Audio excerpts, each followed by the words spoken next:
Fun and welcome to the Europe-Africa Regionals for Shadow Era. All the players have checked in. We have an even 20 players for this region. We will be shuffling the seeds live on air. Take a look at the players that have joined so far. Not news, but this page. List of 20 players ready to go. But first, let's take a walk down history lane. Of course, Shadow Era has been around for quite a while, starting in 2011. These are all the champs for each year. Of course, as I predicted last time, Beantalk, winner from 2019, is back playing in this region. We'll have to see how he does. We have our 20 players. What I'm going to do is shuffle the seeds 5 times. That will generate the brackets. It's 1, 2, 3, 4, 5. The brackets are saved. We're ready to start with 5 rounds of Swiss. Let's start the tournament. Normally it doesn't like to show the brackets right when you do it. You have to refresh the page for some reason. Got a little challenge. So we'll just load it. Here are the first starting brackets. Gotta save this as an image. I can't actually see. This. There we go. That's better. Let me save this. I'm going to send this to the players and they will start creating their games. This will be round 1. And we will wait a few minutes for the players to start their games.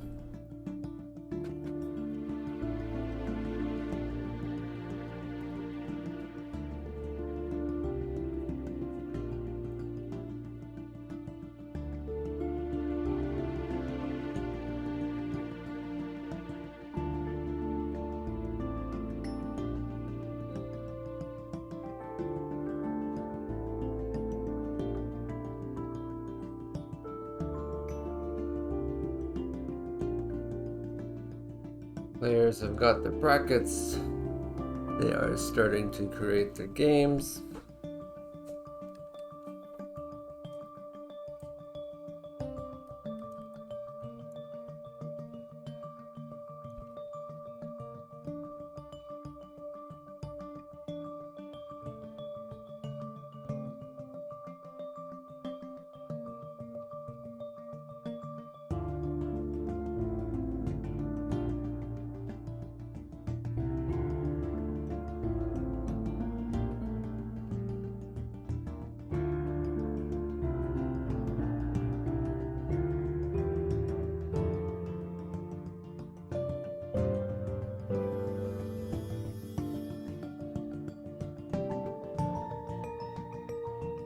Gotta go see if any games have been created yet. I think for the first matchup, we have to watch Bean, winner from 2019.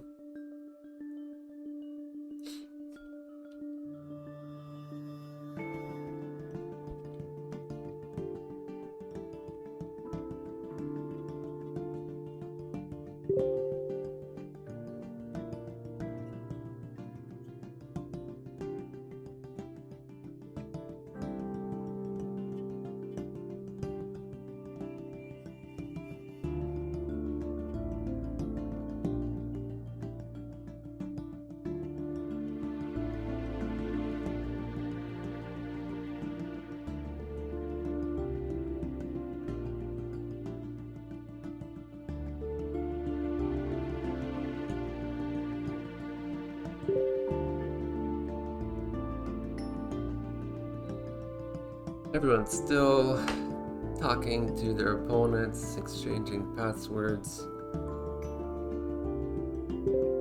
Game should be coming up any second.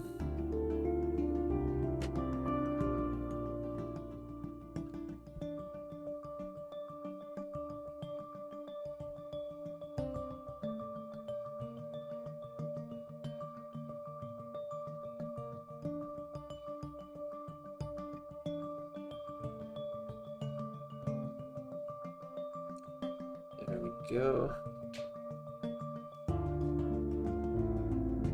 So gotta wait for Bean. Bean is playing. Let's go look at the bracket again. See that Bean, oh, he's actually the first one. Beanstalk and CT Yoba, what a coincidence. So that's the game that we're gonna watch.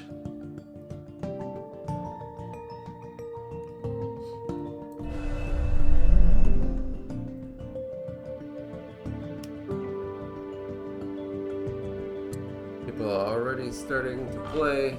Let's get those matches up. We have 20 people, so we need 10 matches. I'll be monitoring it and making sure everyone gets their matches created.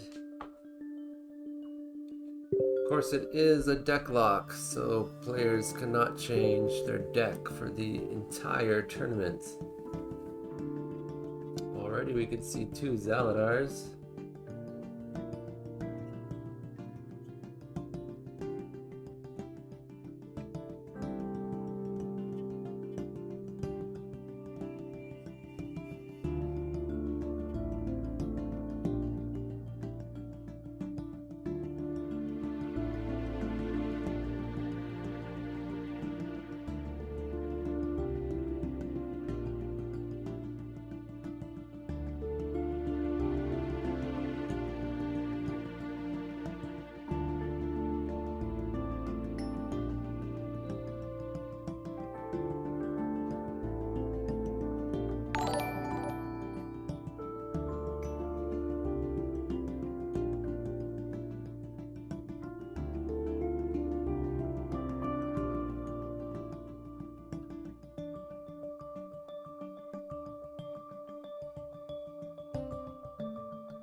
Pretty good selection of heroes so far.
How many games we got so far? 1, 2, 3, 4, 5, 6 games.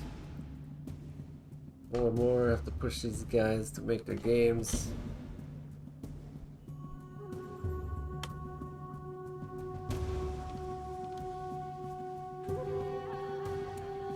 Here's Beantalk, which the game that we're gonna follow, rated 260. So you get a rating decay every month. He must be still playing, keeping up his high rating.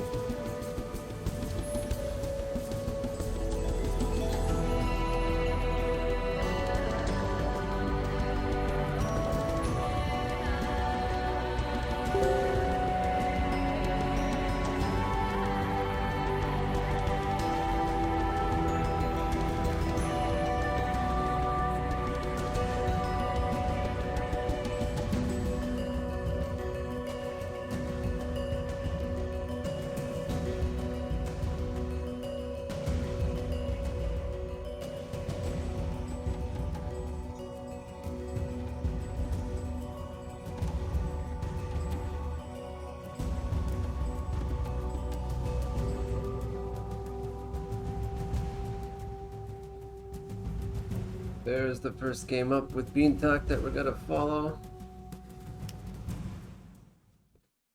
Playing Vess. Vess versus Jericho. Here we go. Of course, his understated World Championship sleeves.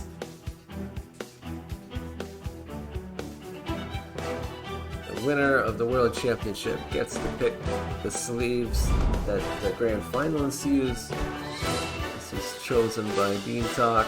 Just a tiny little WC2019 there in the corner. That's all he needs. Doesn't need to show off, right?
Both players being very careful with their sacrifices.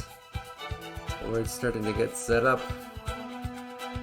Of course, Vess is ready for some attachments.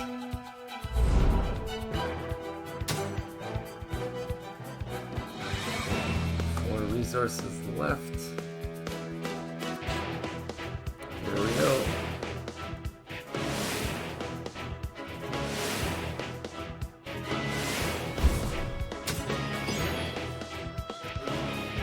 She has Blood Frenzy already. Get that draw. Confluence of Fate. Another draw. So no lack of cards for Vess. Of course, playing Jericho. Jericho can remove those attachments. Jericho kind of the anti-Vess.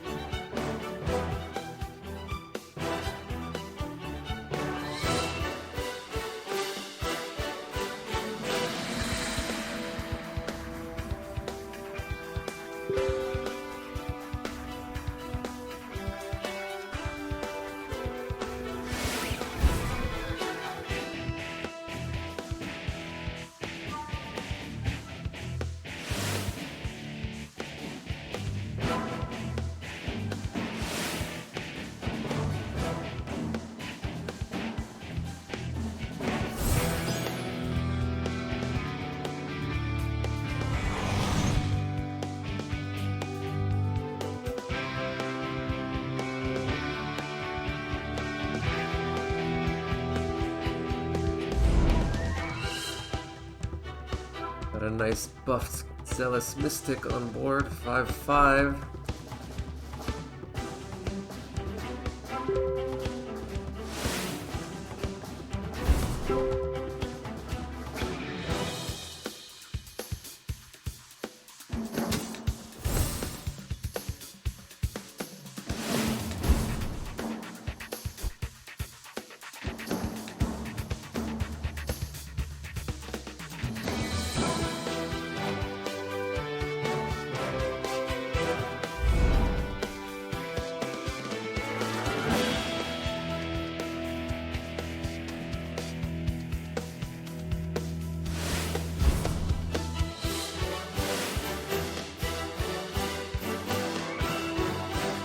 here's the mid-game Cold War.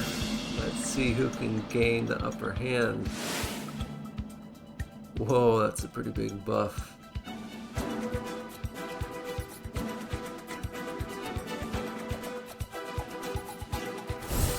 Went straight for the hero. Early damage on the hero. Of course, taking one more damage from Blood Frenzy. And don't forget, Jericho has heals. So, best warrior down to 15. Of course, warriors also have that card that can give them 10 more health.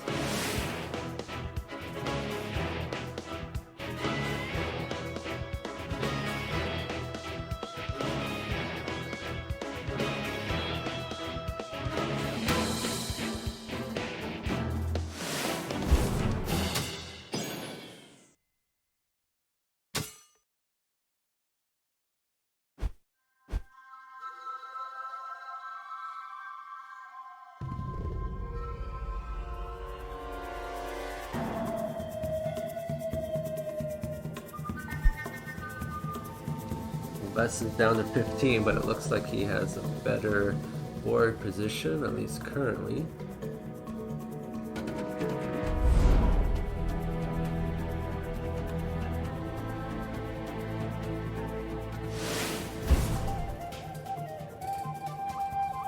Jericho's still hanging on to his shadow energy. Is he going to remove some attachments this turn?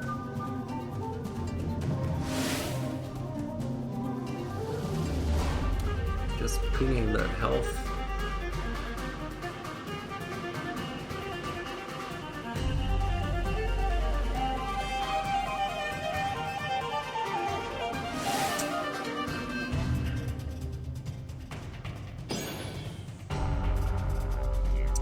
Left the Blood Frenzy because it's doing 1 damage.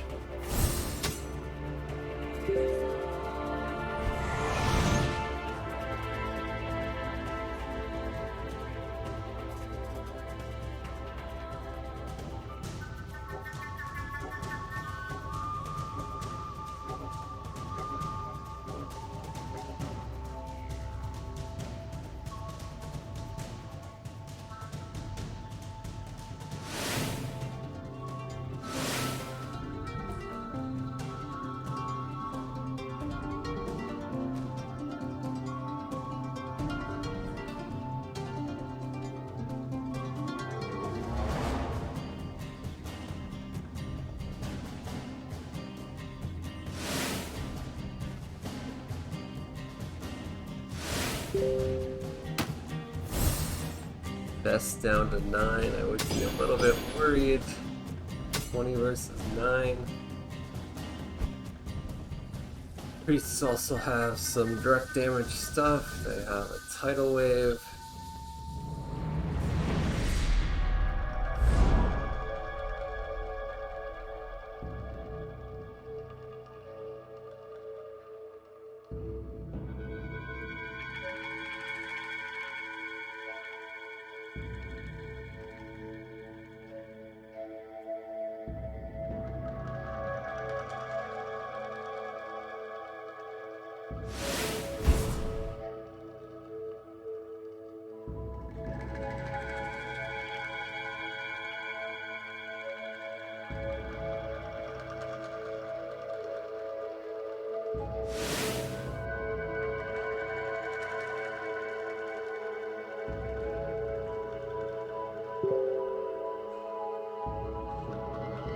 Always a tough decision. Do you go for the allies or go straight for the hero when they're low on health?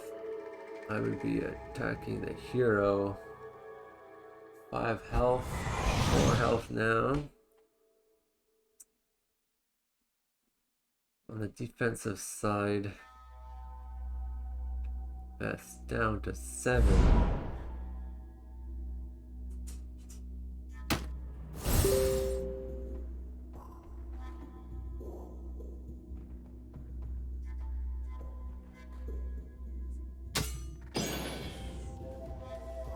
Best playing defense, getting rid of that ally.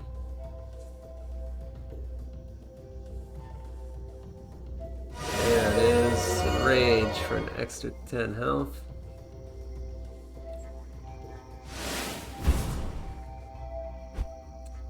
But Jericho also has heals. And Tidal Wave. And he can also easily remove that extra 10 health.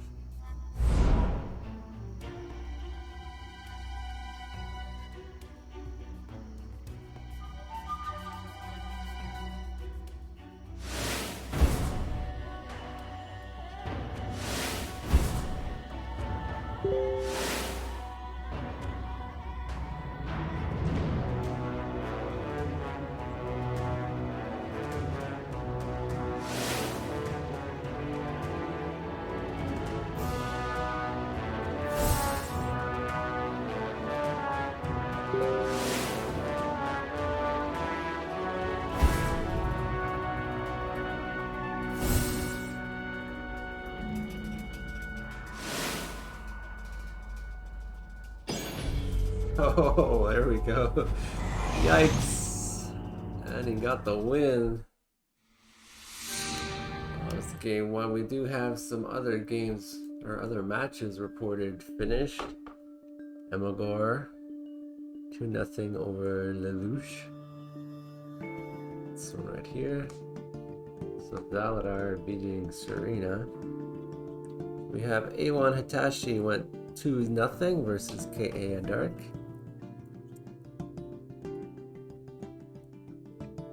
Hitachi versus KA Dark 2-0. Let's wait for Bean's second game, see if he can turn it around.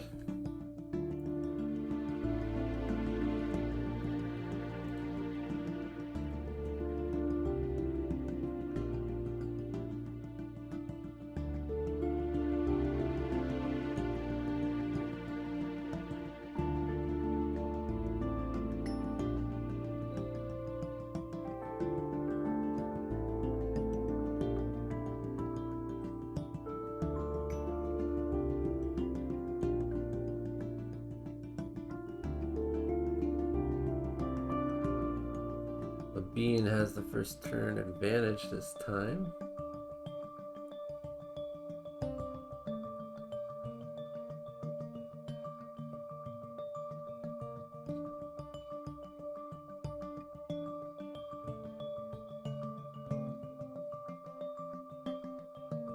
There's the game up, we're gonna join it.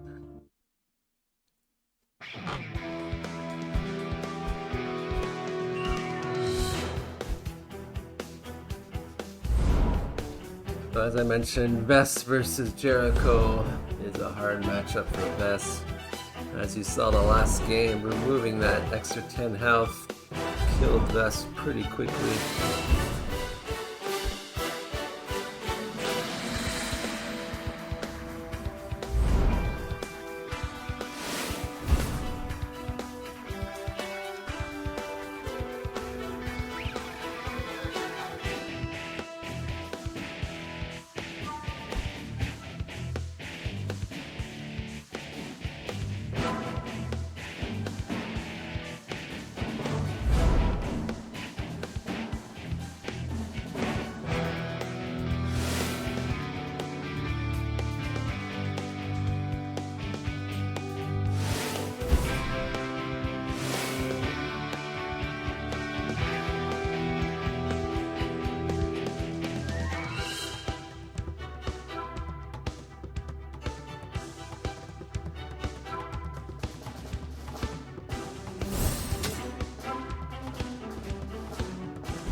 I said I was going to watch the Bean match because he was the winner of 2019 World Championship, so definitely one to watch.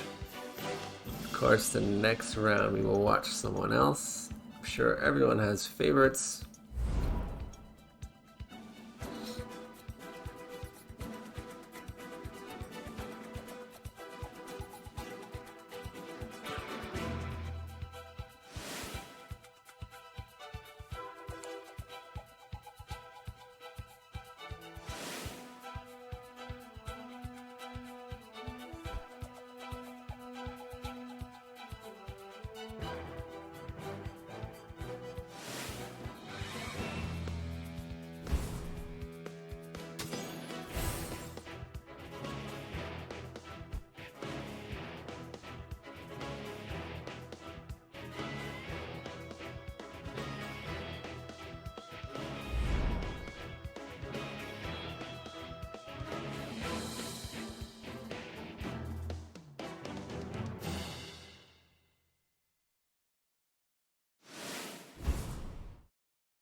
As we enter mid-game, some allies on the board. Best got an early rampage, so she could take some heals.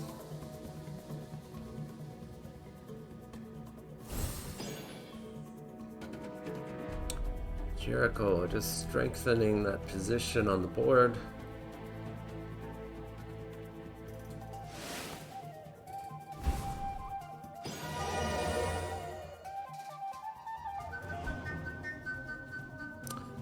Rampage might make a difference this game.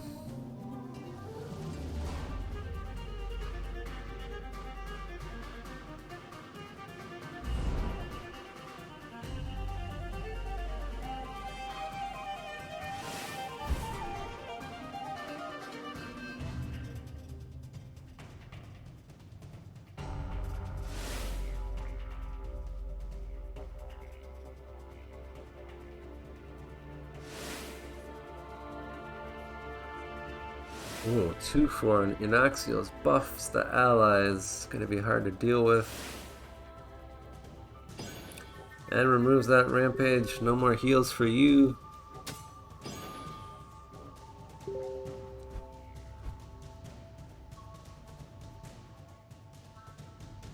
Atlas reporting a 2-0 win against Purple Rain.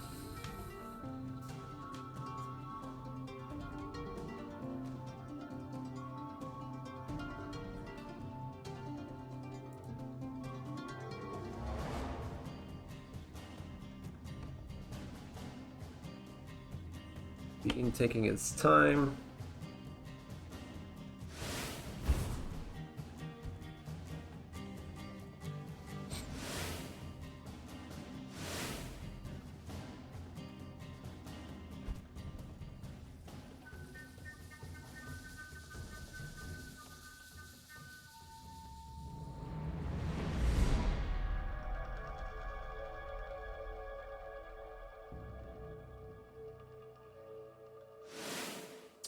Ooh, the focused prayer. I keep that in my boss deck. Easy item destruction.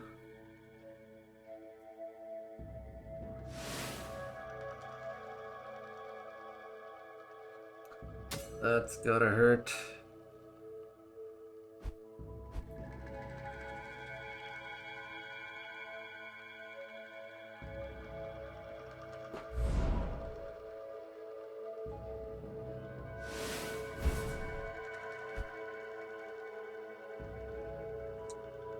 Best doesn't have the draw, only 1 card in hand. It's going to be very difficult to recover from this, I think.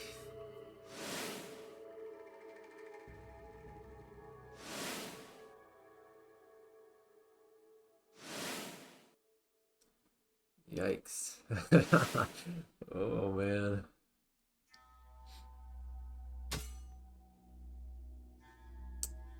That is pretty much game.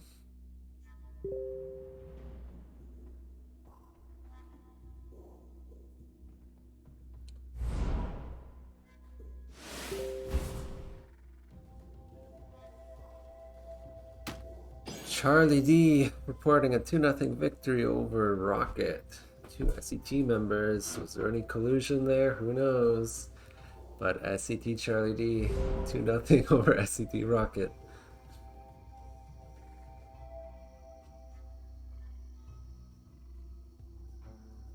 No game 3.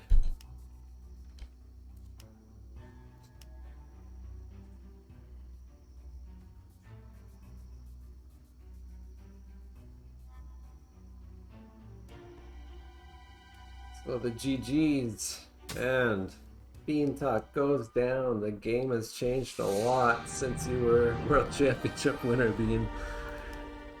Lost 2-0. But of course, the matchup Vess versus Jericho is probably worst case scenario for Vess. I think we need to review the standings currently. The last one that was reported was Charlie D over Rocket. 2 for Charlie D, 0 for Rocket.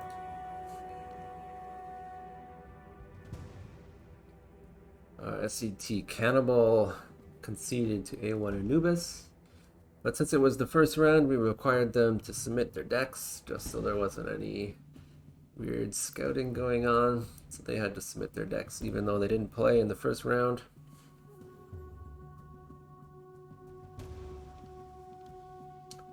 So just a few more games going on, of course. They didn't report it yet, but we watched it. 2-0 for SCT Yoba over Bean Talk.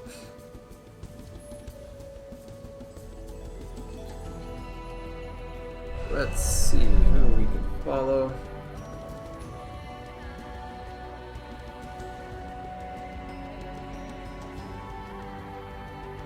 Guess we only have one match currently playing. Let's join. ICT Romani versus Rafael Major.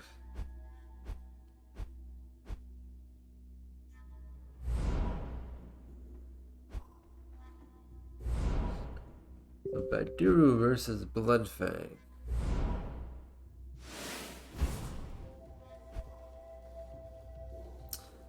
BT the goalless reporting 2-0 victory over TG Hendrickson.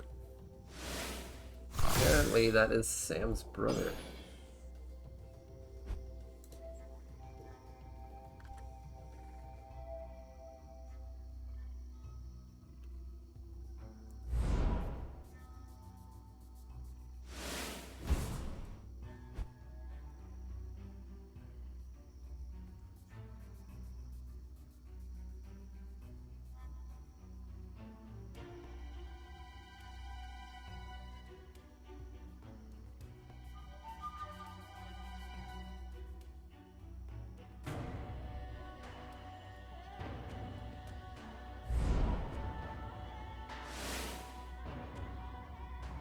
Early captured prey.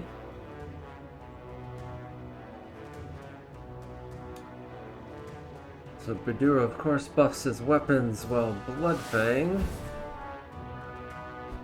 summons allies at no cost. And if it's a woman it gets buffed, but his costs 5 shadow energy. But still, there's some good synergy you can do by pulling in the right woven. Get a nice combo there.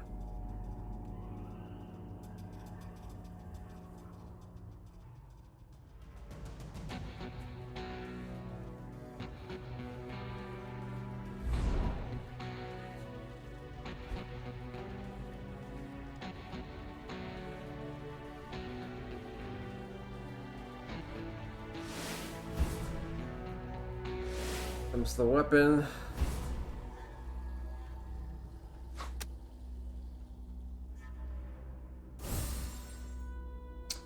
So Foxhound was actually just chatting with me that he qualified for WC way back in June, I think it was. He said that his guild helped him a lot. Definitely new players, join a guild, it could help you play.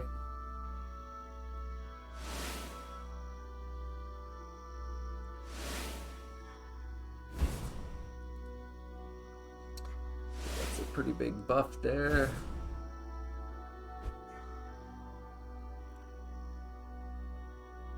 Hunters, of course, could use traps to be more defensive. They have a lot of they could do poison or direct damage. Of course, buffing a weapon is always good.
Their weapon. Oh, there's Ogloff, my favorite ally.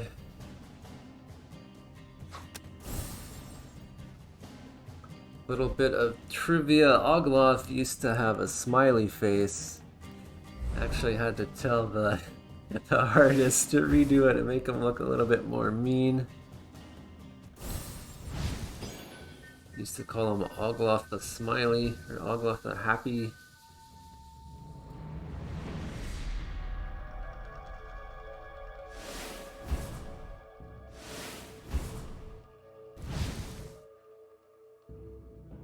For the hero.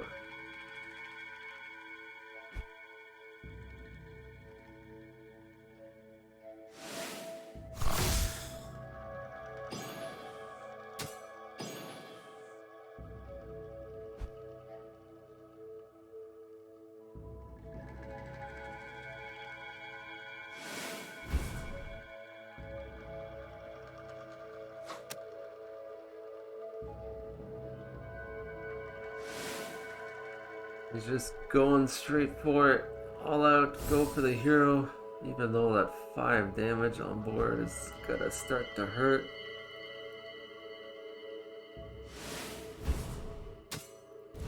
Both players running out of cards.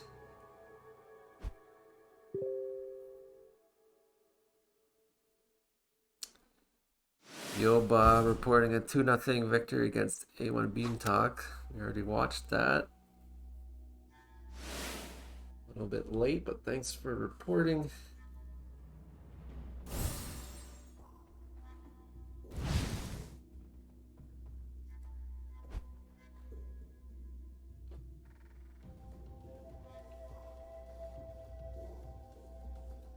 I don't think you can deal with all these allies at once. What is left in hand could decide the match pretty early on. Nope, couldn't do it. So Romani took that win against Wrath. Not sure how many is that? 1, 2. Is there another one? Yes. He won 2-1. Romani. We're also still playing Inevitable versus Our Soul. It's like the guild showdown in here. They are 1-1 currently.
Nice buffed weapon, can kill that ally.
Taking their time, playing carefully. Of course, this is World Championship Regionals.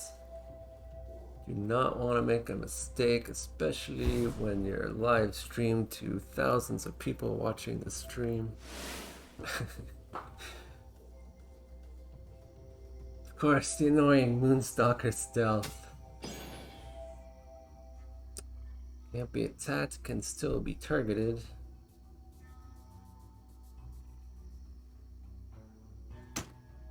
Castle reporting a 2-0 win over A1 Macedonia.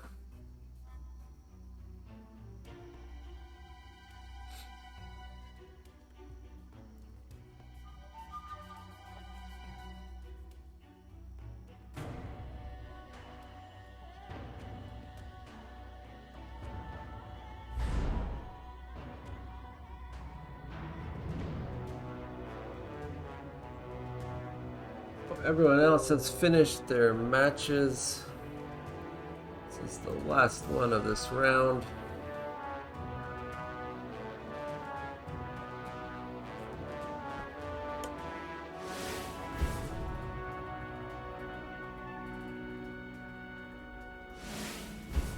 Hacking twice is gonna hurt.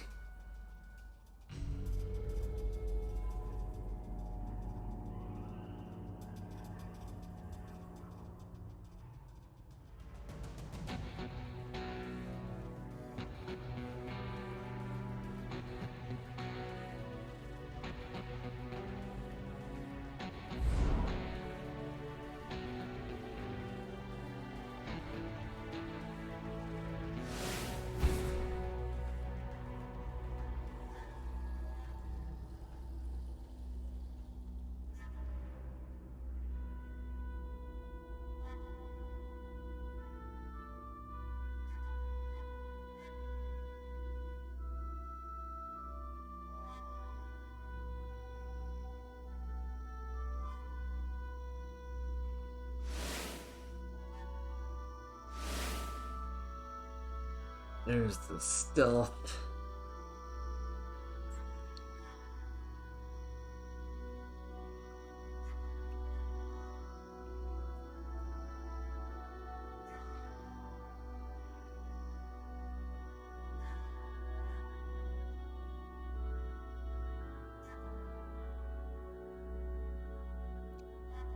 Taking a long time to think about it.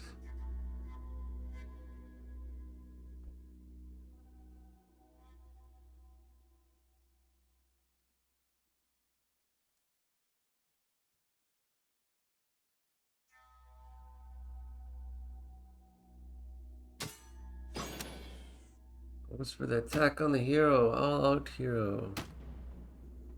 Must be carefully calculated. First 24 to 9 lead. You can afford to ignore those allies.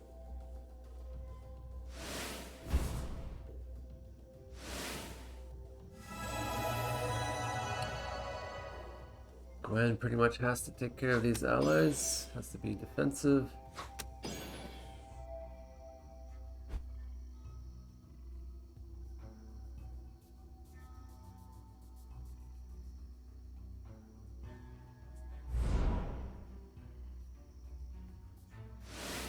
Santa.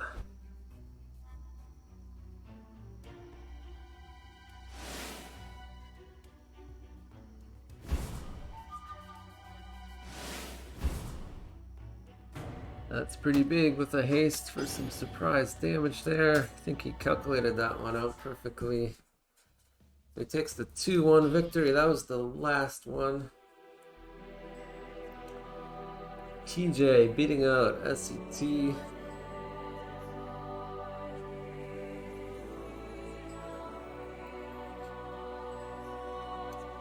Wait for the official report.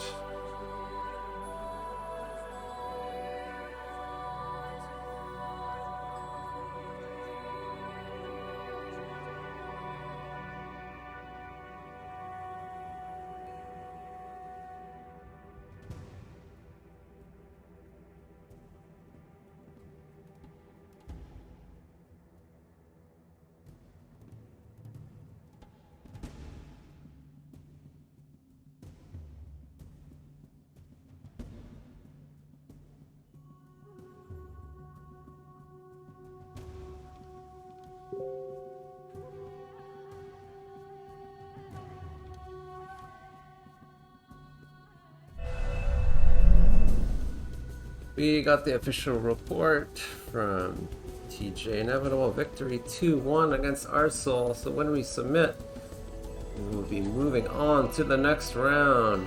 There we have it. Here's round 2. Basically, the winners play against each other and the losers play against each other. Gotta save this and send it off to our players so that they can get started on their round 2 games.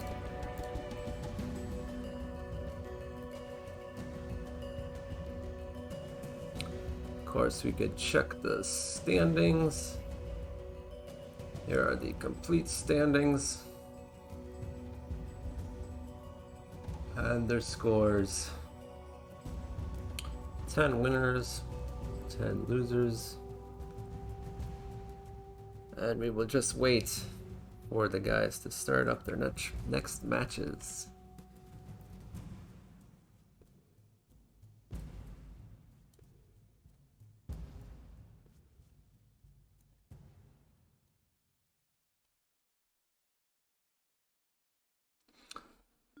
We will check again who's going to be playing who this time. Beantalk and Arsol, losers of those matches. Rocket and Cannibal. Who were some of the winners? We had Hitachi, now playing BP Emagor. Do it this way. Hitachi, BP Emagor, he won before.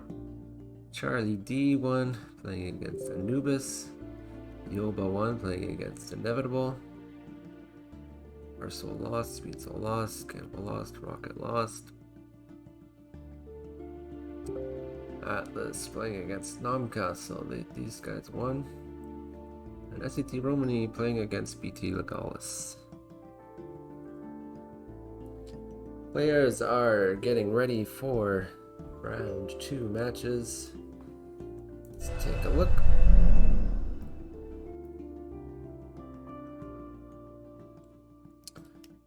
In the chat, they're talking about the F1 races, I believe.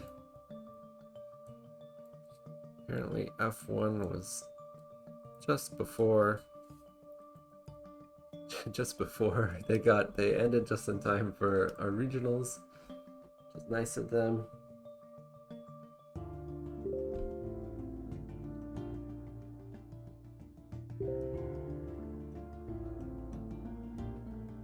People getting up their games. Who are we gonna watch?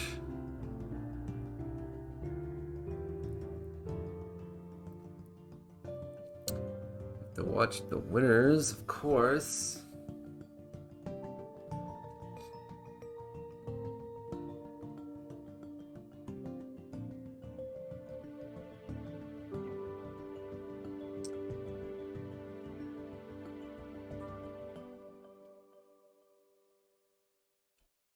I think Romani versus BT Legalis is a good game. We're gonna start with that.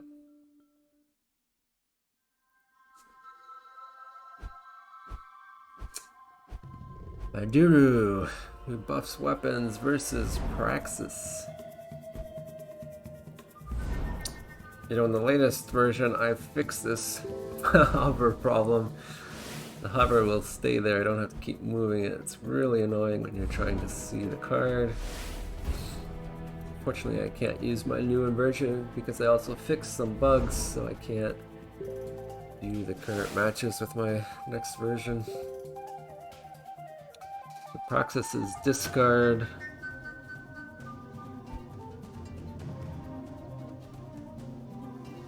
Got 2 Ironhide Karishes out there.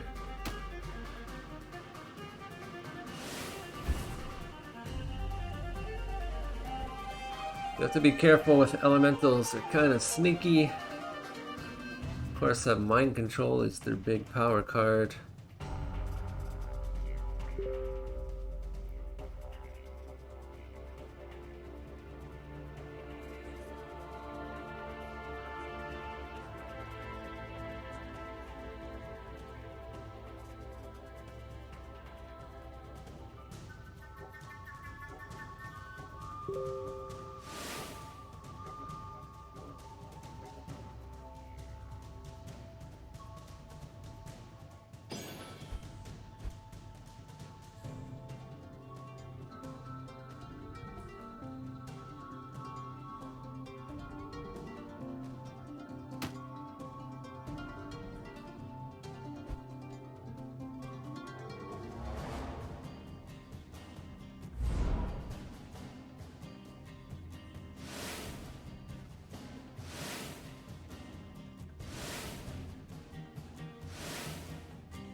So with Praxis, you kind of want to try to get cards that trigger off of being discarded. Didn't look like he had anything in that go.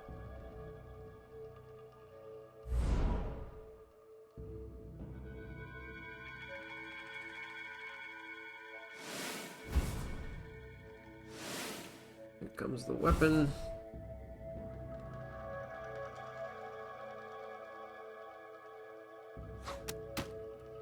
Goes for the ally.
Nice selection of allies on board for Praxis.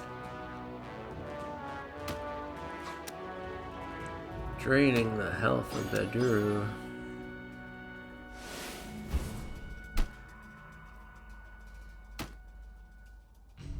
This game could be over soon unless Beduru has some tricks up his sleeve.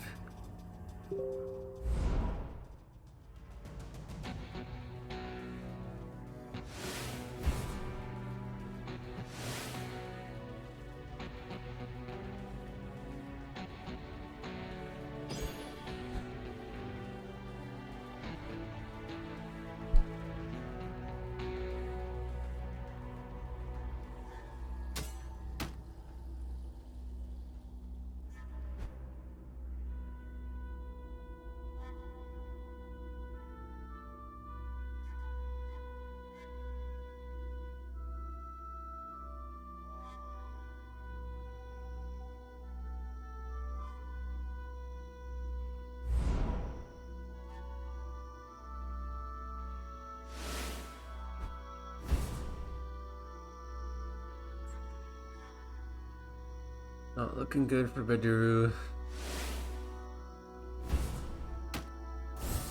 Still going after the allies though, a bit defensive. Not taking any chances.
And gets the victory with the hero ability. Which is always nice. I'm gonna watch Emmy versus Hit.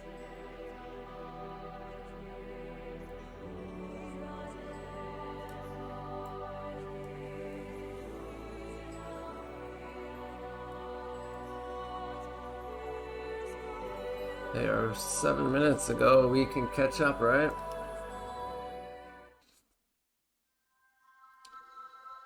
Another guild showdown. Blue Phoenix versus A1 Alliance. Well, I think they just finished, maybe. But we will watch through at super speed.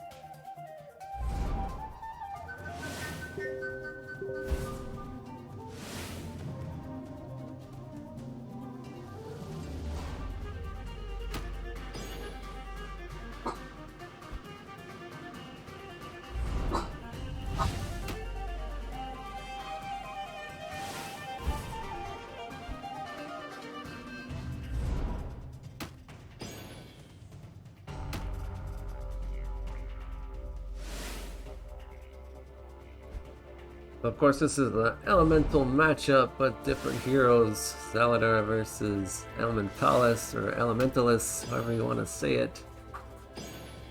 Interesting matchup.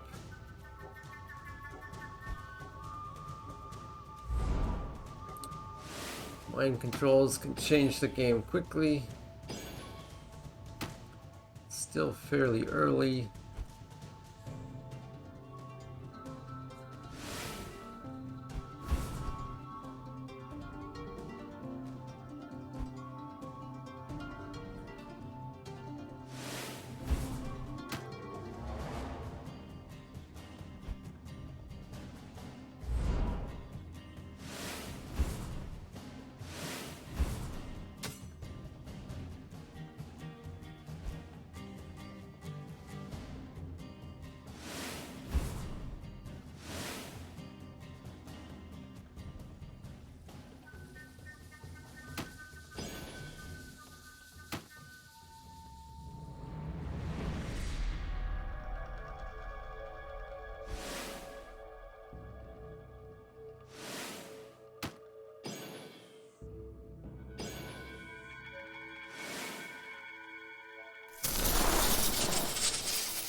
Not sure Elementalis can make it back from this one.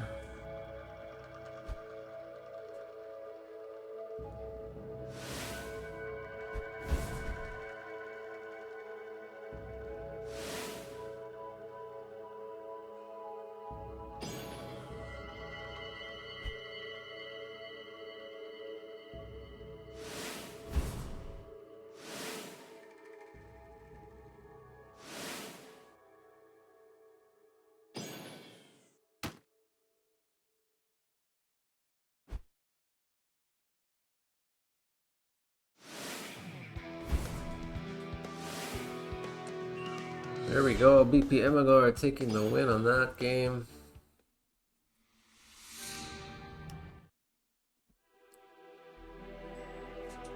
We have a bunch of people playing now. Let's watch their game 2.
Good old mind control doing its job.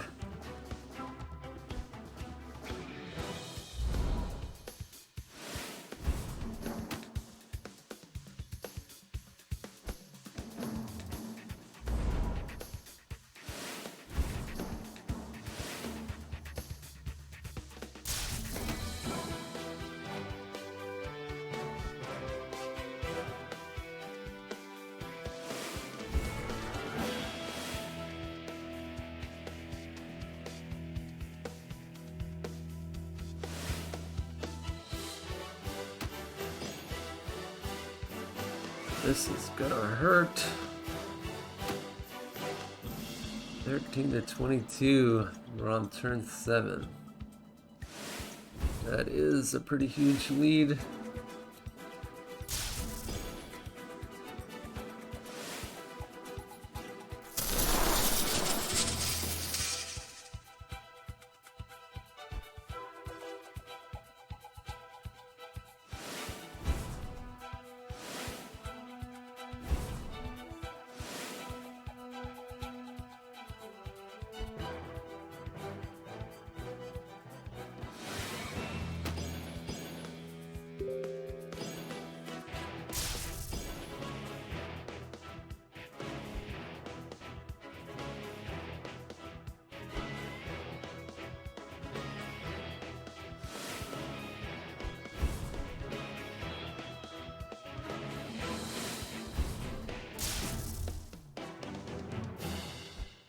Looks like things have shifted pretty quickly. Zalad are getting out a ton of allies.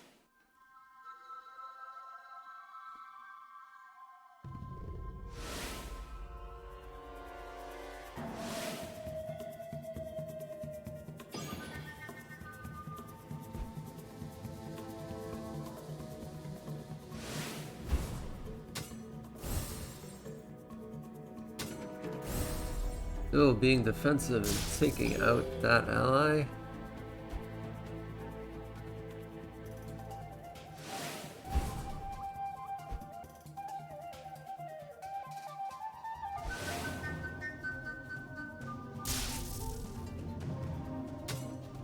Now going for the face. Quickly knocking her down. There we go. It's quite the turnaround.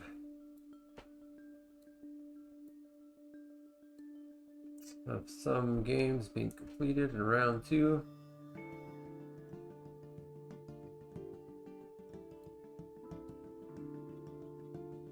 That was 2-0 for Emigor.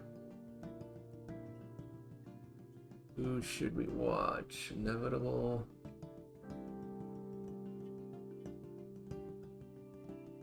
Anubis versus Charlie, alright.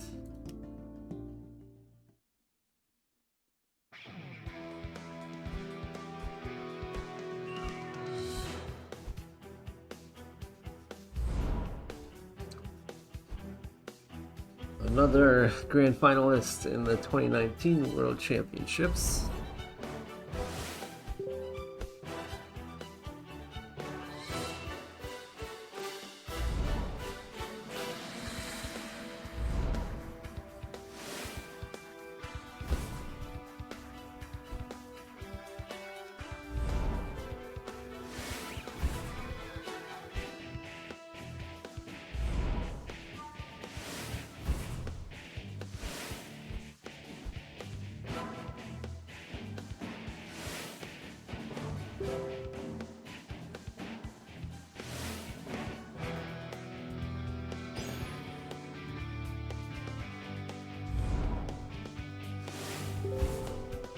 BT Lagolis reporting a 2-0 victory over SET Romani.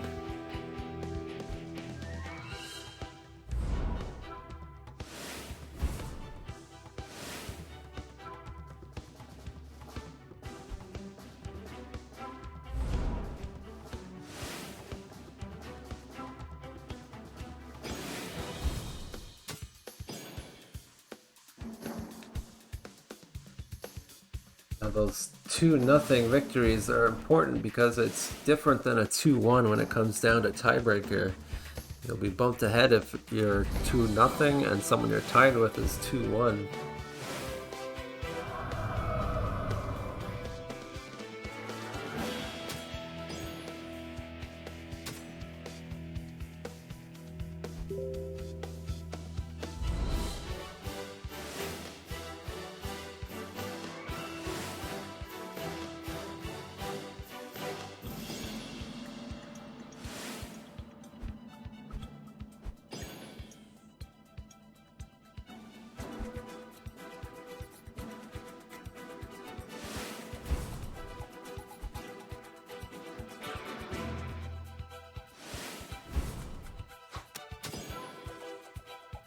Ubis taking an early lead here.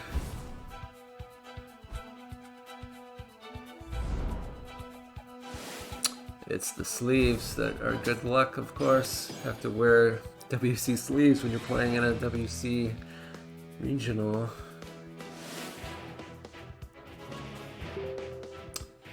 Ubis giving the GG. I think we're a little bit behind.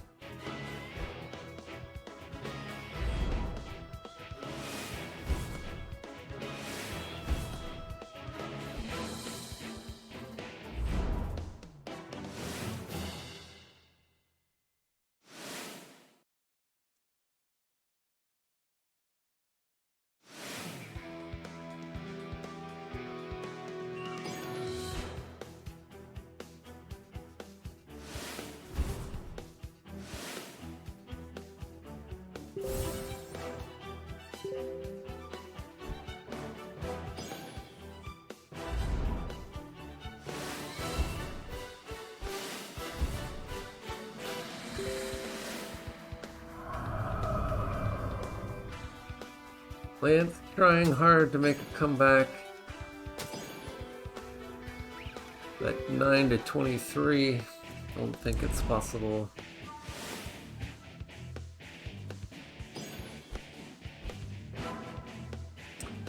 Can't win against those WC sleeves.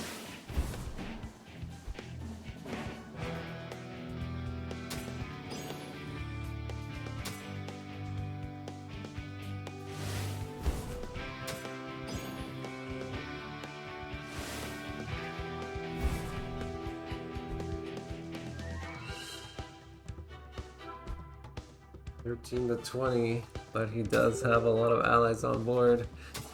It's possible to make a huge comeback here.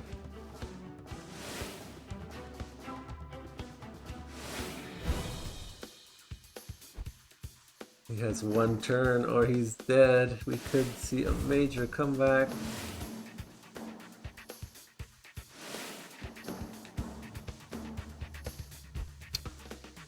Didn't quite do it. The healing saved the day. Lance coming out from behind. Even though those WC sleeves didn't help. ICT Charlie D reporting a 2-0 victory over A1 Anubis. Who is left? That was a good comeback for sure. I did not see that coming. I think we are going to view Atlas and Nom Castle.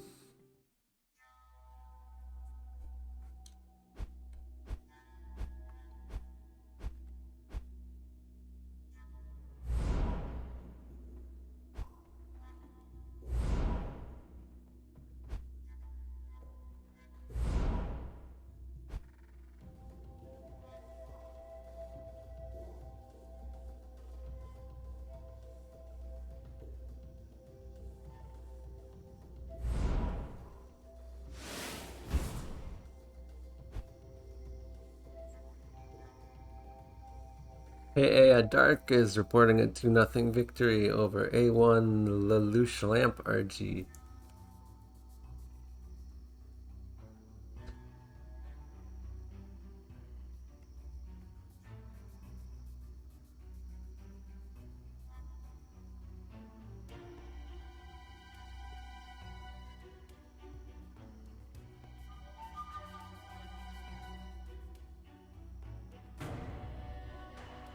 Castle taking its time. It's only turn 3.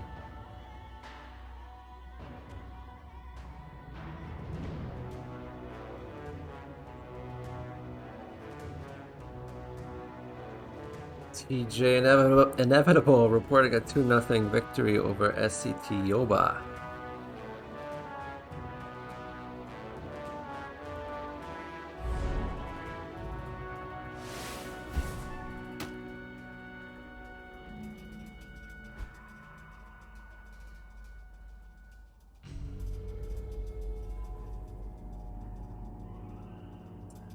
I don't know if Nom Castle's there. I think he like fell asleep or something.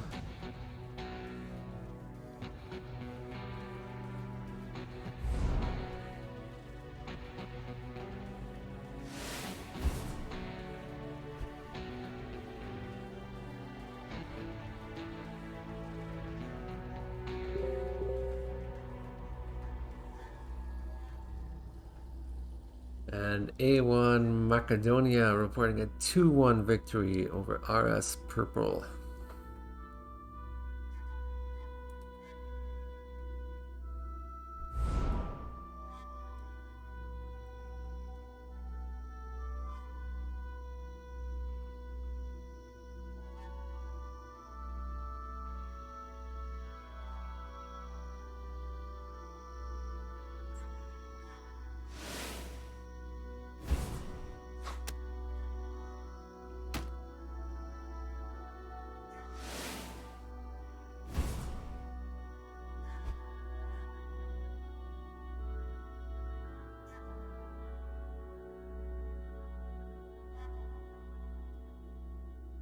Castle, I think he like missed a few turns. Turn 5 sacrifice. only has 3 resources.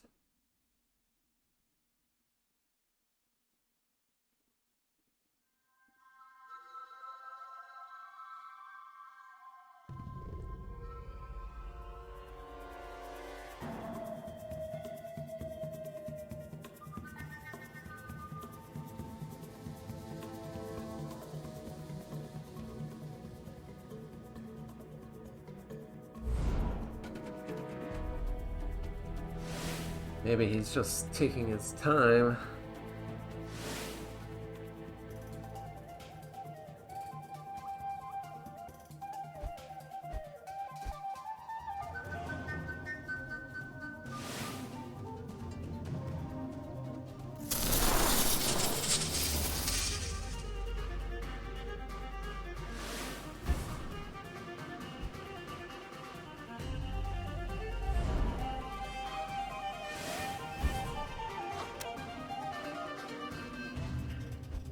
There's a quick card steal there.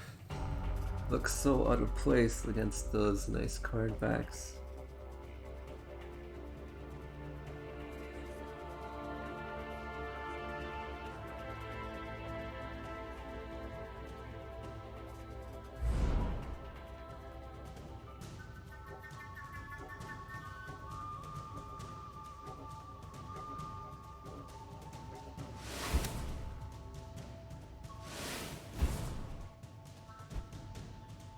Camouflaged foe trap.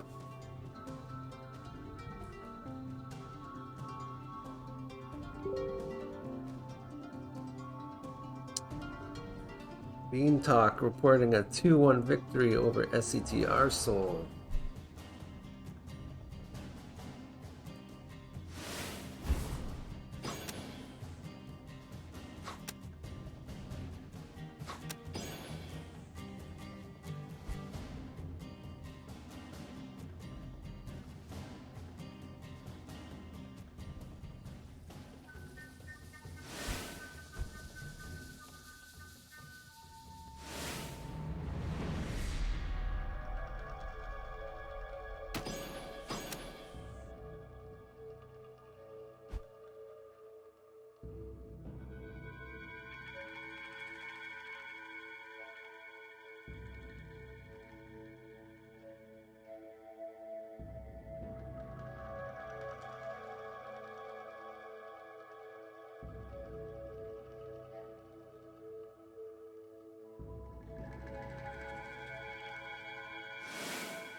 A lot of allies on the board, getting kind of dangerous, but Zalidar, of course, can zap them pretty fast.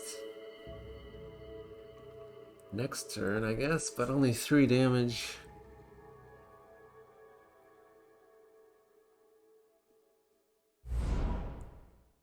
Probably too low attack for mind control, but he does it anyway, just to get rid of that attack twice.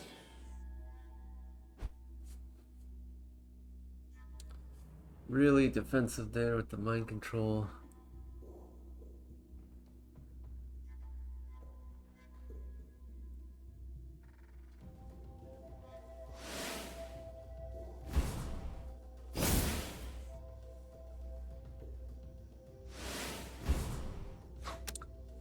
Guess it paid off because Bedrio can't attack twice.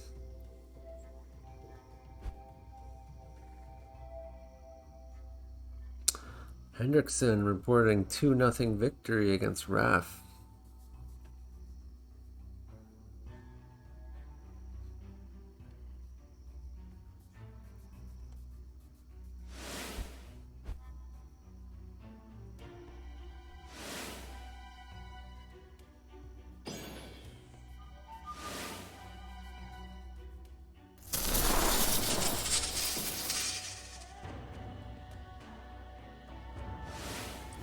Well, this is actually the last match that's still going on in this round.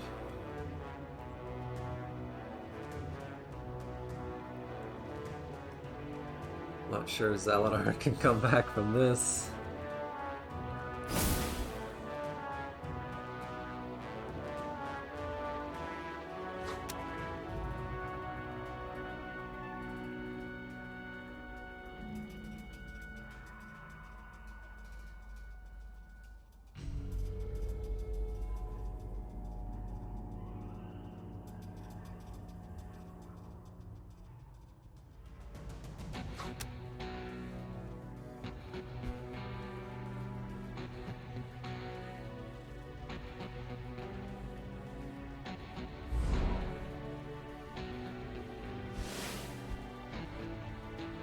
Uses antimatter.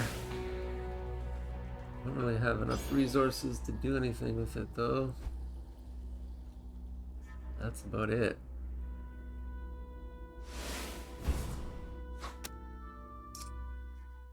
GG. And game over.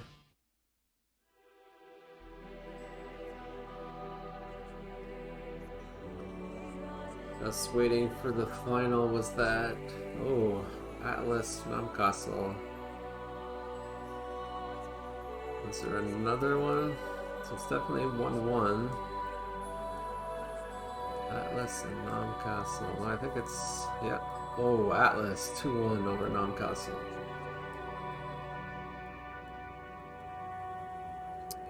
Just wait for the official report. There it is, Atlas 2-1 over Namcastle. Gotta ask if anyone wants to drop.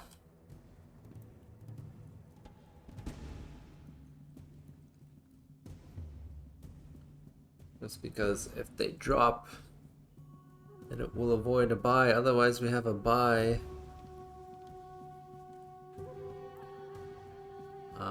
Player. Here's the players. Participants. Let's go see. We have a drop by SCT Countable. Couldn't play. He missed the first round. Then he said he couldn't play, so he got a drop. Just asking if anyone else wants to drop before I report the final game. I think everybody is in, so I will do it. 2-1. I don't know why it does that. There we go.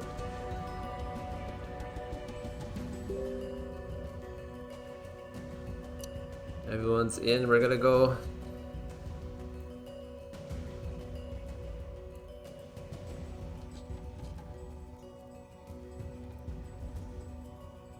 Ready for round 3. Let me input. The final score was 2-1 for Atlas. 2-1. People saying if they lose the round 3, then they're gonna drop. So here's round 3. A lot of these people are 1-1. I think the people down here, well, I'll check the scores. Let me just save this first. Round 3. Save it so I can send it to those eager people wanting to play round 3. Round 3.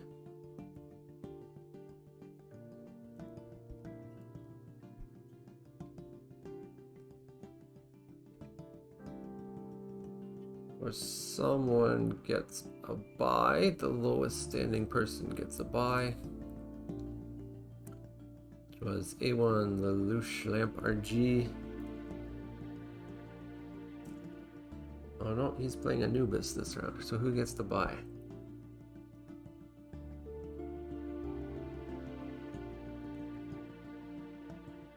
Raf Majeur. No, he's playing SCT Arsol. Little Flame says he can't find his name.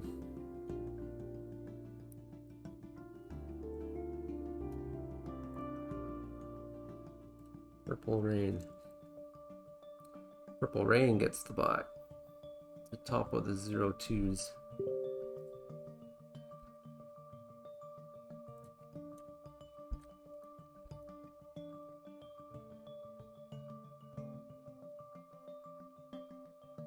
So players are starting to create their games. Purple Rain gets the buy. I think we have to watch one of these games. So Legolas, Emigor, Charlie D, Atlas, Inevitable.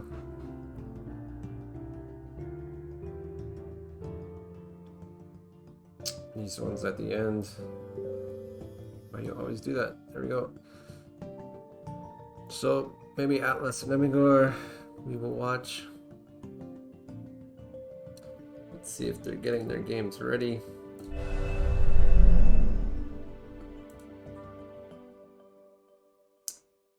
Atlas and Emigor, there we go. Let's watch it.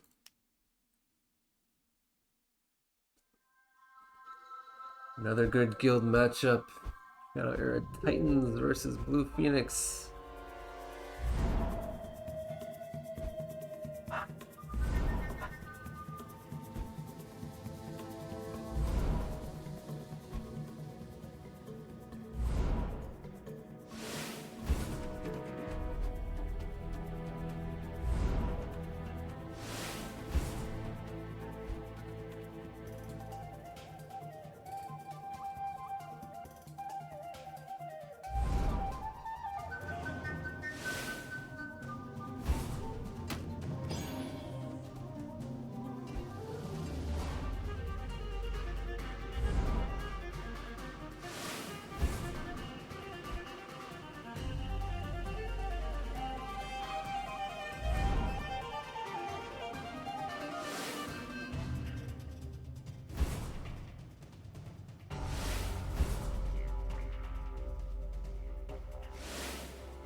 Got a lot of allies out early, but Zaladar is zapping them down to size.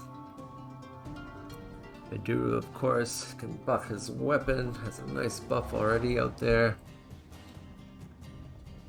But Zaladar is sneaky. Gotta watch out for mind controls.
Eldar getting cut down to size, down to 18, but he's kind of famous for his comebacks.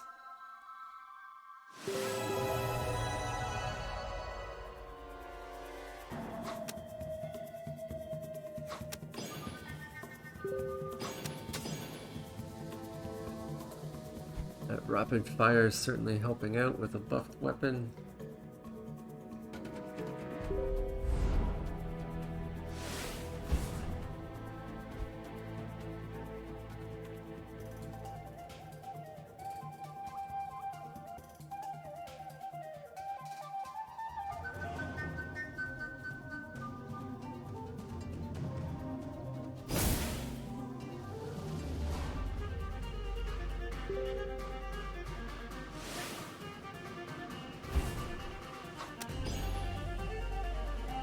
Another buffed weapon going at it. Zaladar hurting here. 10 to 24 is not a position you want to be in. Sacrifices his only card. Has he given up?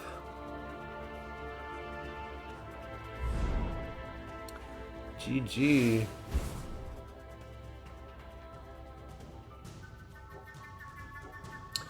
That's it with the double attacks. Cannot do anything.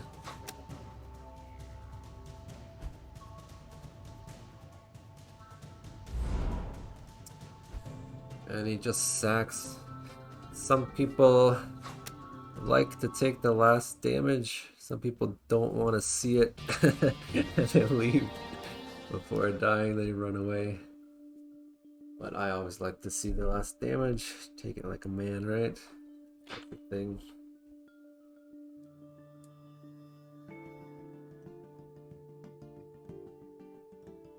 Any other games you want to spectate?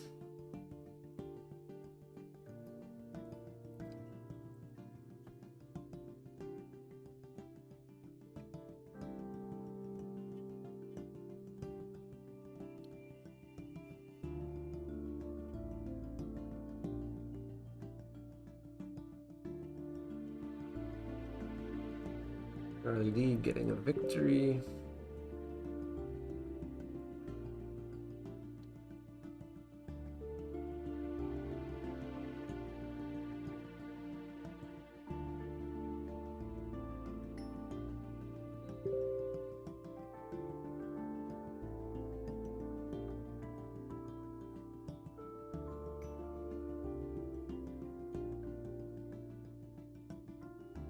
Let's watch this one. Of course, they are at near the top, or tied for the top position so far. So the victor of this match becomes very important.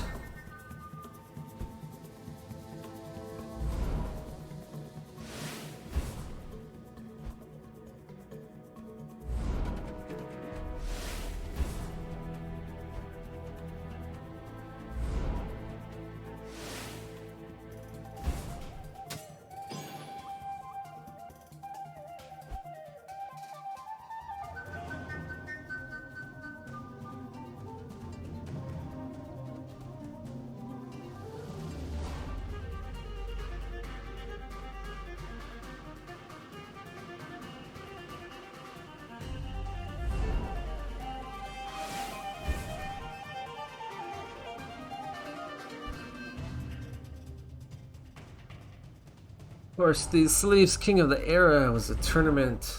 The winner gets the sleeves.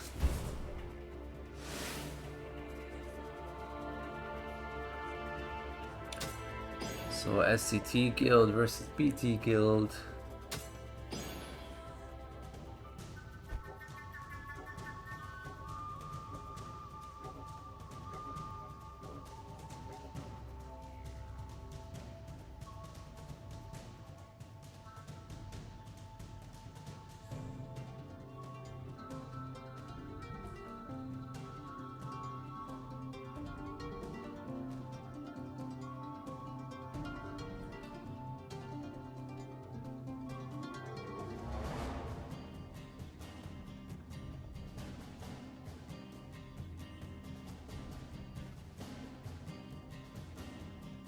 Thinking carefully, sacrifice makes a huge difference.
Lance able to deal with most of those allies.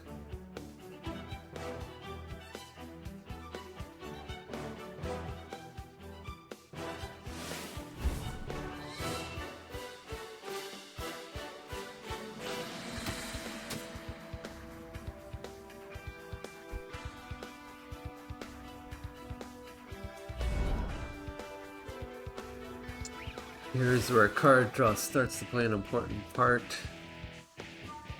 No cards left in hand now. I guess he steals that one.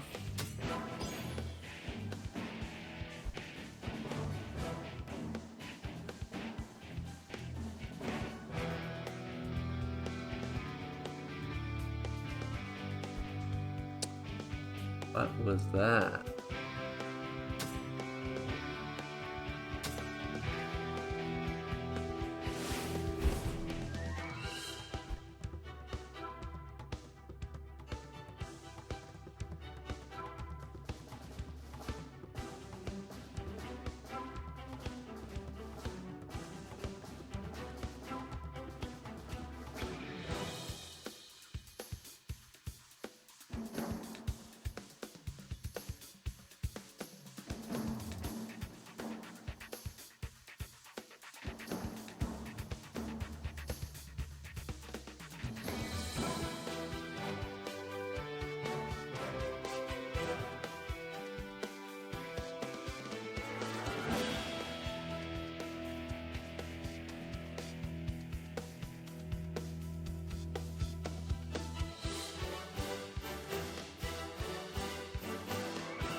I don't know if he was having some problems or what.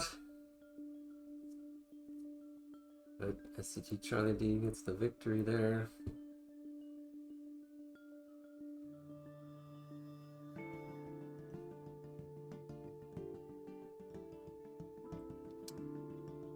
I think we might go back to Inevitable versus Hitachi.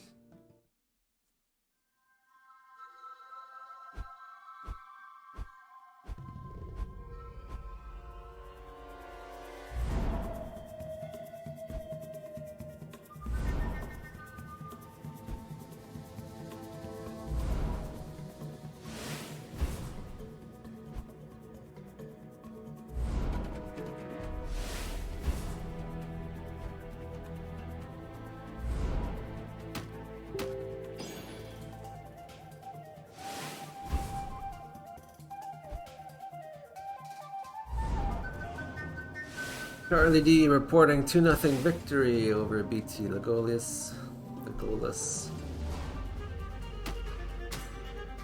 Kinda think he gave up at the end.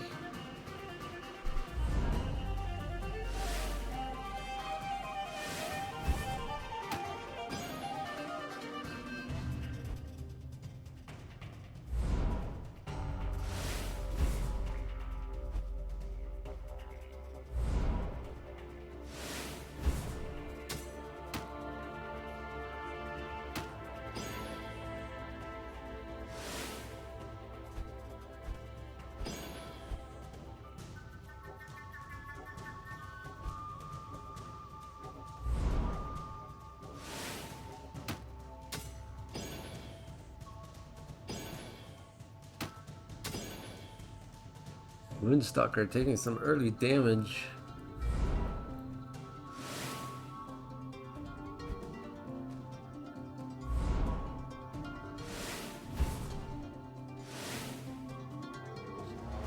Nice buff there, that's gonna hurt.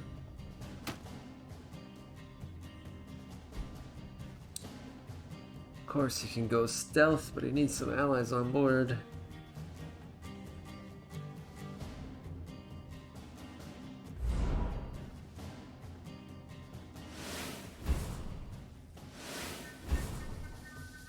There we go.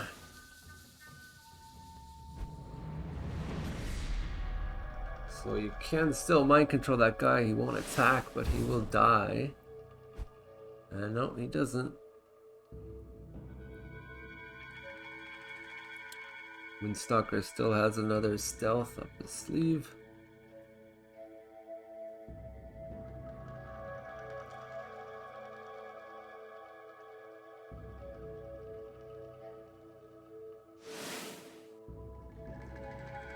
WC2021 looking pretty dangerous, but how can you deal with it?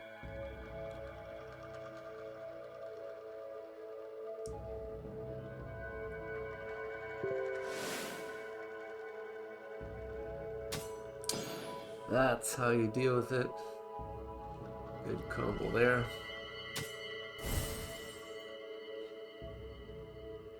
So Moonstalker hanging on, hiding in the forest with his stealth, trying not to get attacked.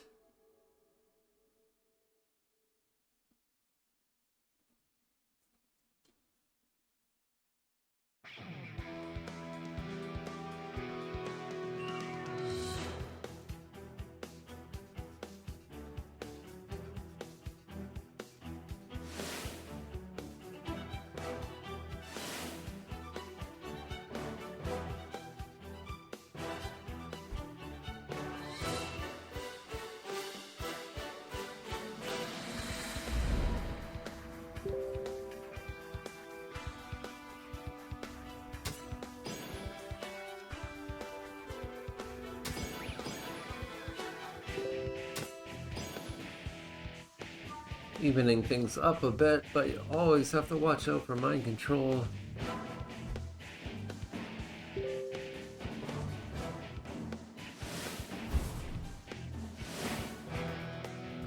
Buffed allies, troublesome too.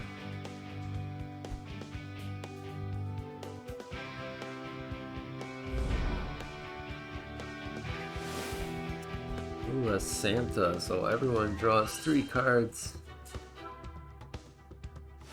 And then the stealth. Playing defensive here. But able to get those allies on board, which is most important.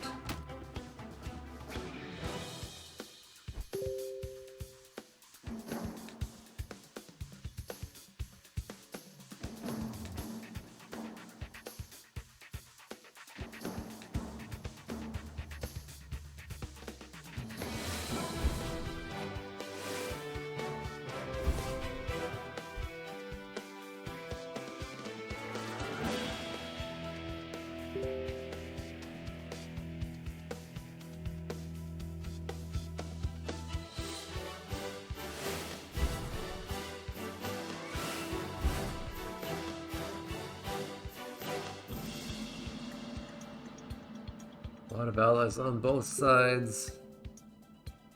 But Moonstalker can't hide anymore. I don't know if you could afford to go straight for the hero though with all this threats on board.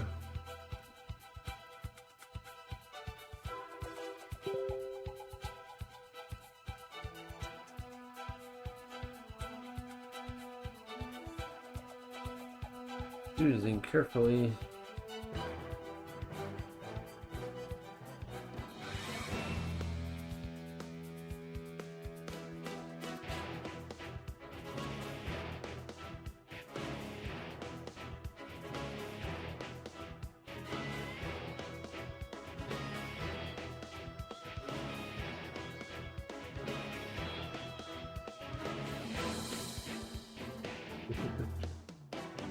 Tough decision.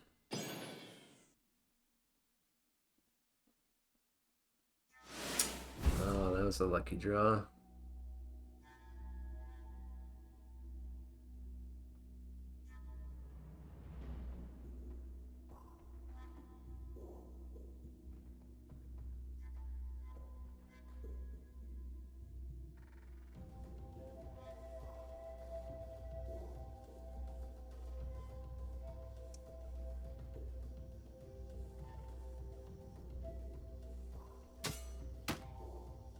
And then attack with the hero, yes, and it gets readied again. That's what I was thinking was gonna happen.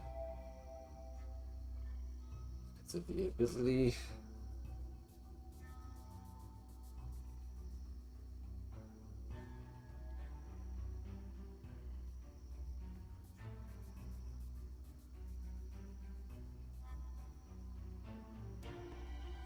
You double team this guy is the question. And he does. Left with some board control there, but always have to worry about mind control.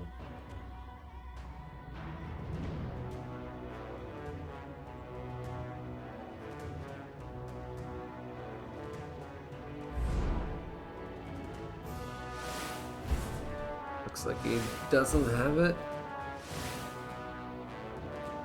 Buffs his ally. That's about it.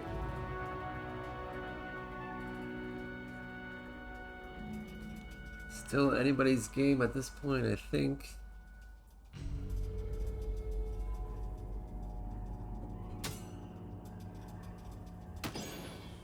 Decided to go for the hero, get rid of that armor.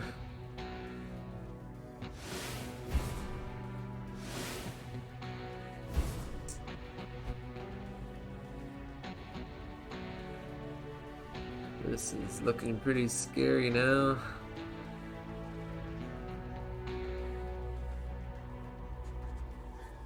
Seven resources, 3 cards.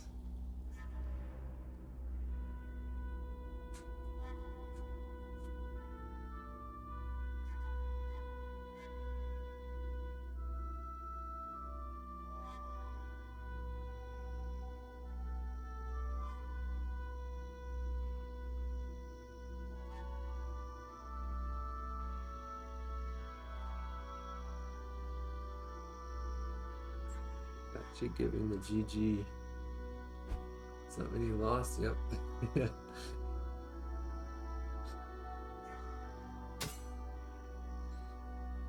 Did he just put the password in the stream? Well, anyone can join this game. We know your password.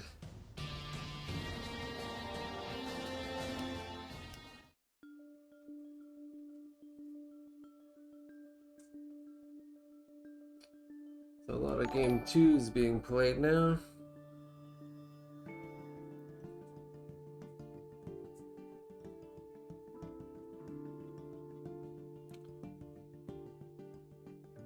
Let me check who's the one to watch. I think Atlas and Emigor.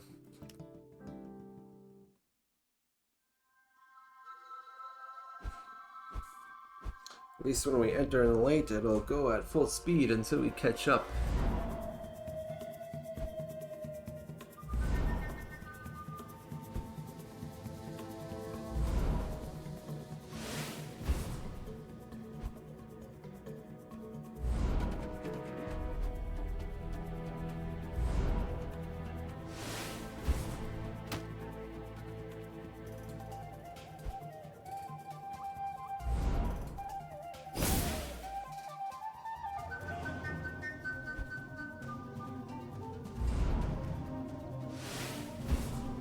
I think the game has just ended, but we will catch up soon.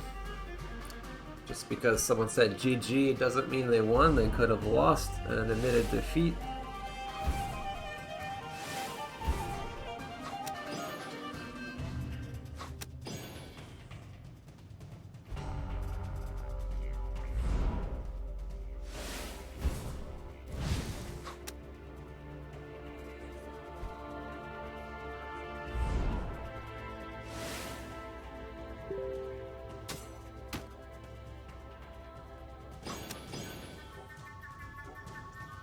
This is actually game 3.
Just trading blows. Anyone's game still. Turn 9. Oh, there's the mind control.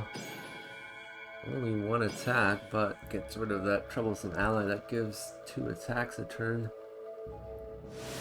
And because it's time for a buffed weapon, oh, and plays the spotter again. So much for that wasted mind control.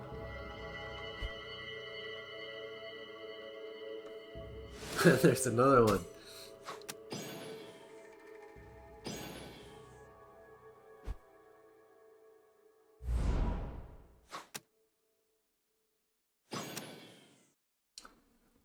Just battling it out here.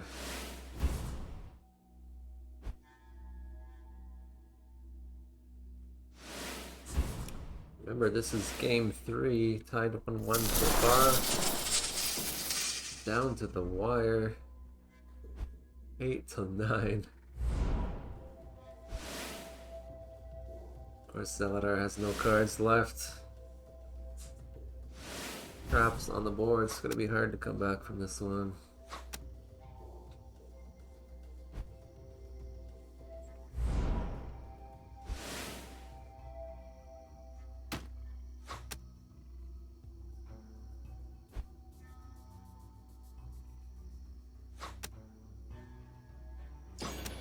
That's it. That was a close game. Who do we got going on? SCT versus SCT. I think we'll check that one out. See who bribed their guild member to let them win.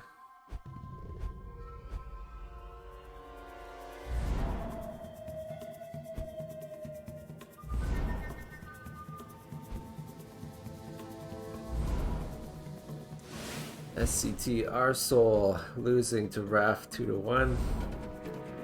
SCT Arsol dropping out.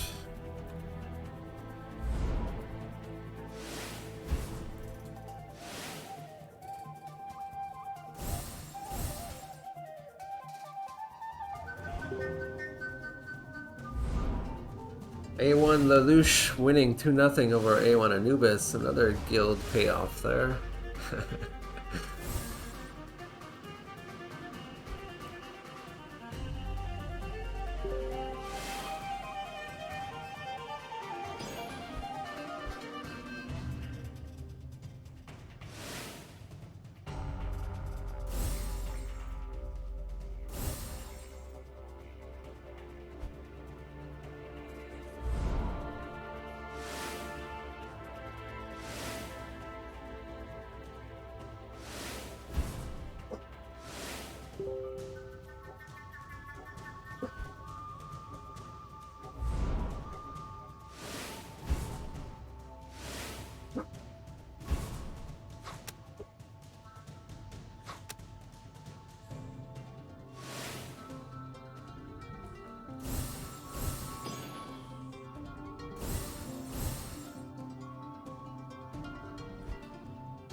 Jericho taking an early beating from Berduru. Still a lot of allies on board. That buffed weapon making a big difference. Attacking twice doesn't hurt. Nothing really for Jericho to do. Oh, tidal wave. Perfect timing. But I mean, when you're left with 5 health, you gotta pull out some heals. Berduru had some direct damage. Went for the ally. Another tidal wave. Super defensive, just hanging on for dear life.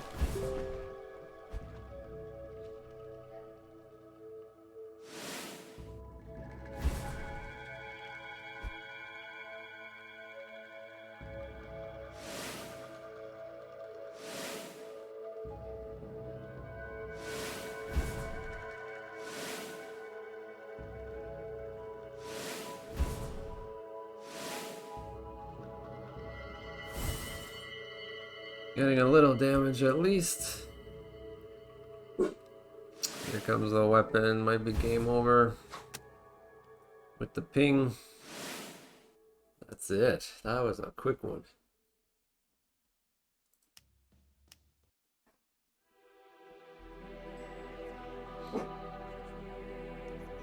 So we still have some games going on.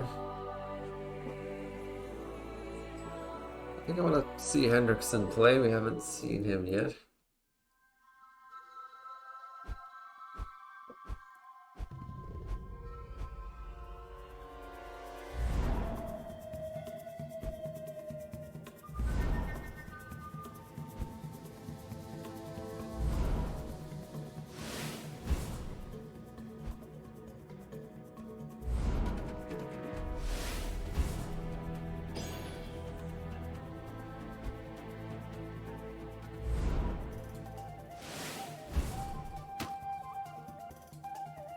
Zaladar doing pretty good in this tournament.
Still early, hard to tell who has the advantage here.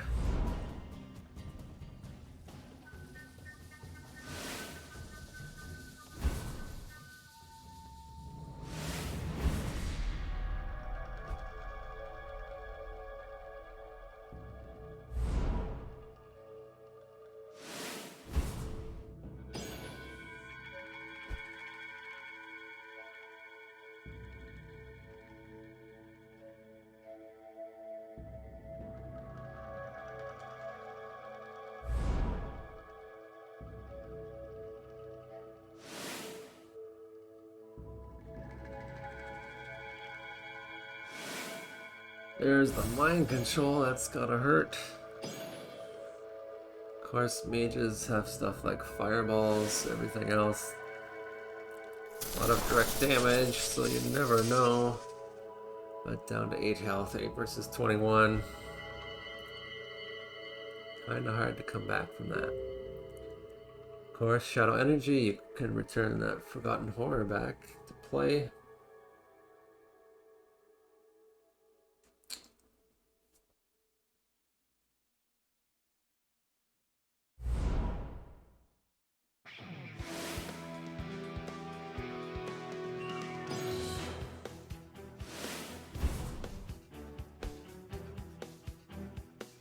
Is there another mind control incoming? Comes down to luck, pretty much. Doesn't look like it.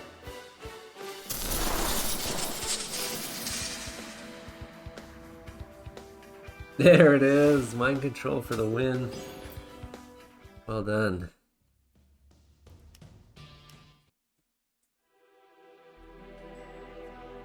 Let's go back to Inevitable versus Hitachi.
Or 10 ally on board is pretty scary.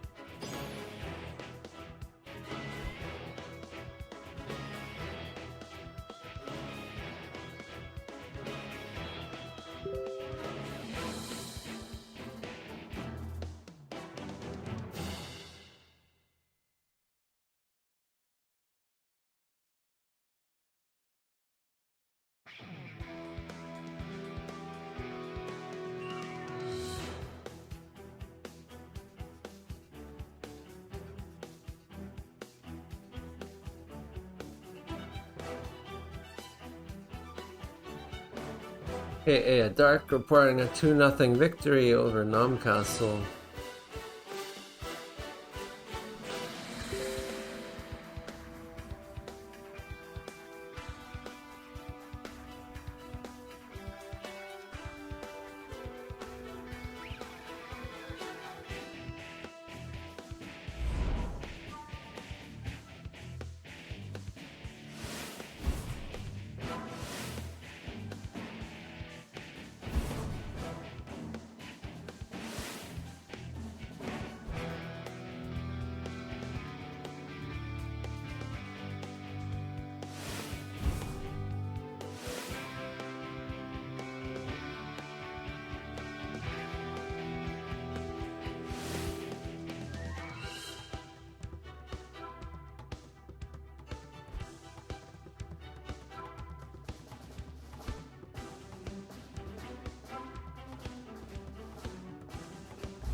$7.15. But, of course, stealth protecting his allies and himself. SCT Yoba has 2-1 victory over SCT Romani. SCT Yoba having more shadow crystals to pay the entire SCT guild for the win.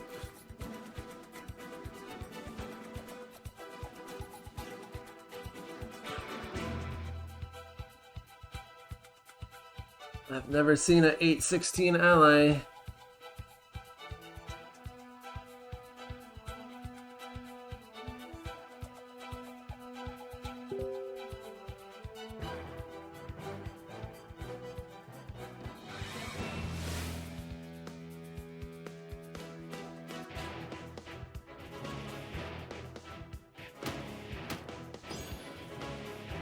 And 10, there's stuff like captured prey.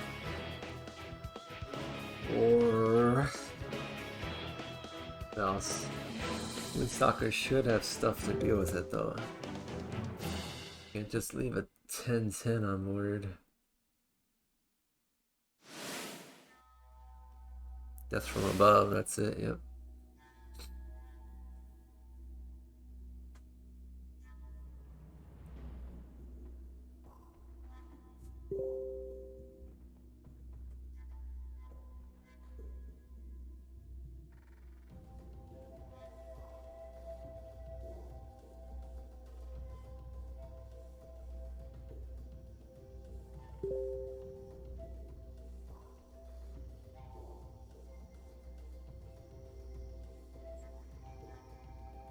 Taking the time to think about this.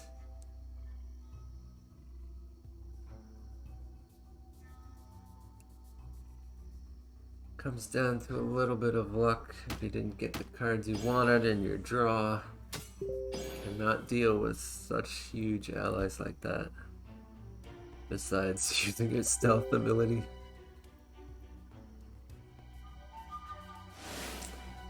Mind control kills it. Of course it can't attack the hero, but it still dies. buffed some more, why not? But every turn, Moonstalker having another chance to deal with it.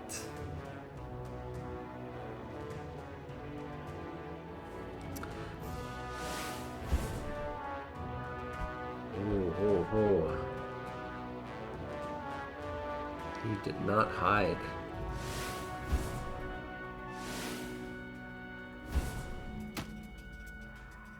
11, it actually showed the 11. Sometimes it doesn't show higher than 10. As it is certainly very rare. I guess he really wanted to draw an extra card. Probably thought it's game over if he doesn't get the card he wants anyway. It looks like it is game over. Is he gonna hide or just take it? He's gonna hide.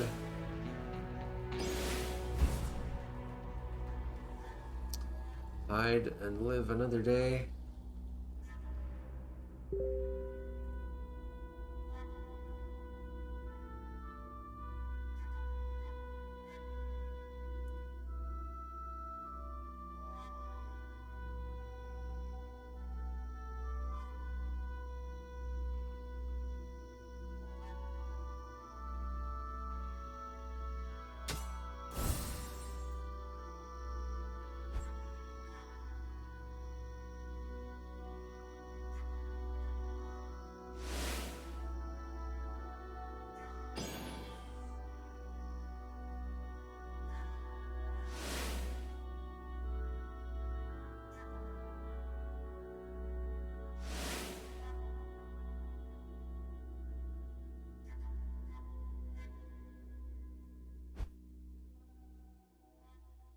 No hiding this turn.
Just delaying the inevitable here. I'm not sure.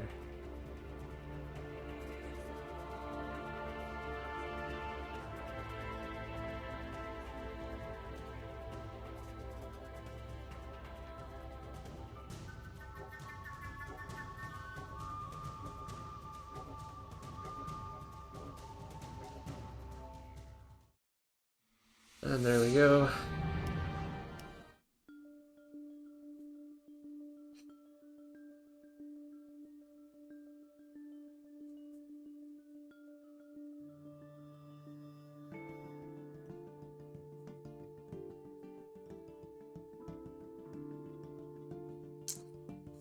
Beantalk and SET Rocket playing again.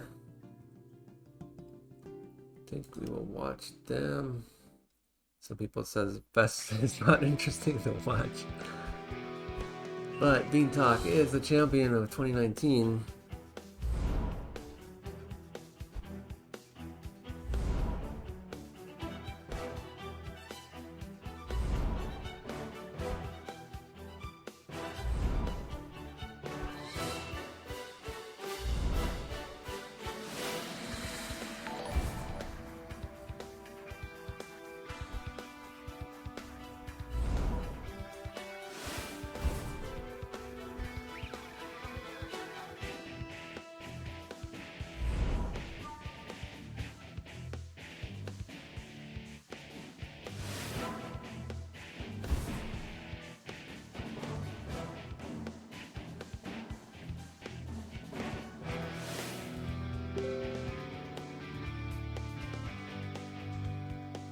Itachi reporting 2-1 victory over TJ Inevitable.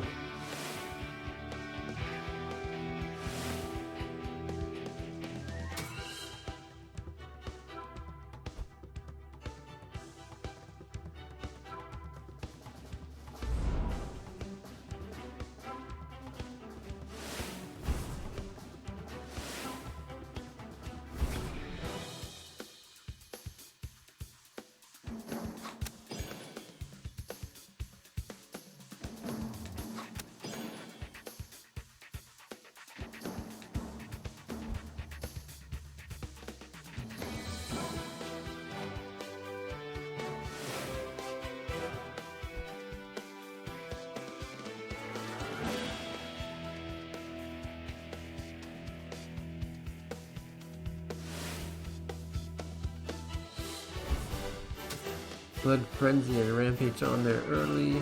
Gotta help Vest, certainly.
Alright, turn 8 already. Still anybody's game. Maduro, of course, having a few more allies, but Vest has the draw going. Maduro attacking twice a turn is going to help a lot.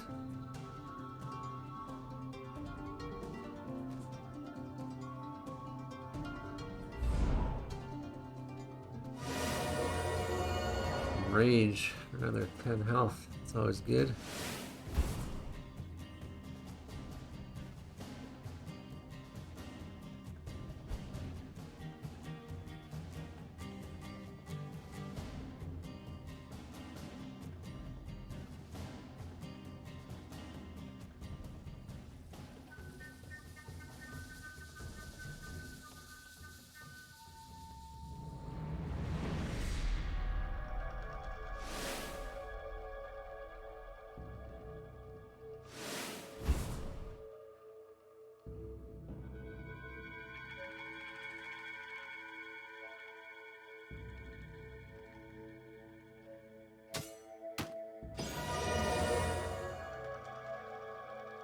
That Rampage helping out with the heals. You can attack twice.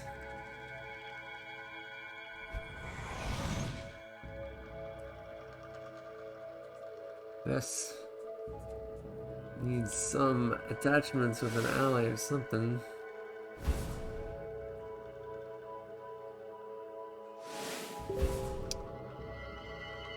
Not using the ability again.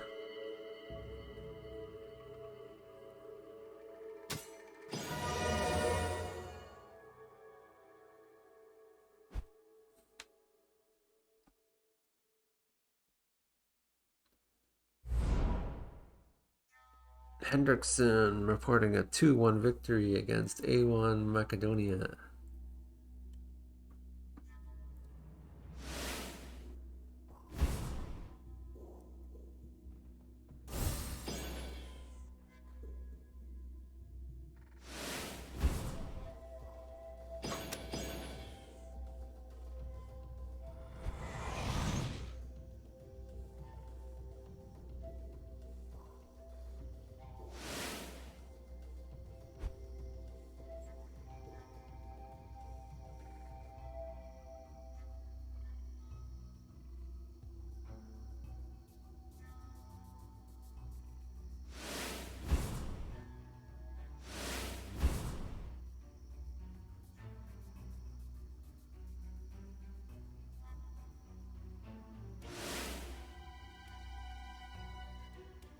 This is the last game of the round.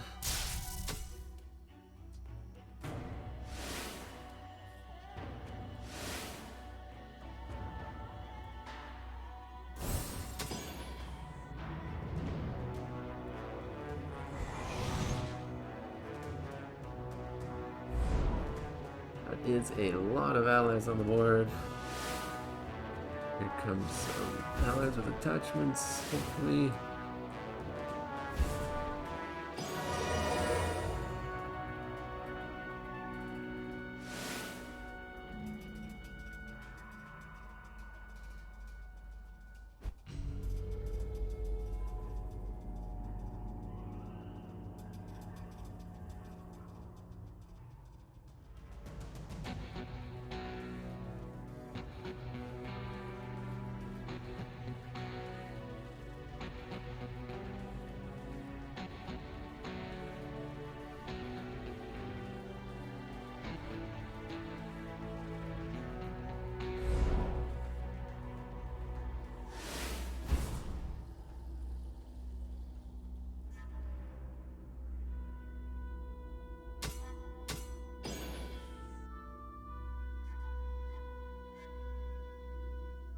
Ian giving the GG.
SET and Beantalk, their previous game before this, actually had a sync error.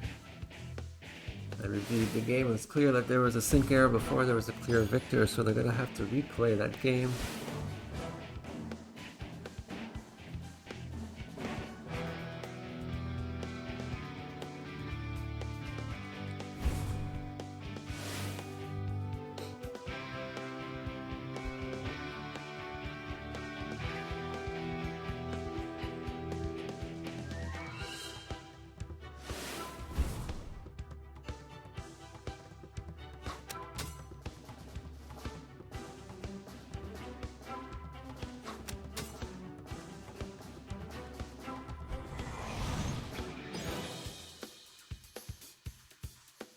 That's down to 6.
Ooh, suddenly a big ally on board might change the game.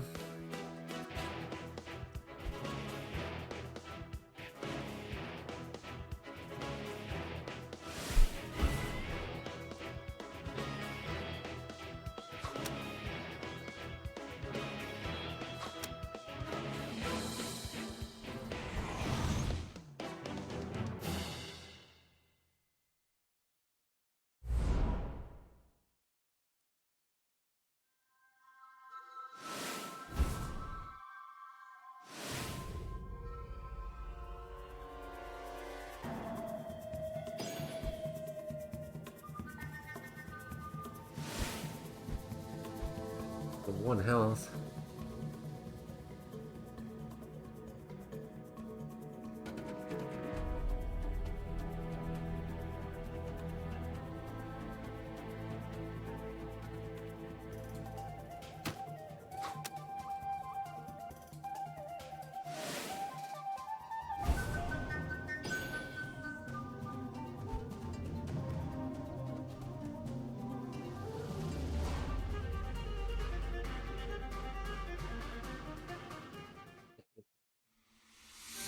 Sometimes you don't see the last defeat.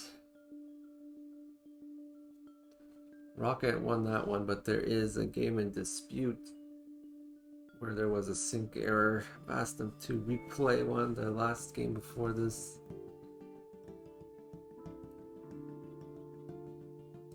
This one, if you view the game, there's some things being casted from the graveyard, so it's obviously a sync error before the game was decided.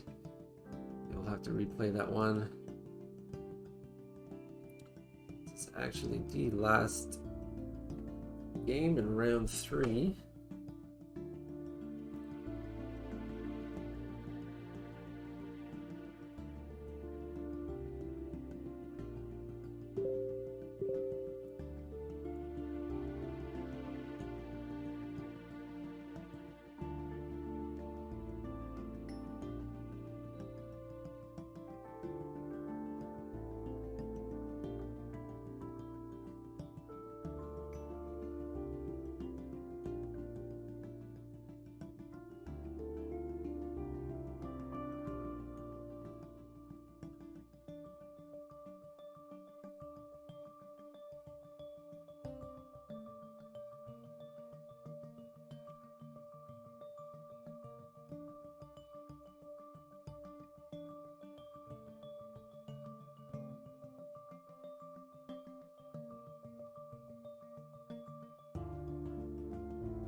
They are agreeing to create the replay now. Last game of round 3, so we will watch it. Let's take a look at the scores though.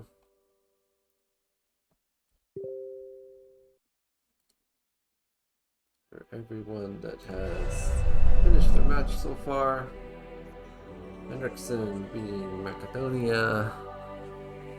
Lelouch Lamp beating out Anubis. SCT Atlas 2-1 over Emigor. Hitachi beat Inevitable. KA Dark beating Namcastle. Raf beating Arsul. Yoba over Romani. Charlie D beat Legolas. Just waiting on this match right now. And it looks like they both created the game. And they both created the game for the other person, but Rocket's supposed to create.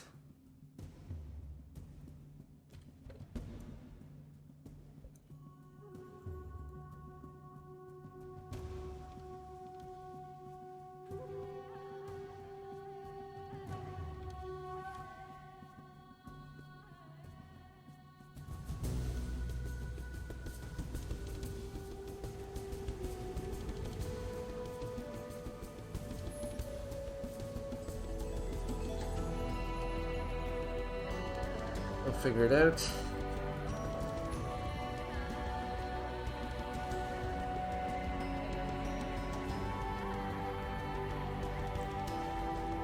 There they go. So they are replaying. When did they play it before? Rocket versus Beantalk? Beantalk and Rocket. So it was Beantalk game 1, Rocket game 2.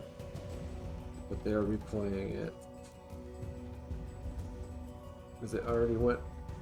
So they're 1-1. This is basically the winner will decide. They have to replay it.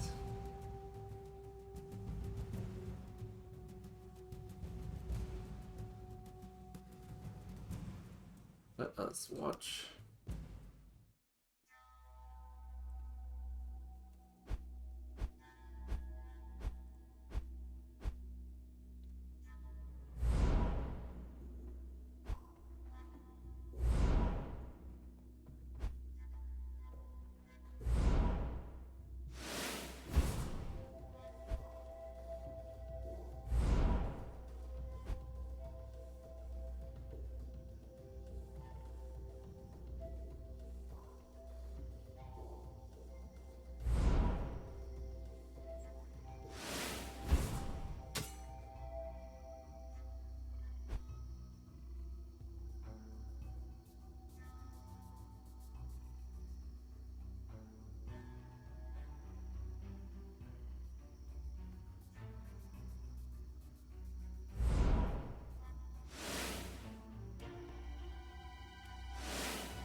Nice control there.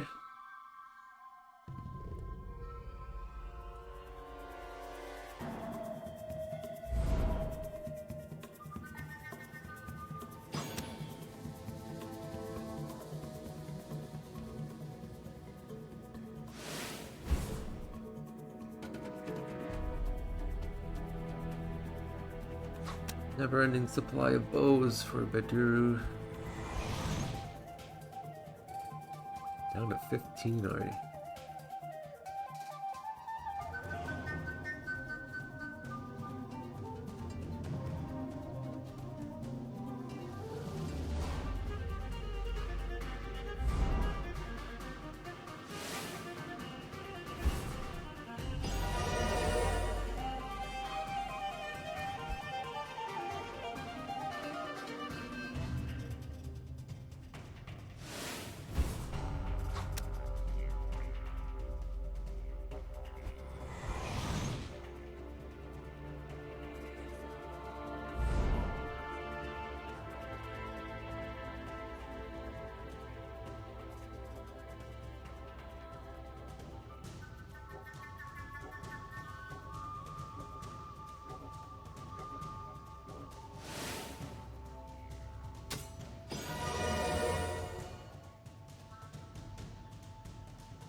Good heals, and Bess is back up to 21 health.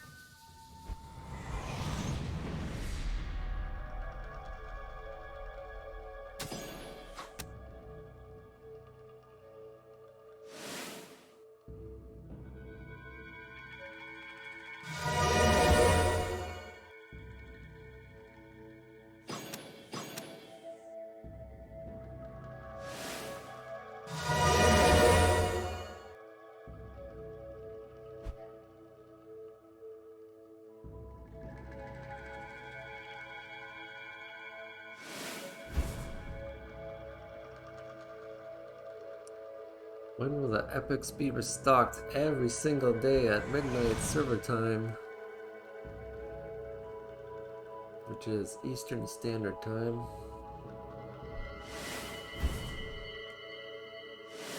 I think if people are still having problems getting them after so many days, by the end of the month, I'll just make it unlimited supply.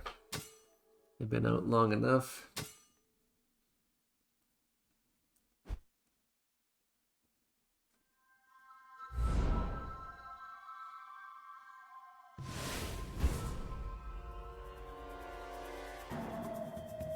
A sudden turnaround, Baduru is down to 10 health, and he gives the win. So Beantalk winning 2-1 over Rocket.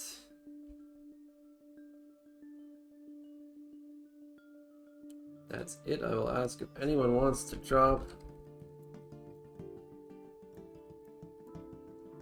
Or I enter in the final scores.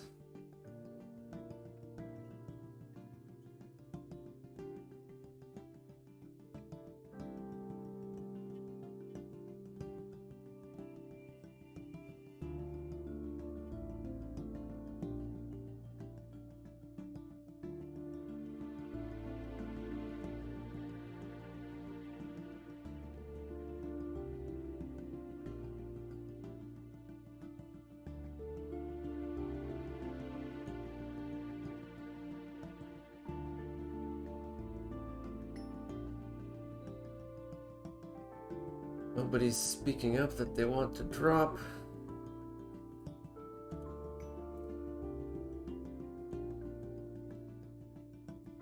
Guess we will go back to the scores. Beantalk versus Rocket. 2-1 because of the replay. second drop. Someone asking, what does drop mean?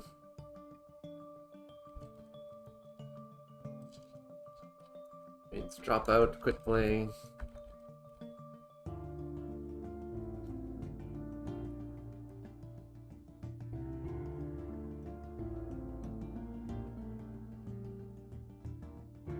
Have to add the droppers before people.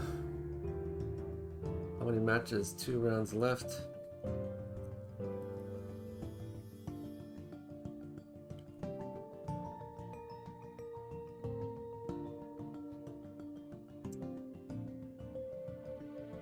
Just making sure no one wants to drop, because once I do this, the next brackets will be created. Some people are still typing, thinking about it.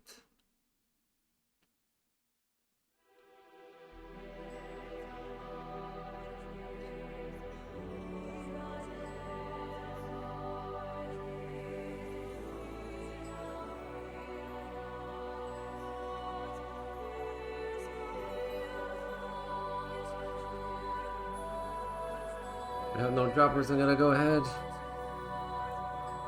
We are on to round 4. Here is round 4. Okay, I'll drop too late. Too late, dude. You got your match up. If you wanna quit, then you can quit Rocket, saying too late that he wants to drop, but this winner will get the points. Nope, he removed it. I'll drop it.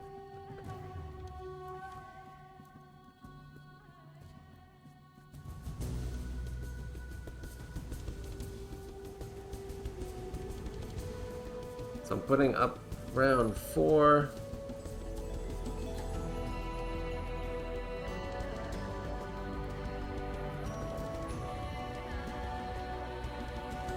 Round 4 is up. Let's check the scores. Standings. We have 2 people with 3 wins. Of course, they're going to be paired up. A bunch of people with 2 wins and with 1 wins. Bottom of the barrel here. People creating their matches. Obviously, we want to watch Charlie D versus Atlas. Which SCT member paid off his guild allies the most? Who will who will come out on top? Points difference. So there is a difference though. That's why SCT Charlie D is ahead when they're tied so far, but one of them is gonna go up. It'll be 4-0, one of them will be 3-1. And one of these guys is gonna go up to 3-1. So points difference with the tiebreaker starts to have an effect. And of course, this number 2 tiebreaker is if you had played against someone else that you're tied with and you won, then you're bumped ahead. Itachi won twice against some other people. He's bumped to the top. So we're looking for the top 3. Top 2 get World Championship tickets, and the top 3 have cash prizes. 2 more rounds. Here's the bracket. Who were we looking for? I forget already. Charlie D and Atlas. Charlie D and Atlas are matched up together, of course.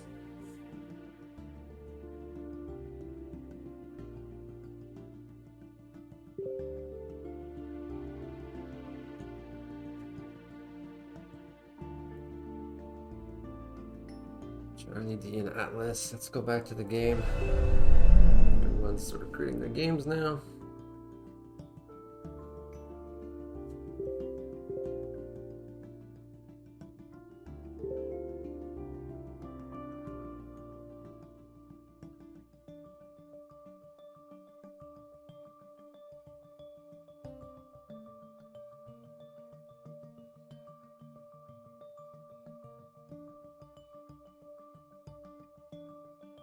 There's Atlas, had the game up because he came first in the pairing, so he creates with a random starting player.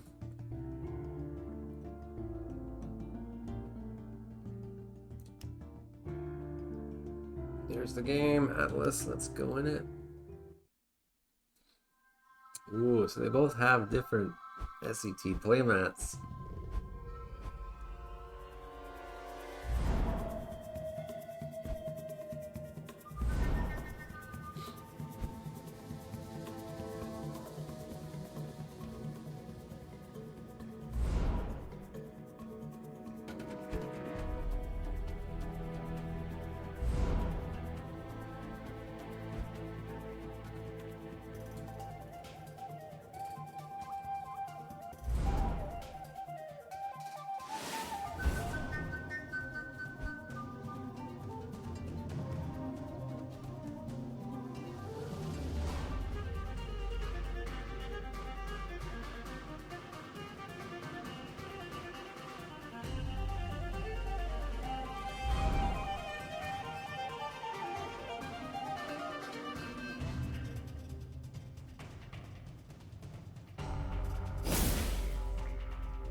Foxhound saying, I'm gonna reveal his secrets. Foxhound saying to me in chat, he's watching on Twitch, but he is intentionally also watching in game just to give support to his guild allies.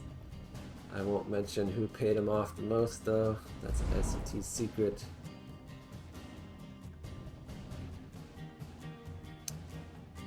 Am I streaming WC alone?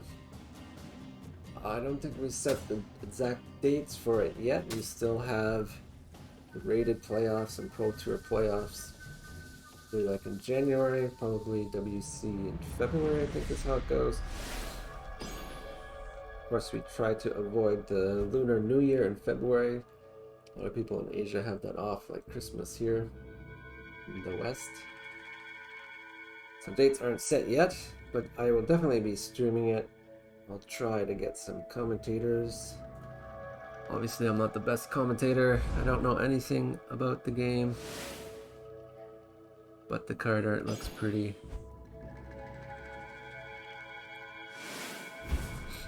SCT Cast trying to shush me about the SCT shenanigans going on.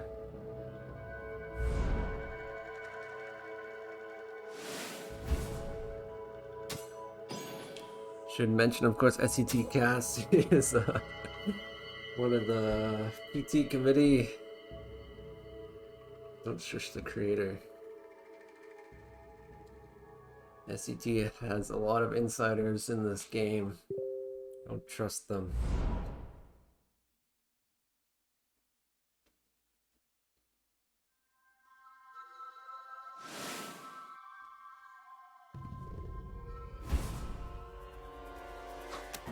Badu taking a bit of an early beating from Lance. If we can get that attack twice ally, the Snow Spotter, I believe, would help.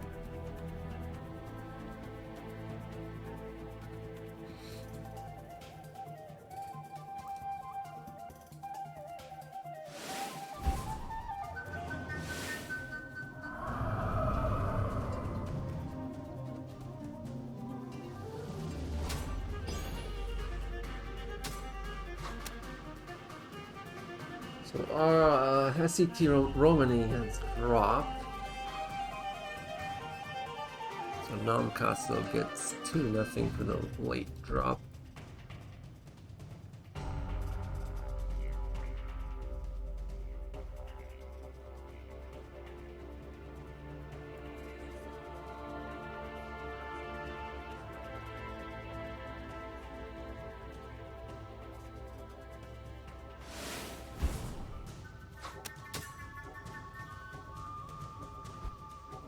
We were down to 10. Not looking good. Obviously, he's throwing the match.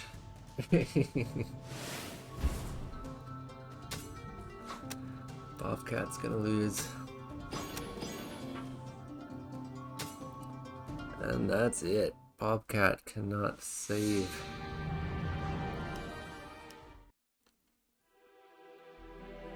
Some other games going on. Still should watch the leaders.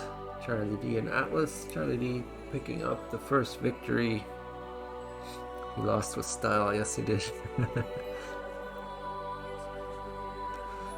Cat cards as class. Well, we have Wolven, they're kind of half cat, half dog, right?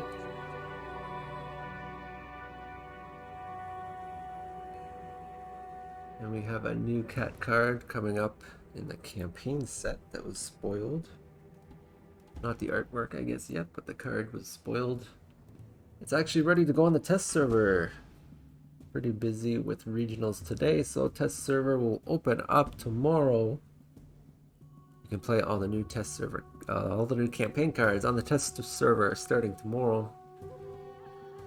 As we test them out, check for balance issues, and get the artwork coming in.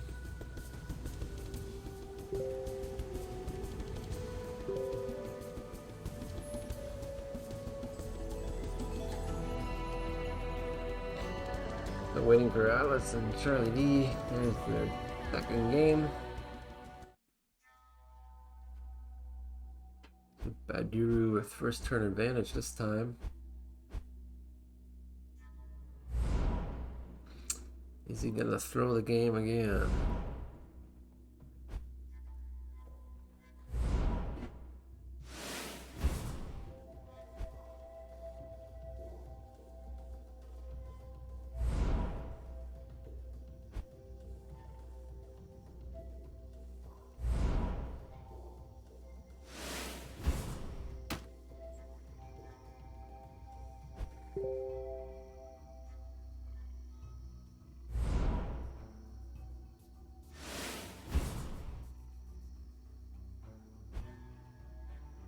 Trap being triggered, camouflaged foe.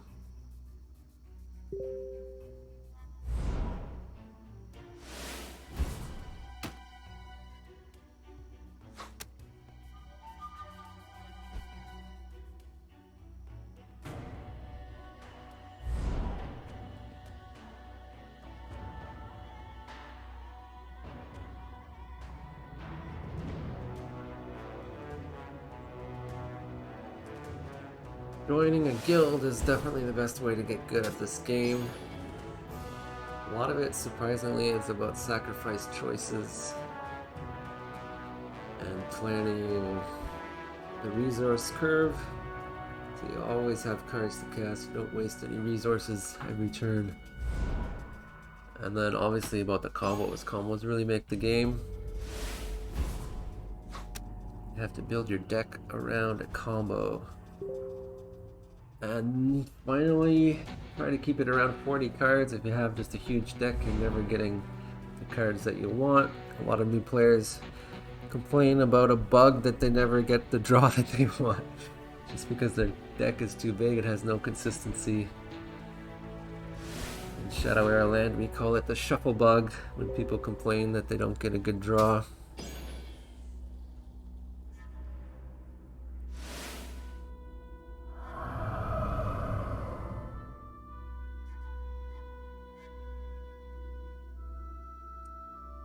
I am Kyle, the creator of the game and the lead developer right now. Over the years, we've had about 10 people off and on doing the dev work, as well as design teams, doing the card abilities and text, and of course, a ton of artists, probably about 10 or 15 artists in total.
Lance low on health, but with those allies, he might make a quick comeback.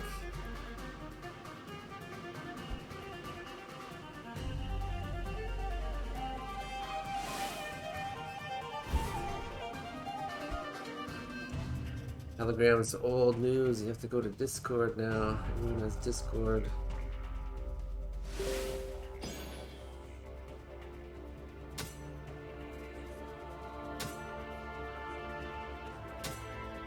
Lance with the comeback.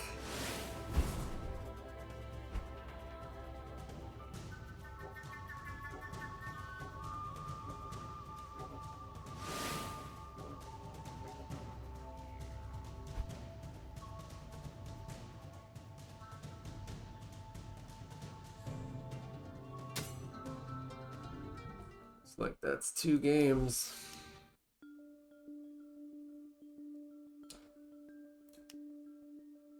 Oh, is it still say play? Here we go, Charlie D. Winning 2 against Atlas.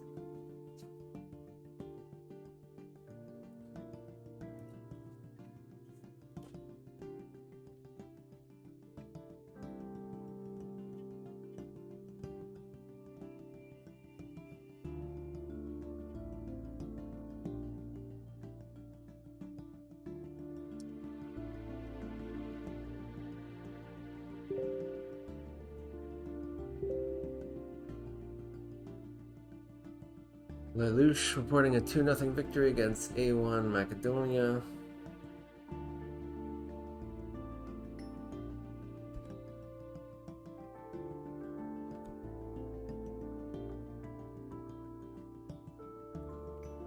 We just record these latest victories. We are on round 4. There's 5 rounds in total.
Let us jump into another game, just recording the latest matches.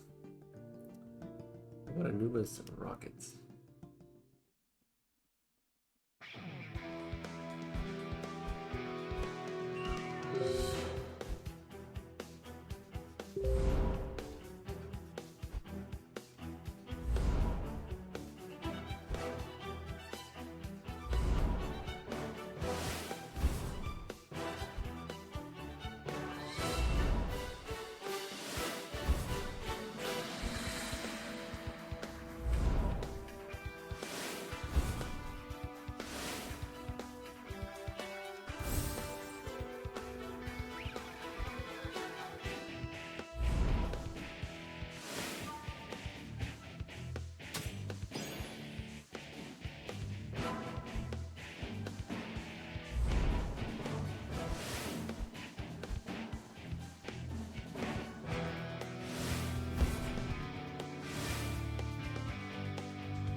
The 2 hunters going at it.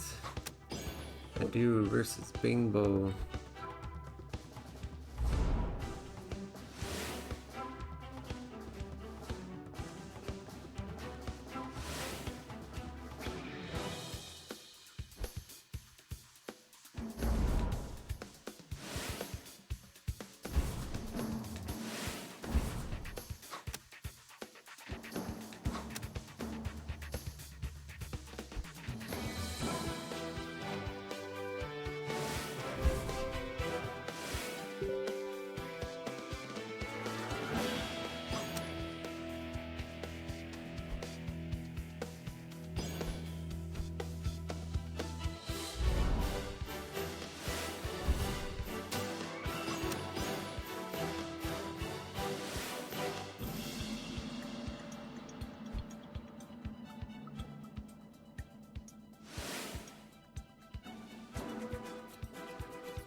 Rainbow getting down there in health.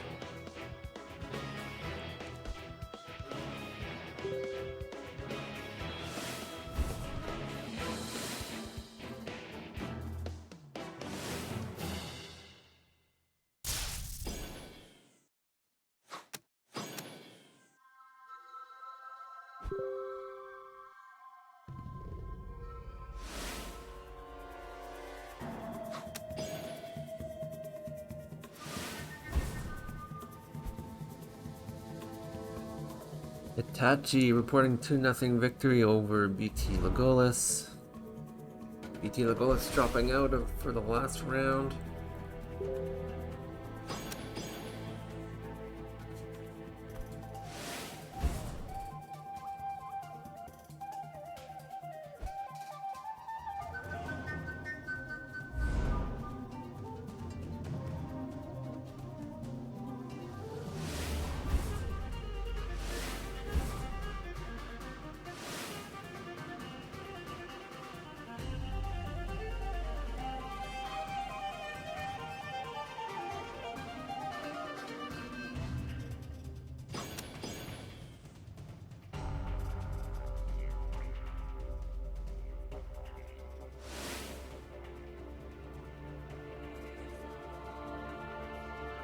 Still a very close match, probably too early to call here.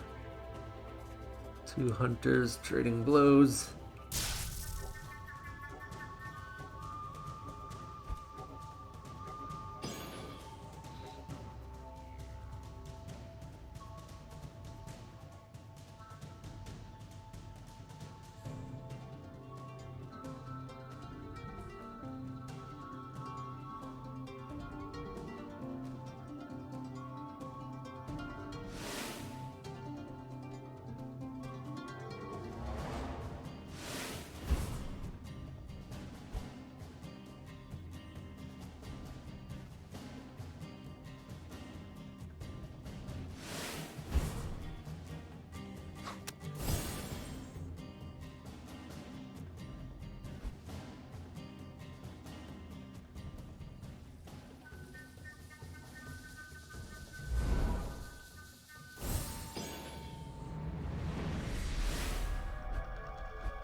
Down to the wire.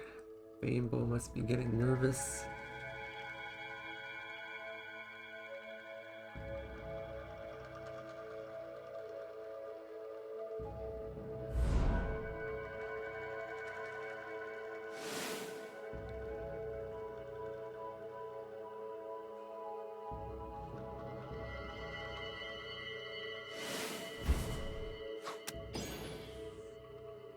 Just a quick heal there. Weapon and armor on the board.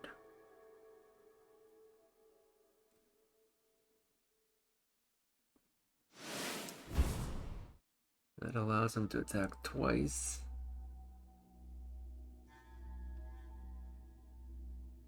Not sure that you'd want to.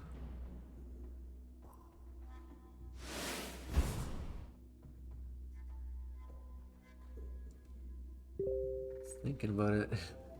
No, he doesn't. Change his mind.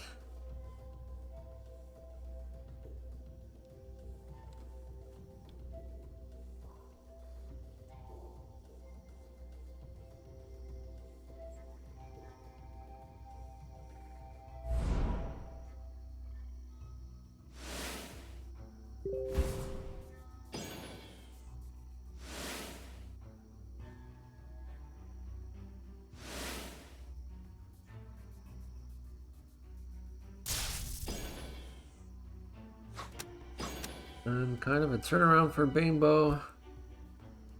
Two nice allies on the board.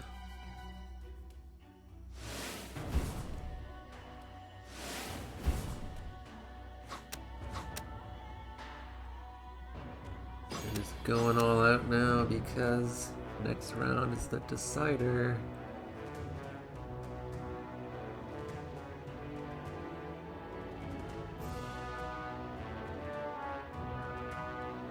Does he have a weapon in there to win the game?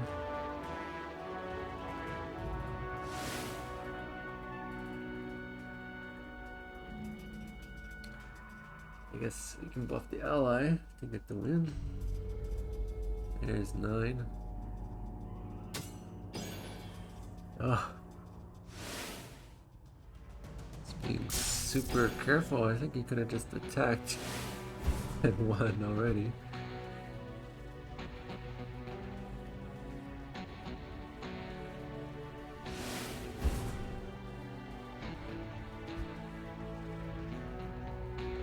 Now one of his allies is frozen. What was that?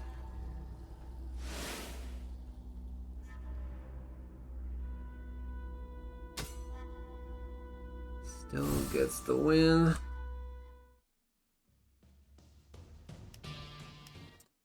It's a pretty good game. Who do we have now? Inevitable versus Hendrickson. Dark and Yoba.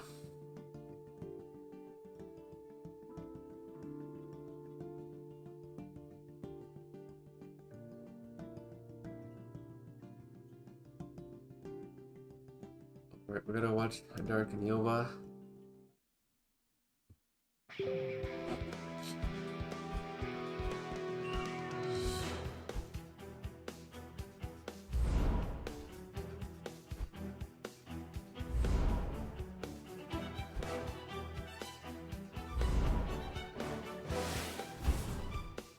Baduru, which is weapon, versus Jericho. He's removing attachments. I think I'd have to go with Baduru for this one.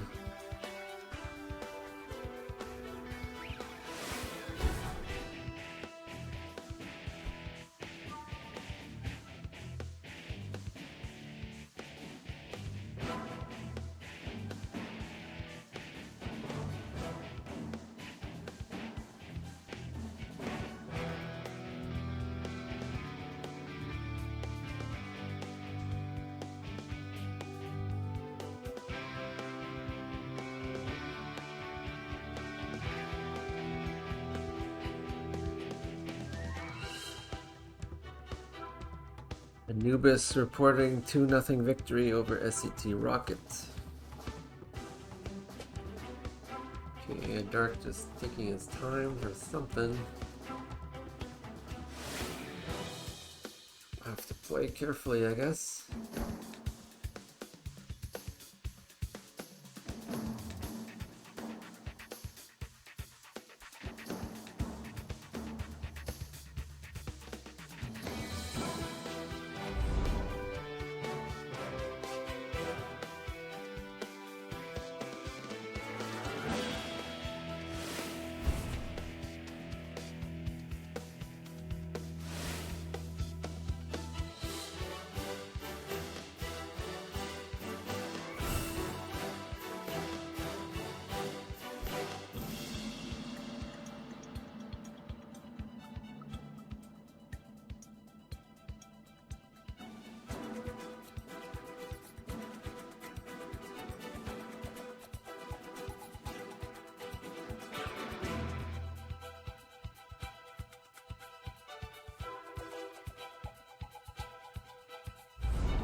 For a new player, the packs are just in the merchant under open packs.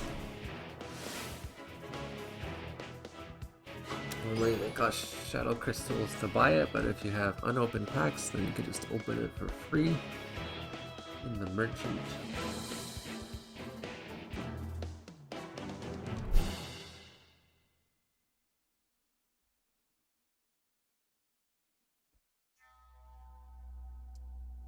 This game kind of has a slow chess-like feel to it, everyone taking their time and decide what to do.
Taking the time to do the math on that one, I guess.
There's a trap.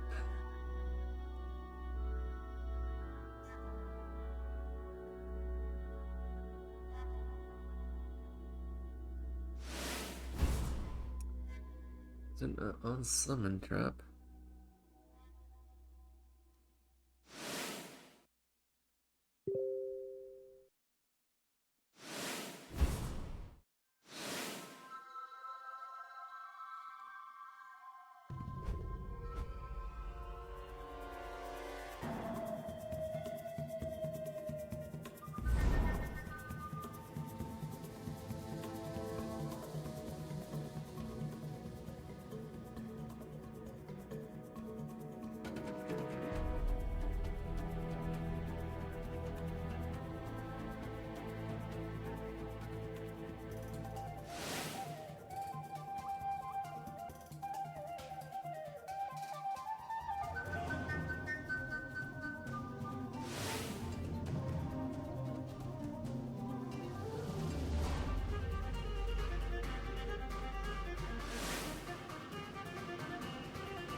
With Forgotten Horror on the board, might just turn around this game for Badu.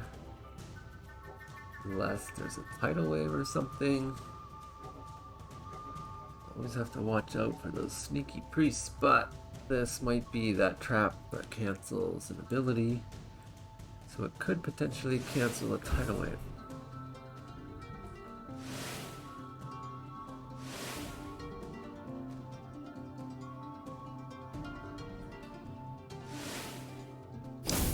got rid of the trap. What was it? Decoy trap. So it's an attacking type of trap.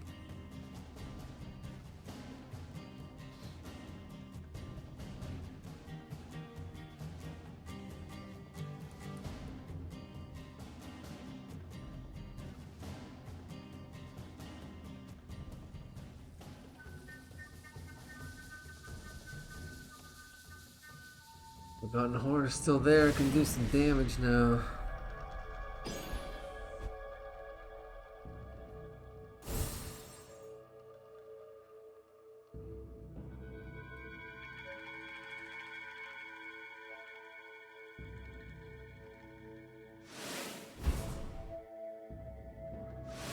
Ooh, bad Santa. So the opponent only draws 2 because of the full hand.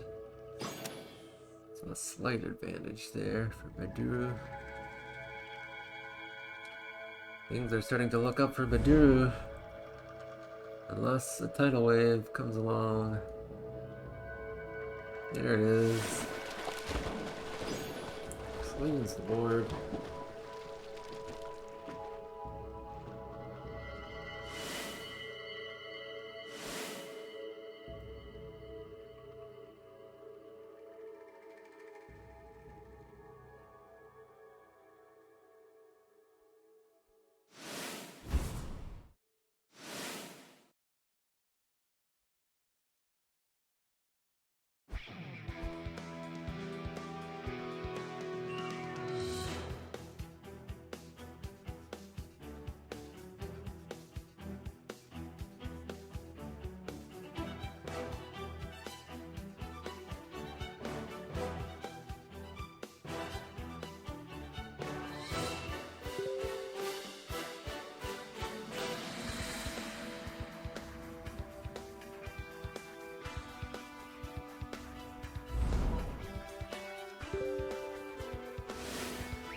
Imagor reporting 2-1 victory over Bean.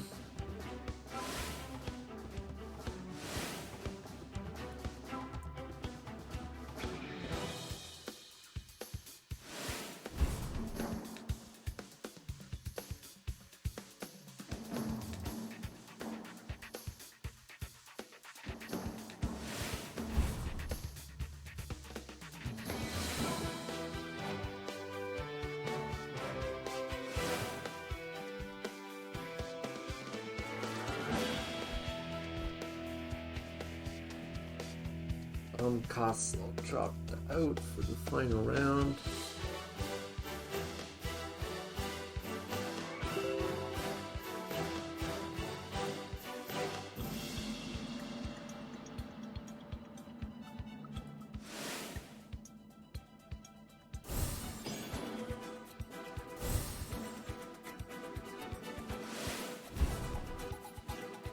It's still fairly close to call the too close to call yet for Baduru.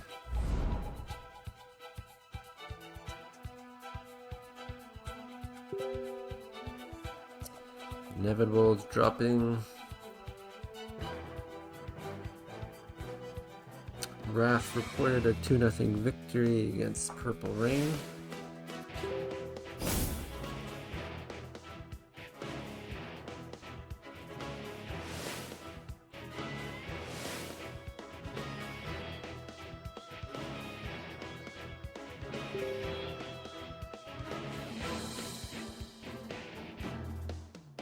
Hendrickson reporting 2-0 victory against Inevitable. Inevitable dropping.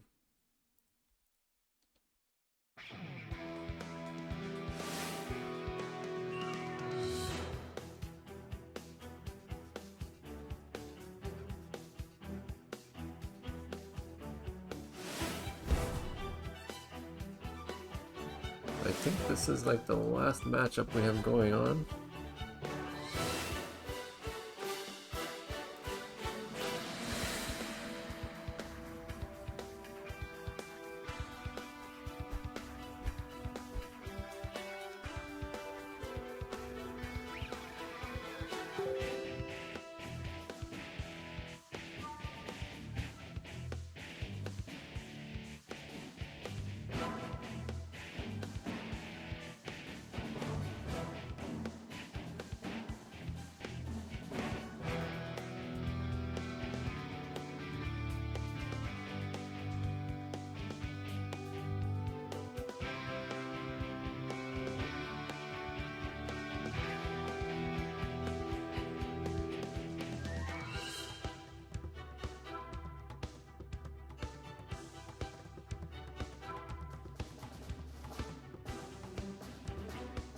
Down to the wire, players taking their turn.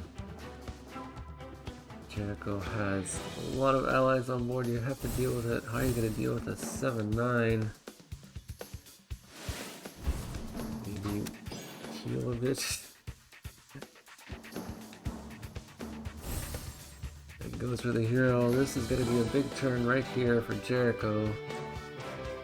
7-9 on board.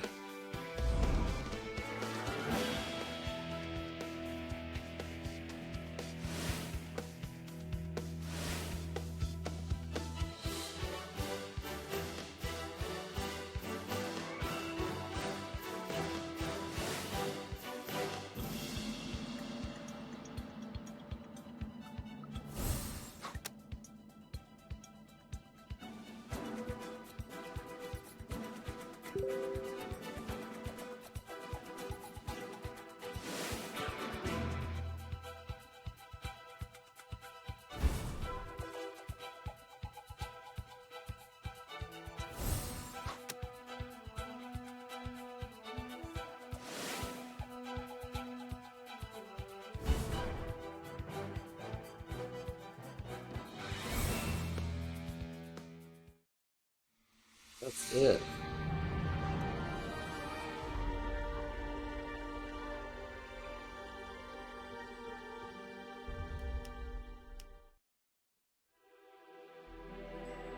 So just confirming if anyone else wants to drop before the final round and before I enter in final score. Where's the last one that says they want to drop? Everyone's dropping like flies. Don't want to waste their time if they don't have a chance, I guess, which makes sense.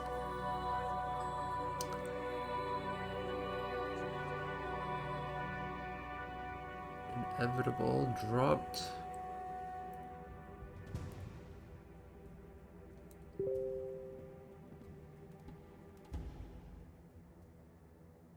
Bean Talk dropped.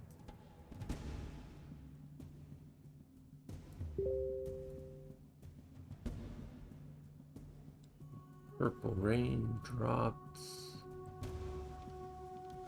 So many players dropped, then someone's gonna have a chance at top 3 if everyone drops.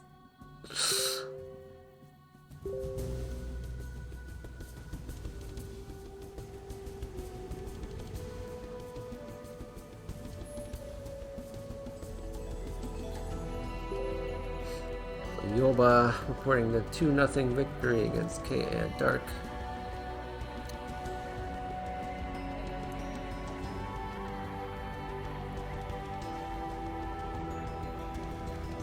Give me 1 second to ask for any more drops.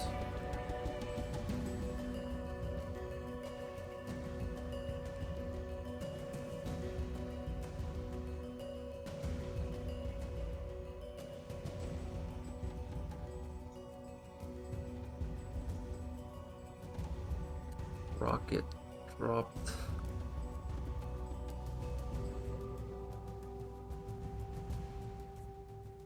Okay, I think I got all of them. Let's see who is left.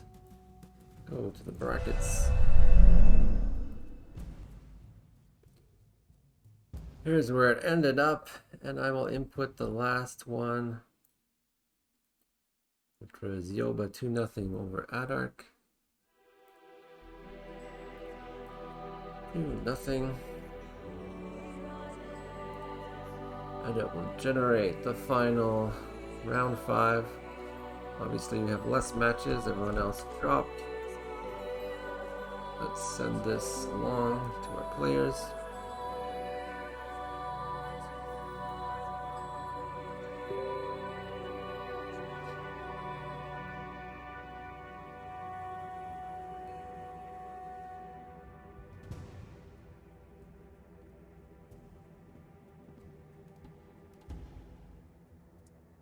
So it is the last round. These are the matchups. Let's view the scoreboard. Charlie D, way out ahead, 8 points.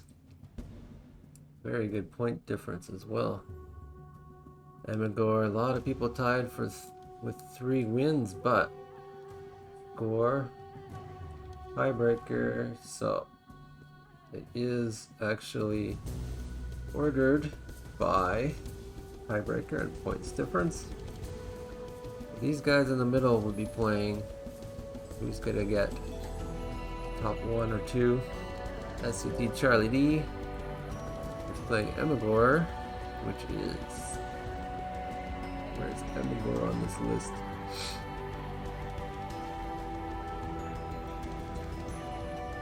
Second. It's right at the top, that's what I didn't see. So they are playing together.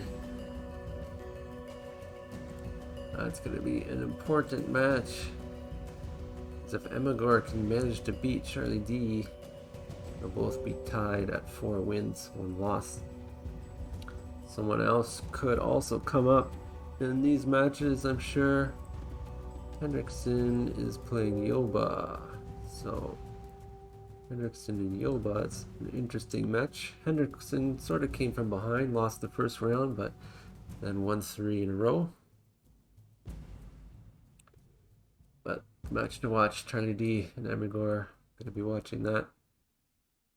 For the last round, go back to the game. Charlie D has the game up.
Alright, there's Charlie D versus Emagor. Let's go ahead and join that match.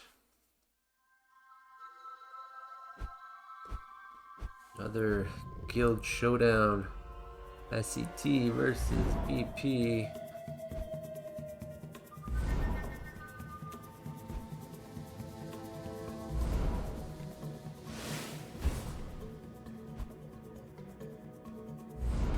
Obviously this is a big match. Charlie D out in front. Last round. It's important to see who is going to win.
There's our early mind control, taking care of that ally.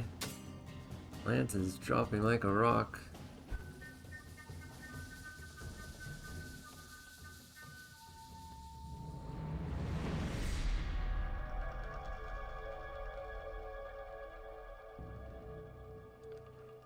He turns 6 down to 13 health. Ankle breaker helps control allies, of course. Here's a bit of trivia. That is actually a skipping rope. I think it was Calm Down. Calm Down was the game designer that designed that card. He broke his ankle when he was skipping or something like that. That's where the idea for ankle breaker cards came with the skipping rope. That was back in the day, for sure. Calm Down.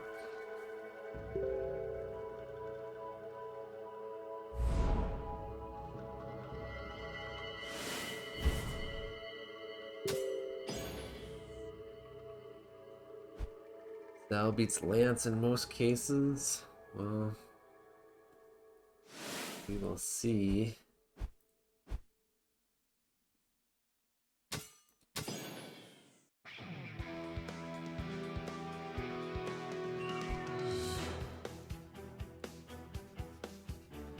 People in the in-game chat talking about the change for the hero attacking versus using ability. The debate is if a hero can attack and use an ability, what happens when you drag the hero? Should it attack or should it use an ability? There's a bunch of suggestions. I thought maybe when you drag and it could do both, it would like shade part of the card, like go up here for attack and drag down here for ability. Maybe you would just have to drag the weapon to make the hero attack. That would be much more deliberate, wouldn't it? Dragging a weapon all the time to attack. Maybe that might be an easier change. And dragging the hero as using the ability. That might make more sense. But people will complain, oh, I have to drag the weapon to attack. I think that makes the most sense though. And the easiest for me to implement. Would also get you in the habit that it's definitely a separated thing. If you want to attack, drag the weapon. If you want to use the ability, drag the hero. You might go with that. Lock sound agreeing, saying drag the weapon. Maybe I'll say that in public chat too.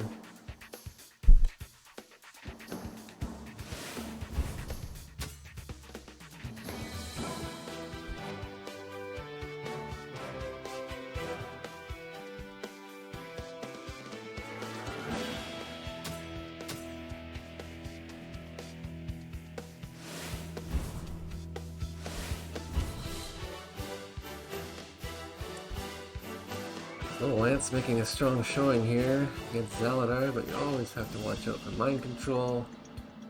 There's the Zaladar zap next turn. I don't think I've seen anyone use the healing ability.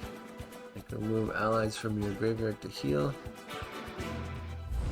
Kind of only works if there's a lot of weenies like Sparks in your deck. But this is getting pretty dangerous for Zaladar right now.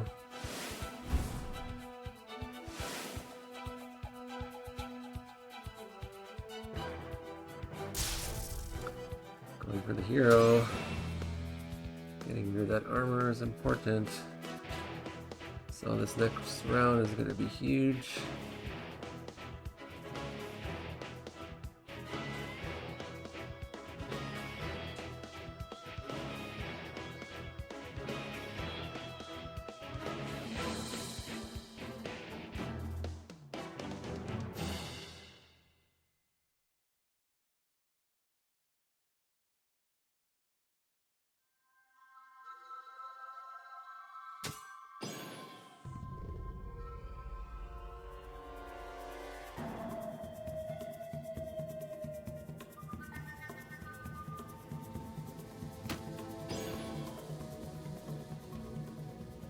Went defensive, took out the allies, cleared the board. Now has a decisive advantage.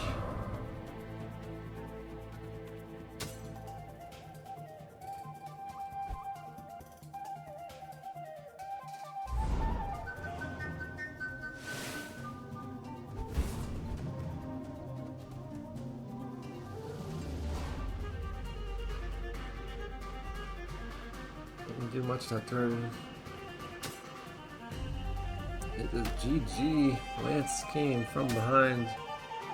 Took out Zaladar. There you go, Fox Sound.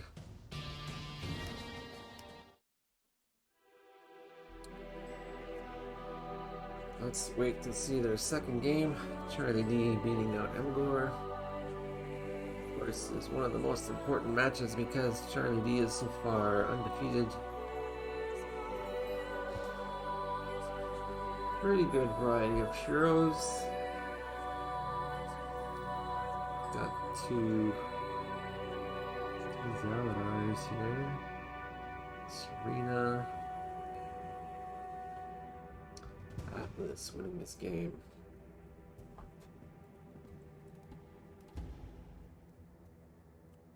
Just gotta wait for Charlie D or Emigor to create the second game.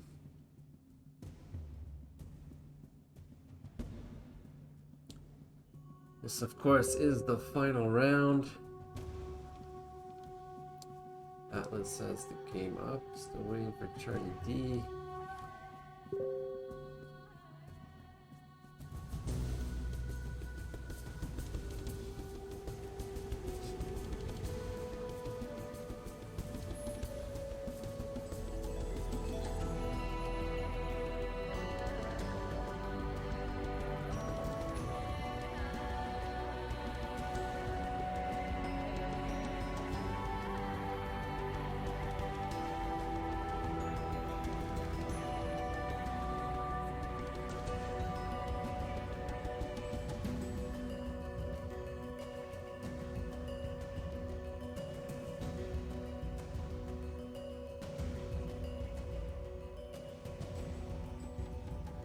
A scout reminding me that some weapons have an ability.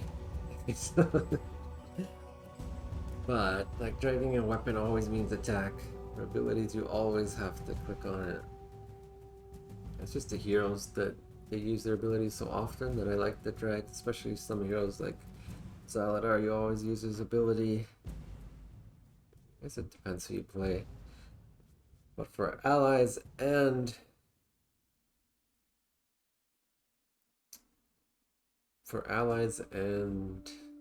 weapons, you should have to click on it to use the ability. The argument was that that should be same with the heroes, but I do want drag for hero shadow energy because that's just what happens. I always want to drag Zaladar to use the ability. So that's inconsistency. I don't want to lose anything. Like, I don't want to lose being able to drag Zaladar to use the ability. So Charlie D created his match. Here we go.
Early ankle breaker out will help Lance for sure. Control some allies.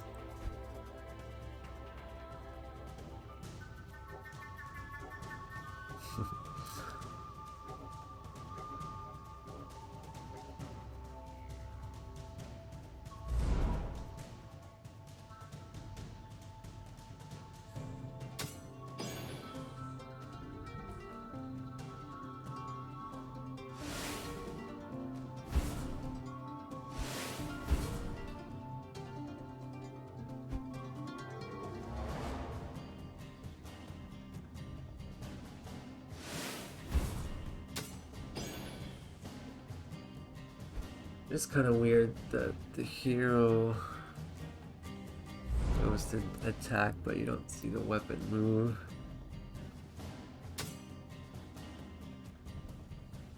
Not sure how I would implement that. Dragging a weapon. You drag a weapon to attack, then the hero obviously has to go with it. So maybe they would just both go there to do the attack.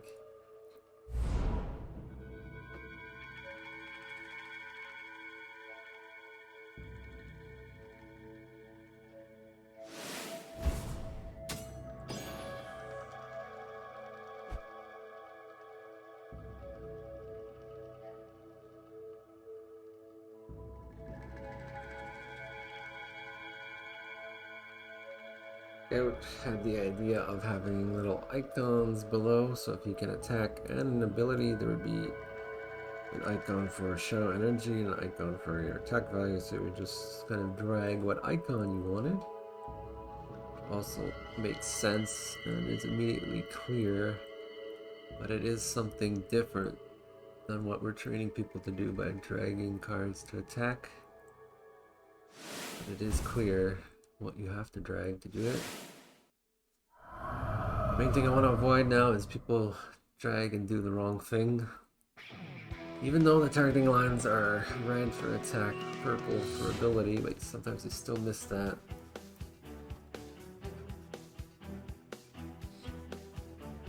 You should just implement all the methods and have it as an option, right? You can define in the options what you want it to do. Oh, he even did a little mock-up in the main chat. I guess you can only see on Telegram or Discord, not in-game, because it's a picture. But it's definitely something that could be done, just drag the icons to attack. So Zaladar's getting low on health. Let's pull out the mind control to even the odds a bit. And uses his ability by dragging the hero card into his ability.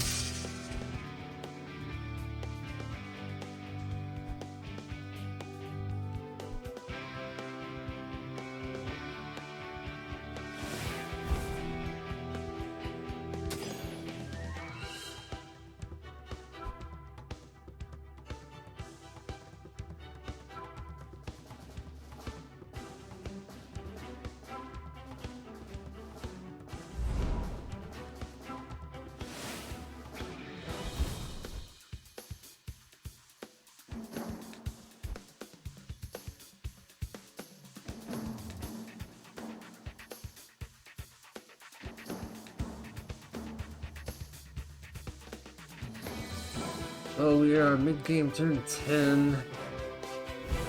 Saladar falling behind again. Pretty big ally on the board, but it's a ripe target for mind control. Could turn the game a little bit.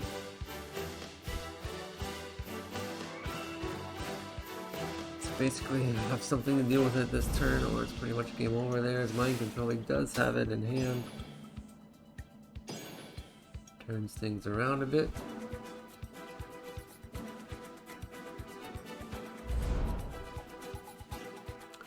Totally clear on board. Lance, of course, can use his ability for surprise haste attack. With 8 resources, he should have a lot of choices.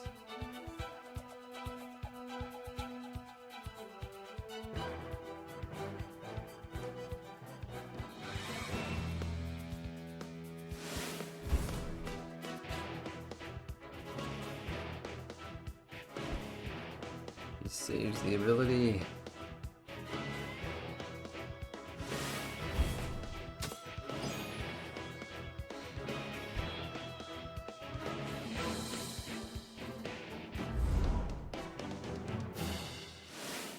There we go. That's who you want to haste.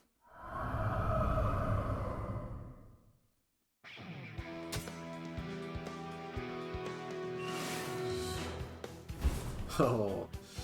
And put it back to hand to protect it for next round. It's pretty much game over because next round Lance could do that same exact thing.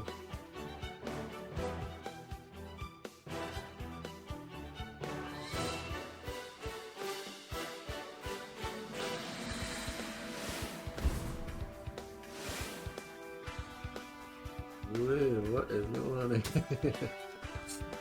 That was a mistaken ability, I think. And then use the attack. That's the problem. I don't know if dragging uses an ability, dragging uses the attack. But we're trying to decide. So using the same tricks. And that's 2 for Lance. Charlie D maintains his victory. And taking this top spot. Nicely done.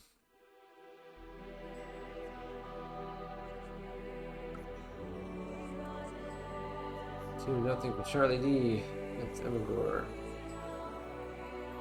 We will go back to let's see what is the standing. So Charlie D. Next we want to see Atlas and Hendrickson.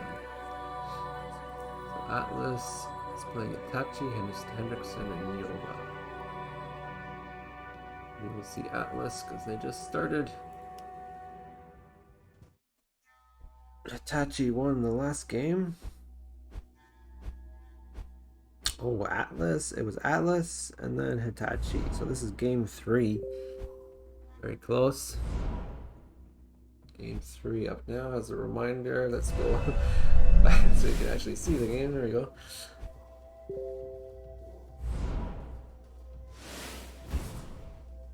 This is another important game.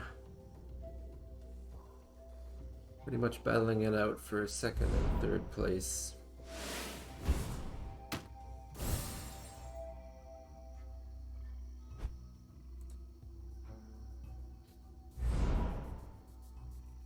Flameborn saying Lance 2-0 Zal. He doesn't see that too often. Definitely.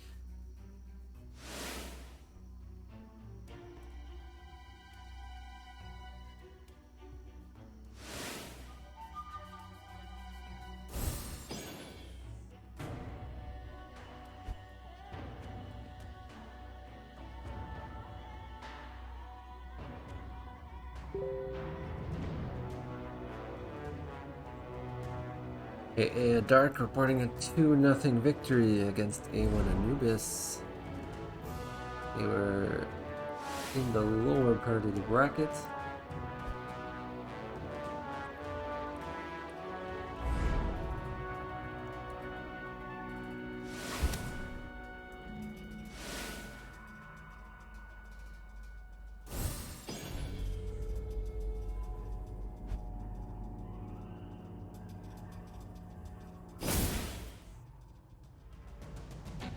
You know, a lot of Pure Be monsters this tournament. One of those cards that I've never really used before. Guess it's really useful to destroy a resource. The cost seems kind of high. Must be a trade-off. Getting a lot of allies out there.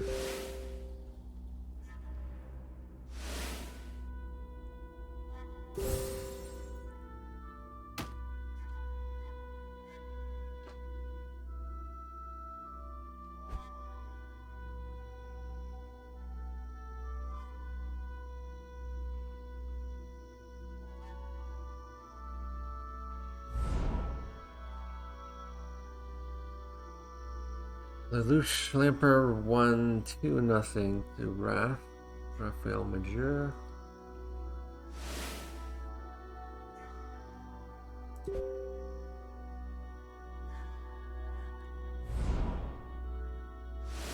So we only have 2 matches left, this and the Hendrickson Yoba match.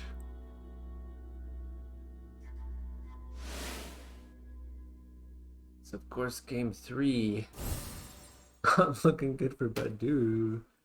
That's about it. I mean, what can you do?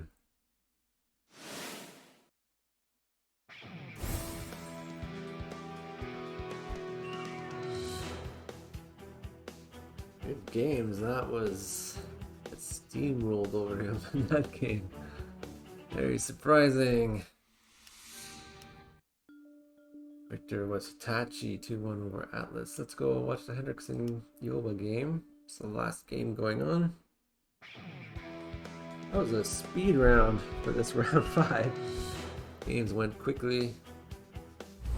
So Zaladar versus Jericho.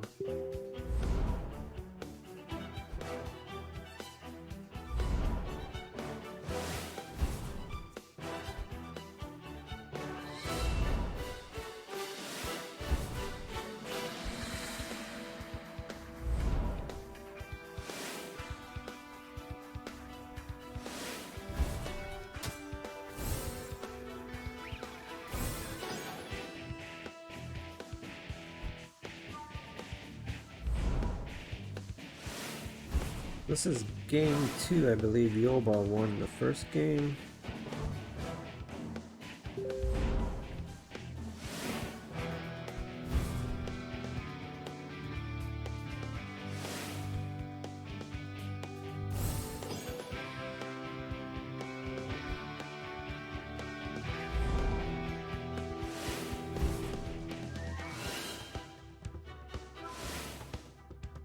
This is the final match going on. Anybody's game right now. Have to watch out for a tidal wave when you have 3 allies on the board.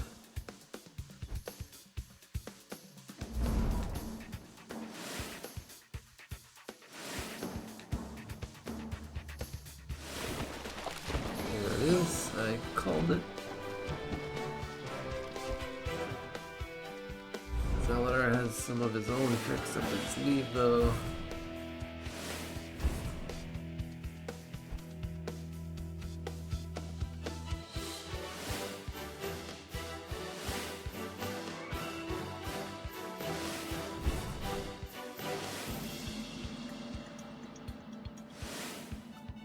That ally looks like a prime mind control target. Not sure if he's been saving any in hand yet. He uses this card draw, he's digging for a mind control probably.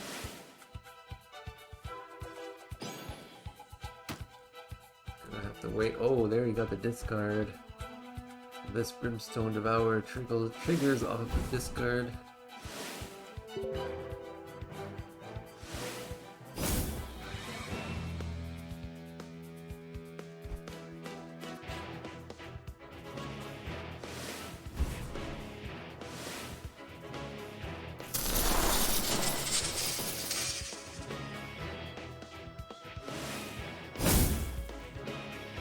Yoba won the first match, but it's not looking too good.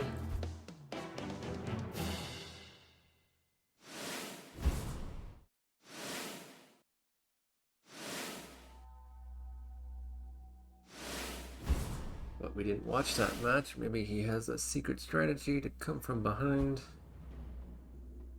Of course, there's always priest heals, but getting zapped doesn't hurt. It does hurt a lot.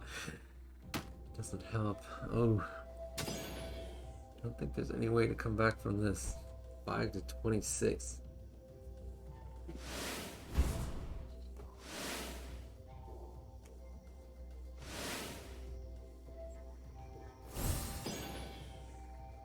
Is there another mind control in there? There it is.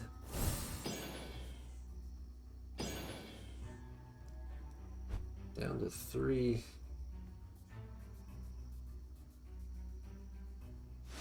Never give up. Go for the draw. I guess that card's great with Jericho if you don't have any attachments to remove. You can always use your Shadow Energy to go for the draw.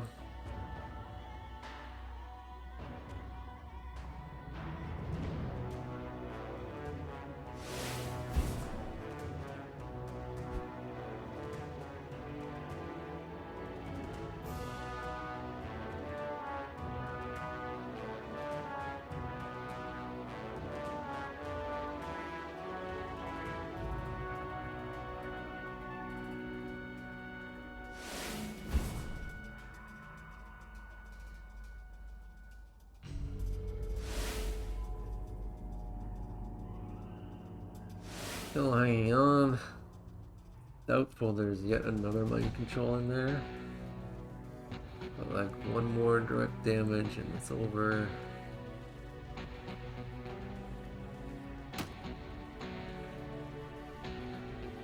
Oh, he does have another mind control. He must have been saving them up. So it's 1-1.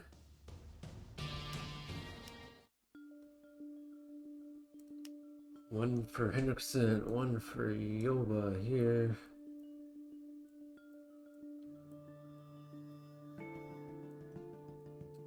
Yep.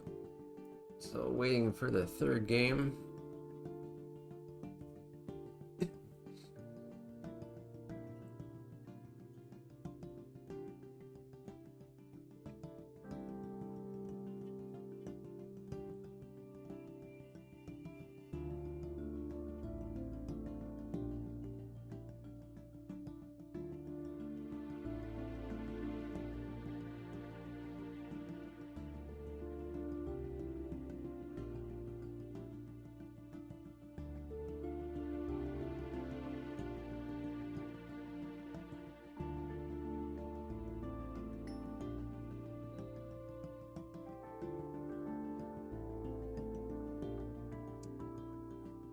There it is, Hendrickson versus Yoba, game 3.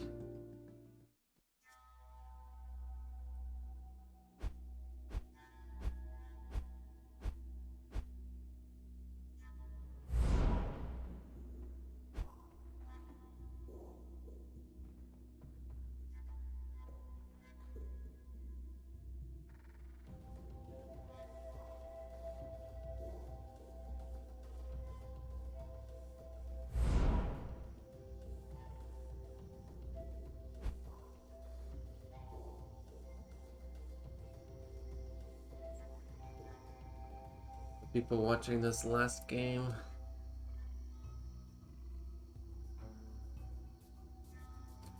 No pressure or anything. SCT versus TJ. It all comes down to the honor of your guild.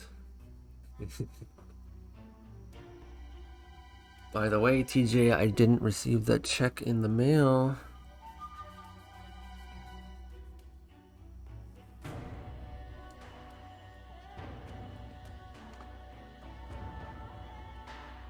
Taking their time to think through the sacrifices.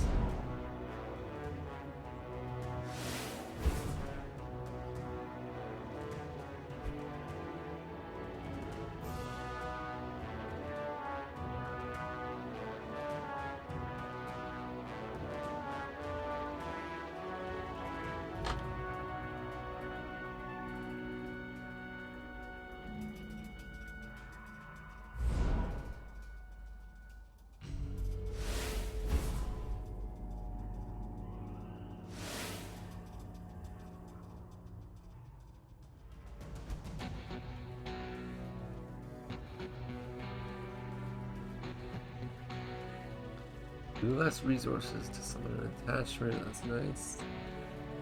Well, you could summon this for free.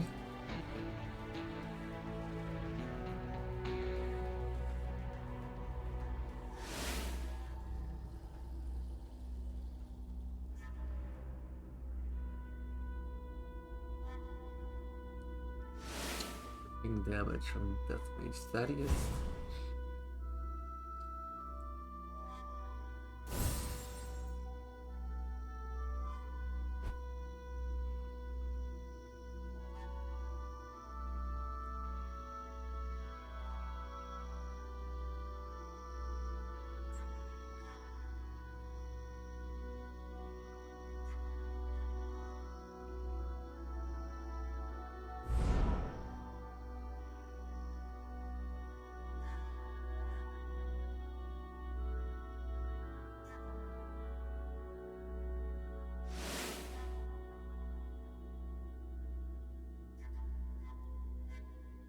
That ally's getting pretty big.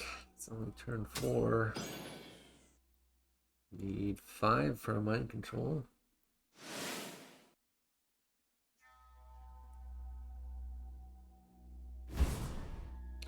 That's switching it up. Jericho likes his attachments. Goes defensive and gets rid of that ally. Now only 3 resources. You're a long way from a mind control, but you could use the Hero ability.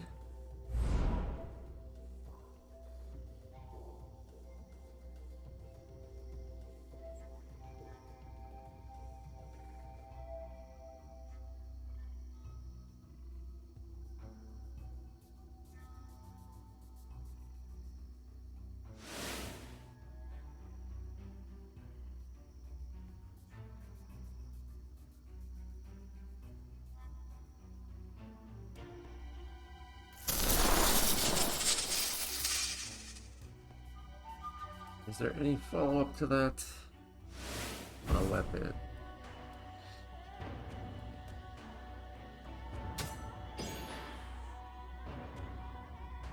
That was a good play to even the odds.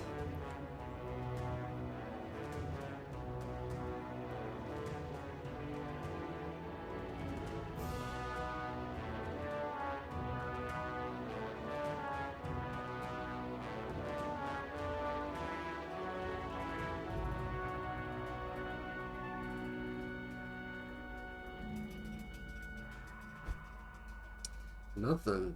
Jericho does nothing. Okay.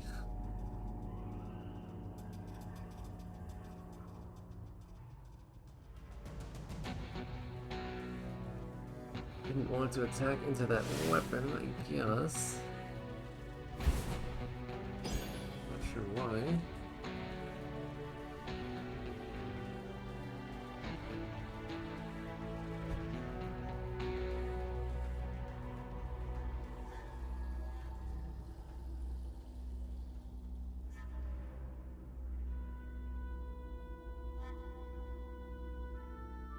Remember, this is game 3. Each hero has won one match already, or one game already.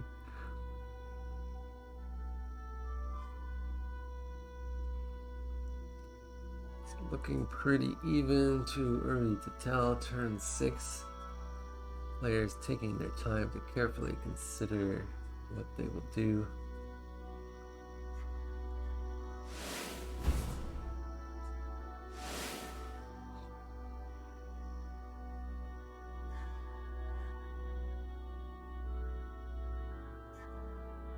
Deciding to attack into the weapon or not. Nope, goes for the ally.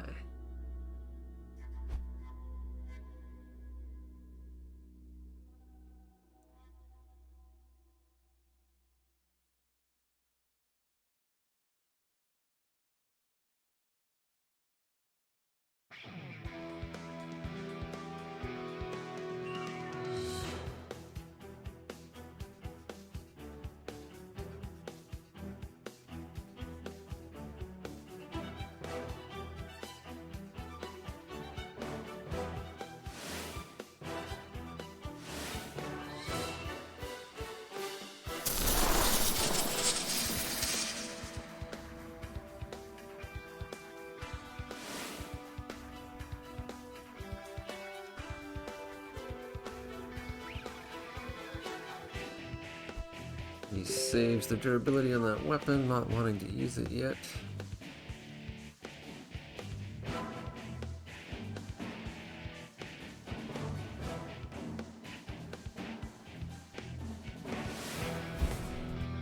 There's the old tired combo there with Jericho.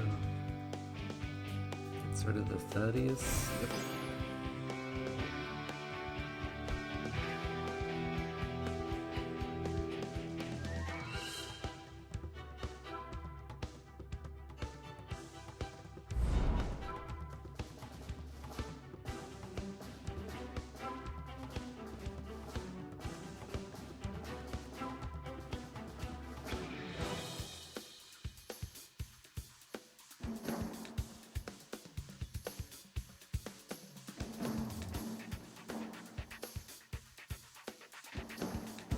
There's the mind control. Like a weak ally to waste the mind control on.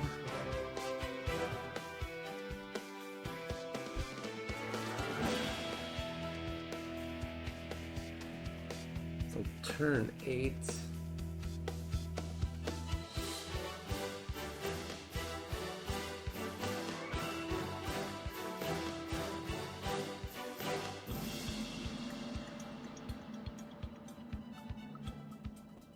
Thinking about what to sacrifice now. Skips the sacrifice. 4 resources on turn 8.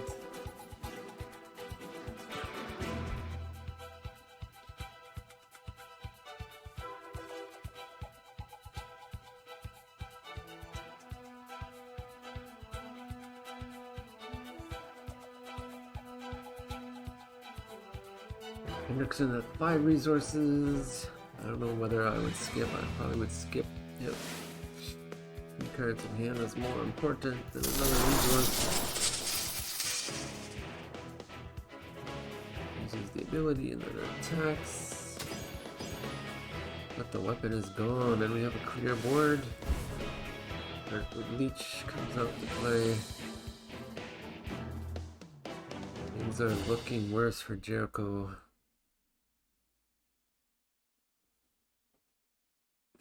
5 cards, I would sacrifice 1.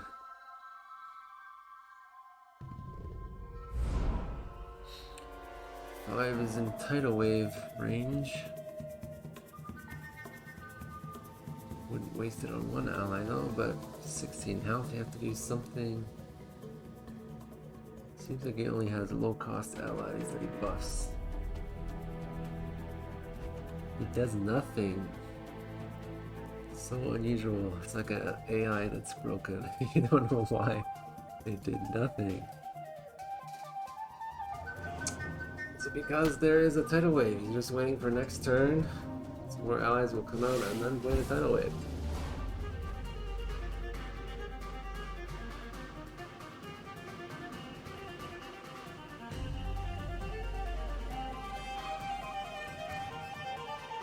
And yes, there it is.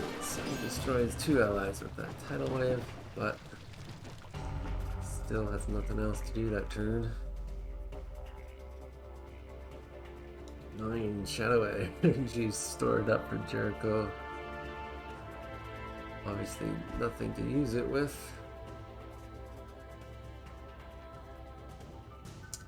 Yoba also doing nothing. Maybe he has a mind control, just waiting for the right time to use mind control. In a cold war of doing nothing.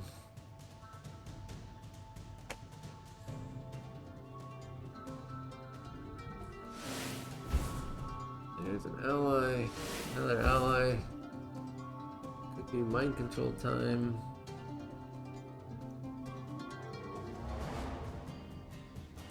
Ooh, and a buff. Okay. That was debatable.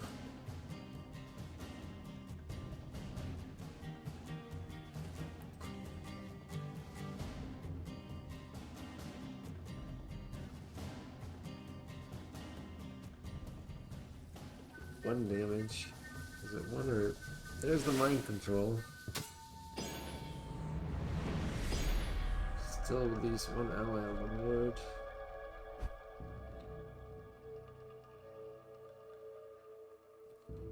Saladar has a pretty big lead.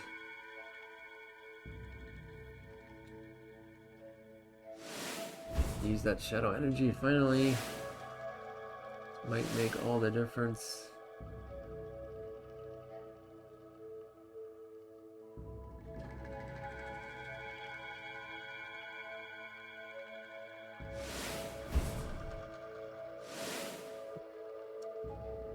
And here come all the attachments. Buff the allies.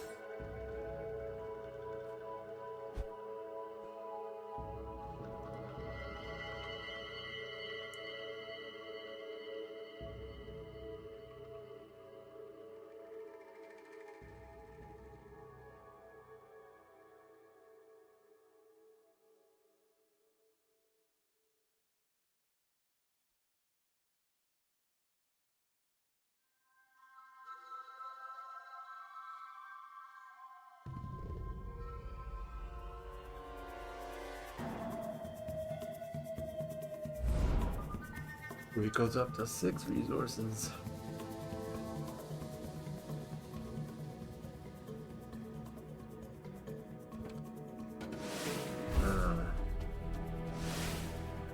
This is a little bit of a heal engine here. Heals for 2. Might start making a difference though. Guess he had nothing else in hand to do.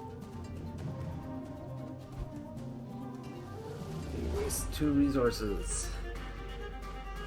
Didn't use his shadow ability.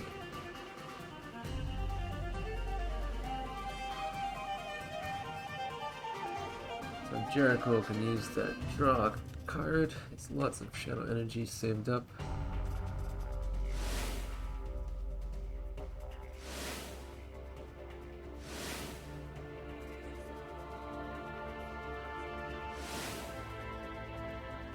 Same old combo.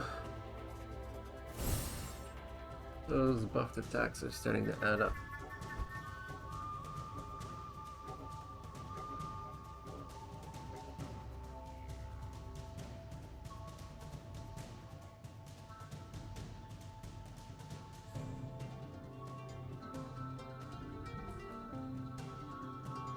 It is looking a lot closer though, 12 to 18.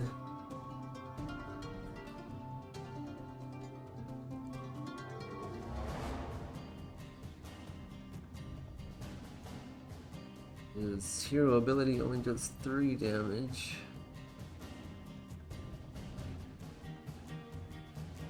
Could heal 2. Oh, he has armor.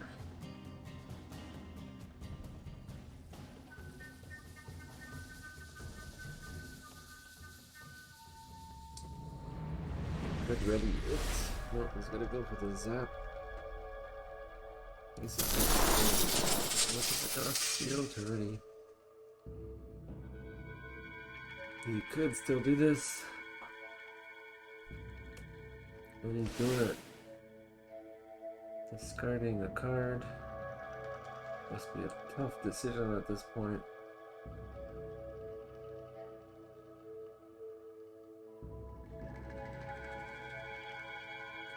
Harpy cost 2, I guess it wasn't that hard of a decision.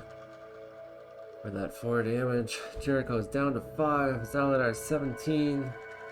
The end is near. What can Jericho do? Tidal wave. Can use that draw. Dig for a tidal wave.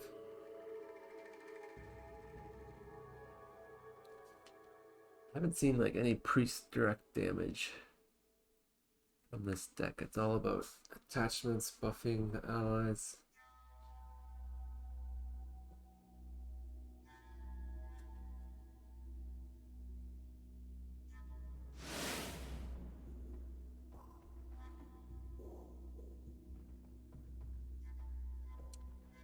Just thinking carefully how he can destroy that ally.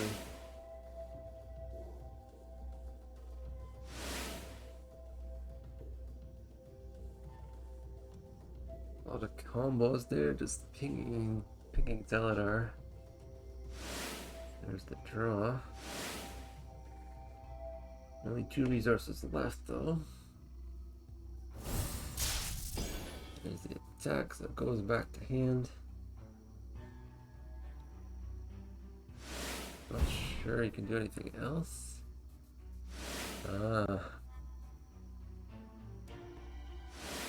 It's another buffed ally to finish him off.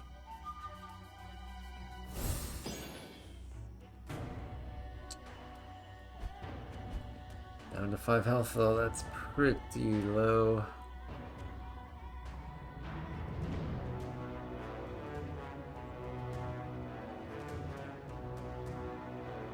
So hard to see these attachments. Ugh. Can't click on it.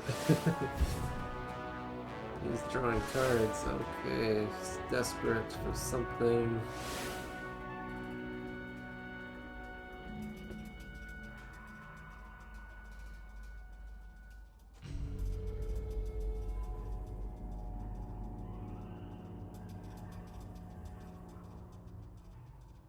Have to discard one.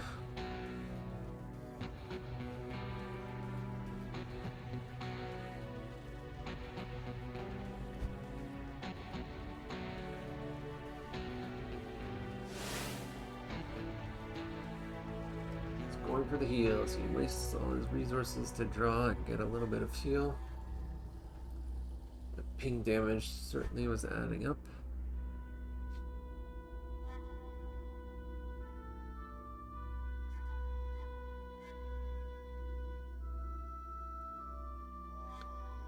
Getting down to the wire here, I don't think I've seen any heals from Jericho. Priest that doesn't have any healing.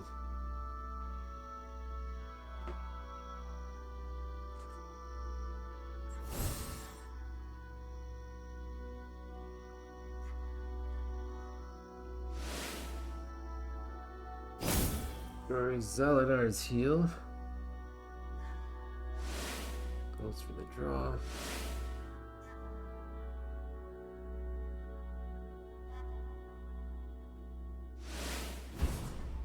And the attachment game. The ping damage.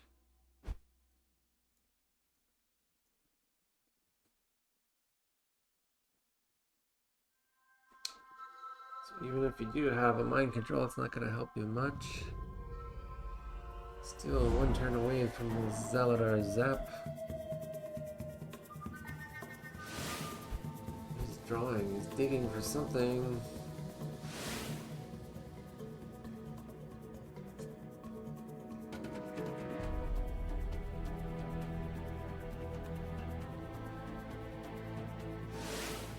There's that heal engine back, he's going to use it.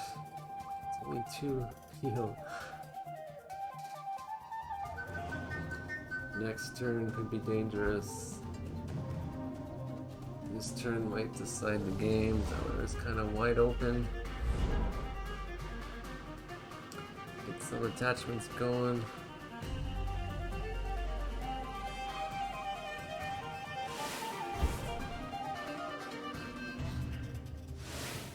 Still drawing. Might as well. Oh, yeah, discard it. We're back to deck 1. Give me some attachments.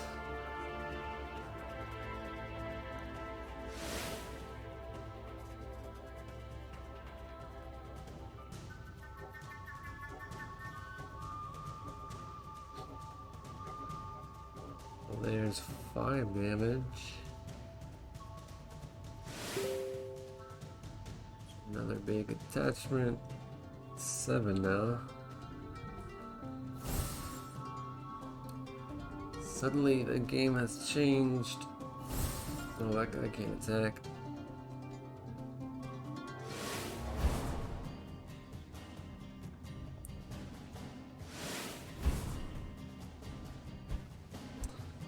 Boom. 5 to 5. A lot of allies on board. Can you mind control that three attack one? Zap and then mind control in its game.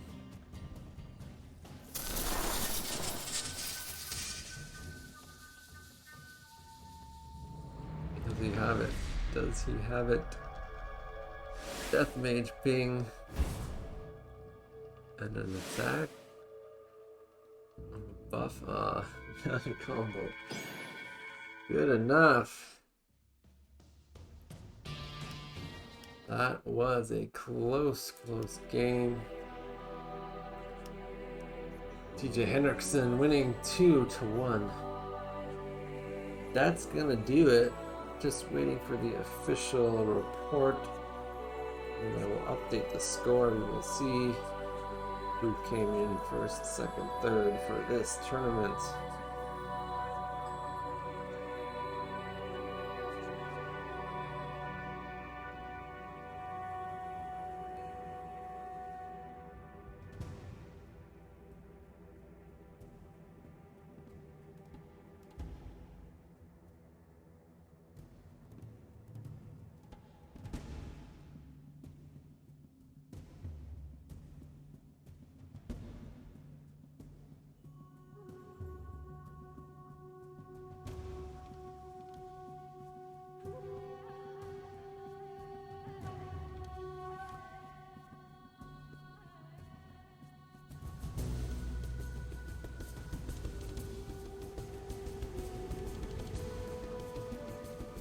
Still waiting for them to report the score. just celebrating, maybe, or wallowing in their defeat. Have to have an official game report.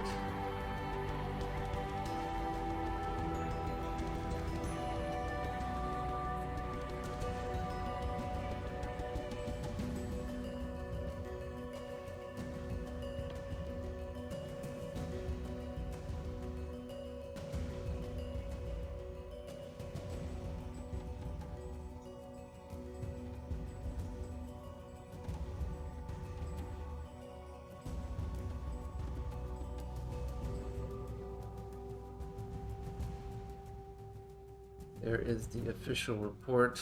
Hendrickson winning 2-1. Let's input that in now. Hendrickson 2-1 over Yoba. Submit the scores.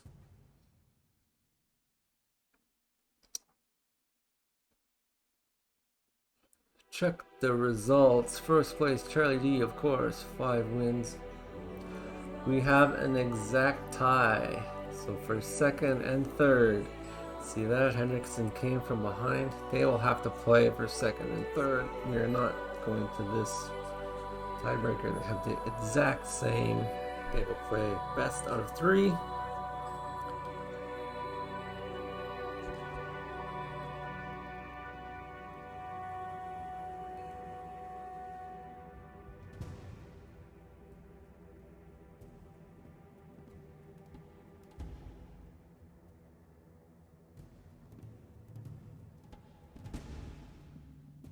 Before the game ends, Hitachi and Hendrickson have to play another round to see who gets second and third place, but SET Charlie Lee secure in his first place, undefeated, 5 wins, 0 losses.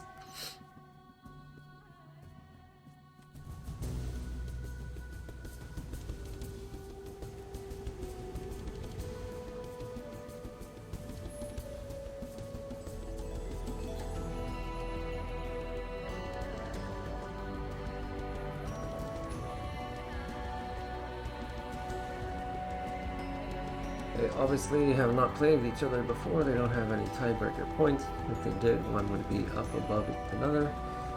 And they have the exact same points difference. They are tied for second and third place. Just waiting for them to confirm. Hope Hitachi is still around.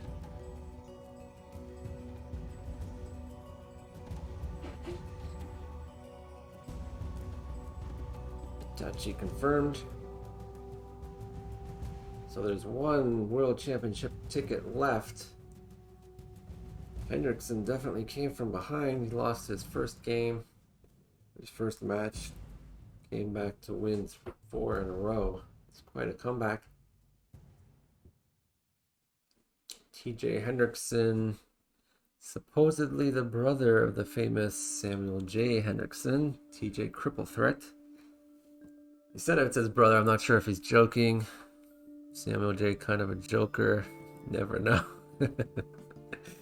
I'll just take it for granted. I don't think Cripple Threat was in. He signed up for a regional. Check the regionals. Who signed up?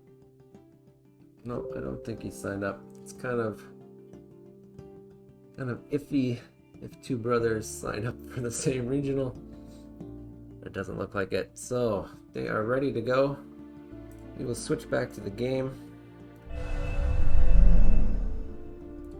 They are playing for bigger cash prize as well as a WC ticket.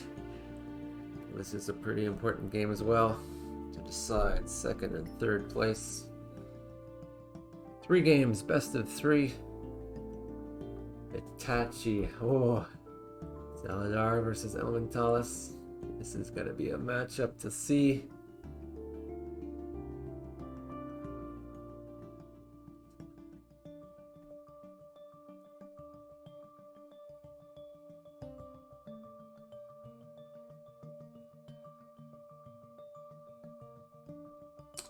And here we go.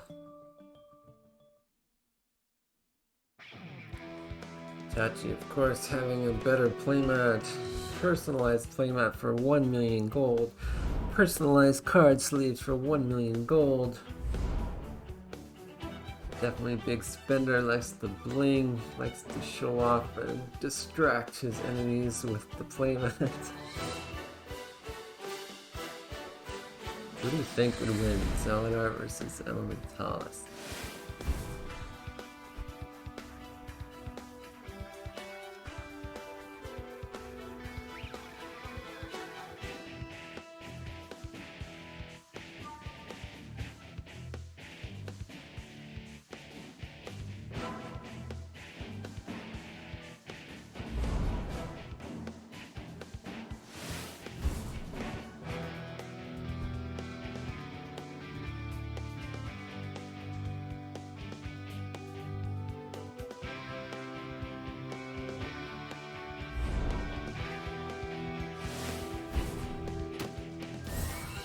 Two pretty tough allies on there, hard to get rid of.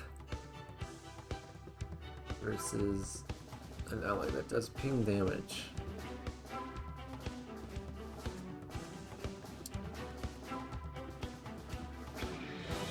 I got a lot of work to do if I want to get good at this game. If you want to play at World Championship levels, yes. These are the best of the best players, obviously. I mean, even if you copy their deck exactly, it takes a lot of strategy. You use the combos to sacrifice the right cards at the right time.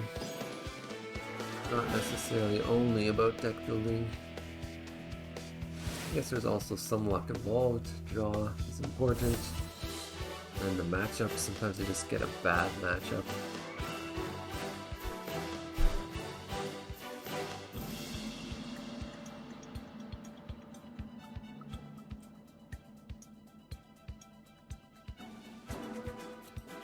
Both players taking their time. This is a WC ticket up for grabs.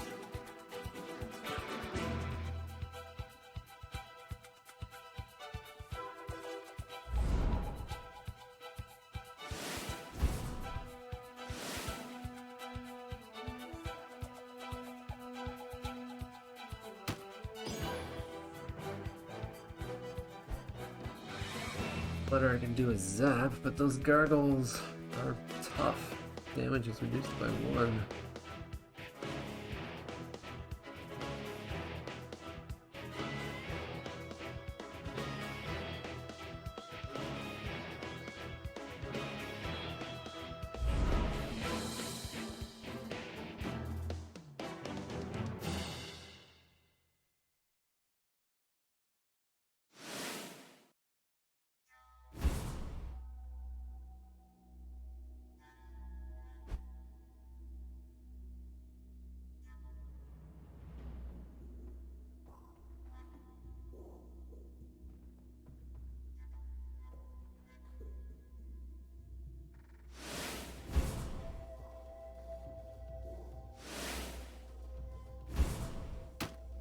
A lot of allies out there.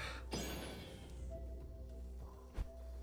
think you have to go with the Zeladar Zap by now.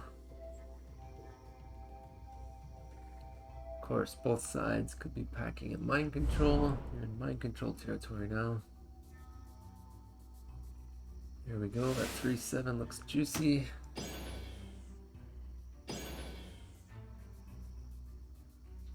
And a zap, yep. And the hero, right?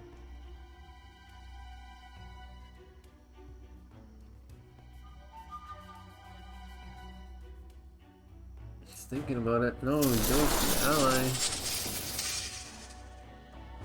Tough decision.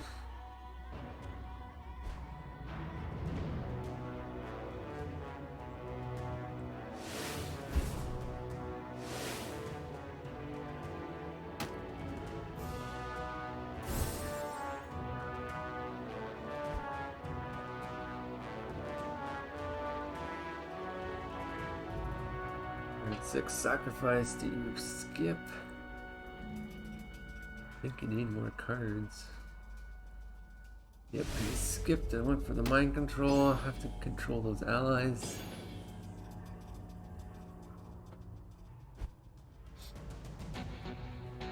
Turn 7. Hitachi only has 4 resources.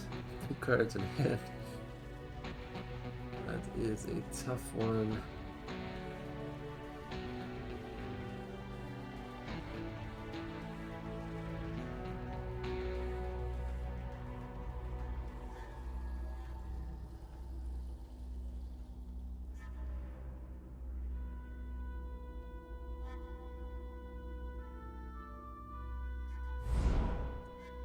Give a sacrifice so that he can cast that card and then buff it.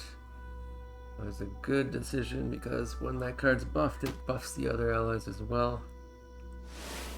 So now he has a lot of buffed allies, but they are targets for mind control. This Cell is sneaky with the mind control. 4-9 looks pretty tasty. Nope, he's digging for it with the antimatter.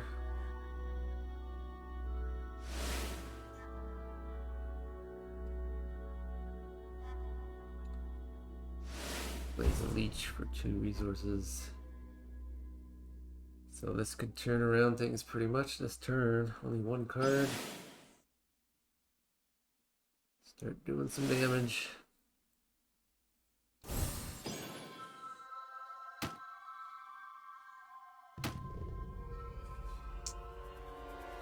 So, Dalinar at half the health. 10 versus 20. 3 allies on board. Do you have a mind control now? You desperately need it.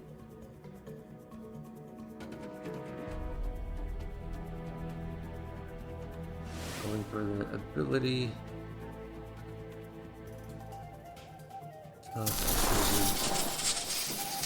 Trying to wear down that gargoyle, but not succeeding very much. Weapon. Oh, that's the card that you want to discard.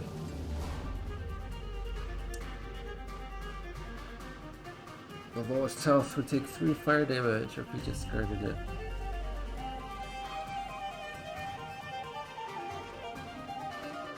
Things not working out for Zaladar this game.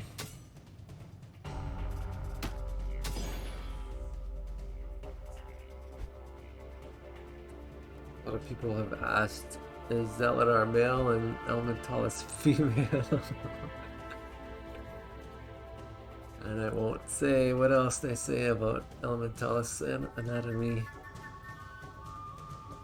No, I think officially they don't have gender. They're elementals, they don't have gender. But nevertheless, Zaladar takes it to the face and loses. That was game 1. Of course, this is the playoff for 2nd and 3rd place. WC ticket up for grabs. Hitachi taking 1 game lead.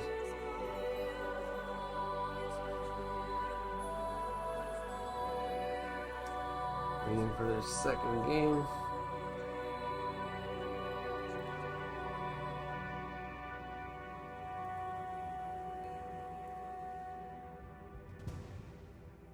Hendrickson with the first turn advantage this time.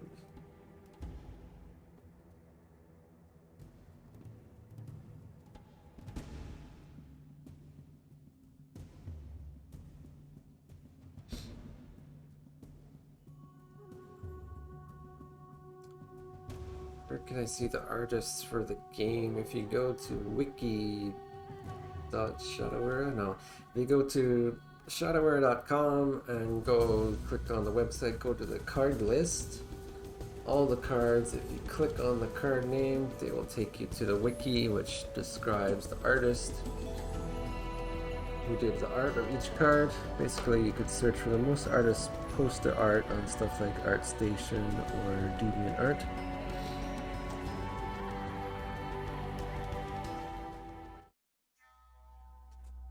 So just go to the shadowera.com website, click on the card list, and go from there. Definitely a lot of great art for this game. Zaladar, one of my favorite.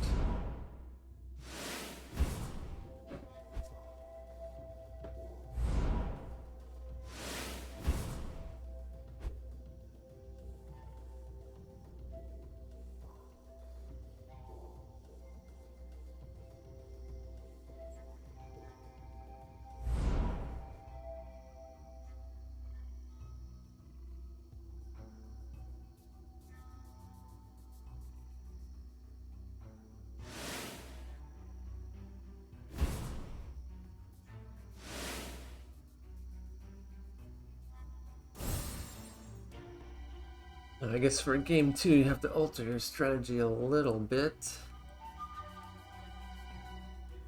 Saladar lost, so he's going for some pinging allies early on. The Saladar deck sort of relies heavily on mind control. Definitely packs 4 mind controls in there.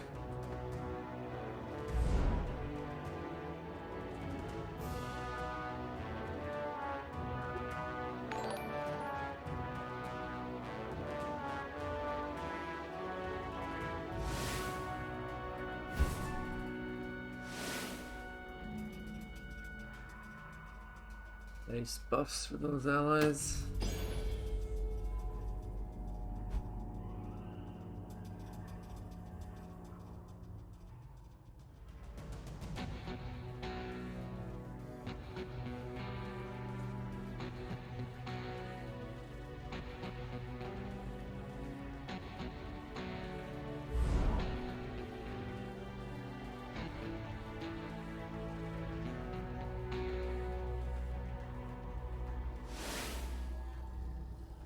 Does the Zealot zap?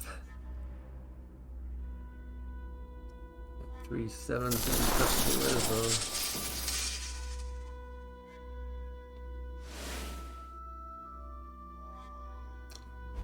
Probably waiting for mind control. First game went to Hitachi, this is the second game. This is the playoff for second and third spot. So a WC ticket up for grabs. This is round 2.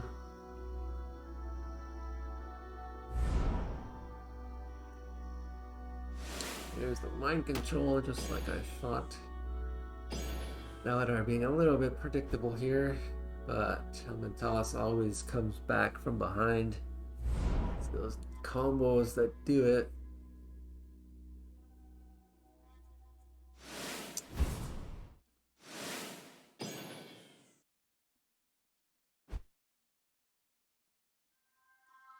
Doubtful there's another mind control in hand already. There is. Nice, that might have saved him the game.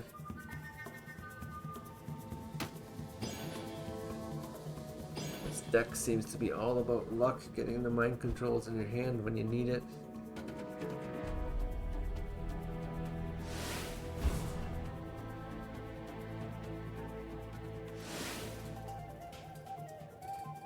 And Elementalis also seems pretty lucky.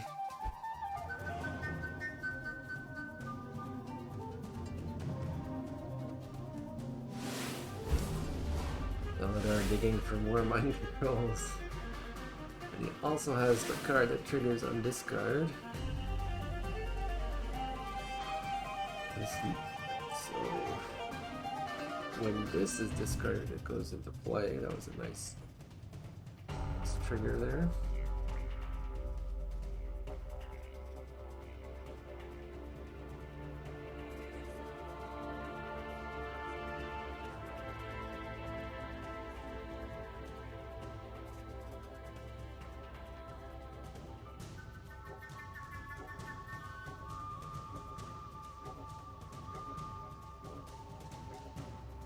We all are winners here, yes, Nick. Definitely.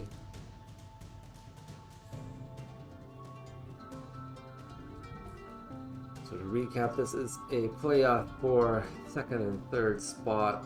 Hitachi won round 1. This was round 2.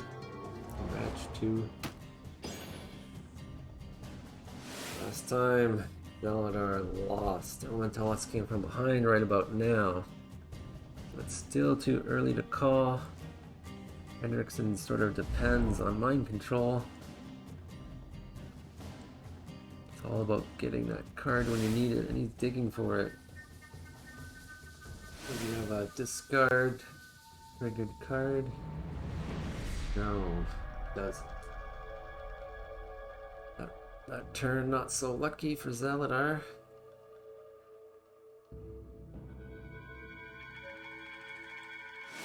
Oh, that's what you wanted to discard. I guess it couldn't kill him, so you might as well Have an ally on board. If he would have discarded that, would have just done only 3. Doesn't really do a lot. So here's where it gets tricky.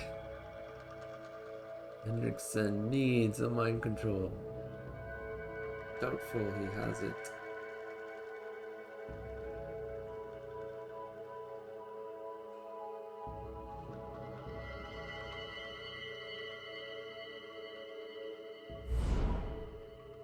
Sacrificed up to 7 resources, presumably so he can do that and play a fairly high cost card.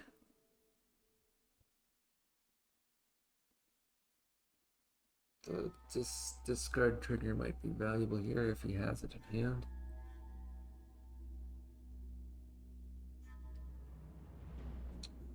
He healed. Whatever that card was, he healed and it got exiled. Let's see what it was, but I'm sure it was something. 2 Brimstone Devourers on board that didn't get discarded. That was a tactical choice there. Darkwood Leech. Of course, Nick knows the cards better than I do.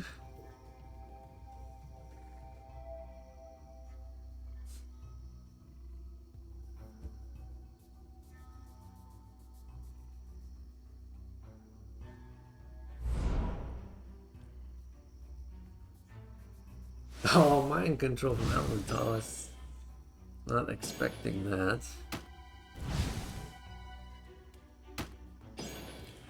You're still giving Zaladar another chance to dig up. Take up a mind control.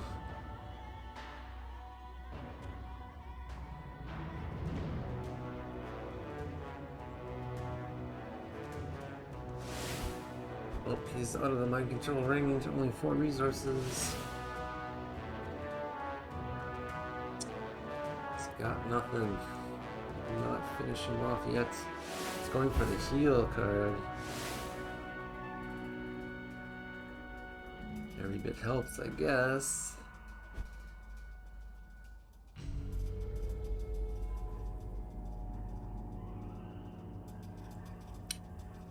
Here's where you need some combos.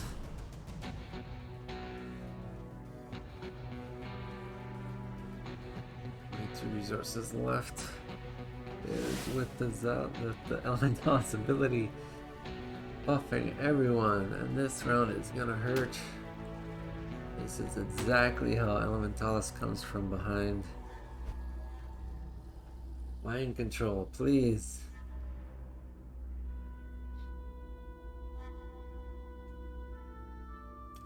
It's all down to luck. Don't think he has it yet. Might dig for it, sacrifice it, dig for it.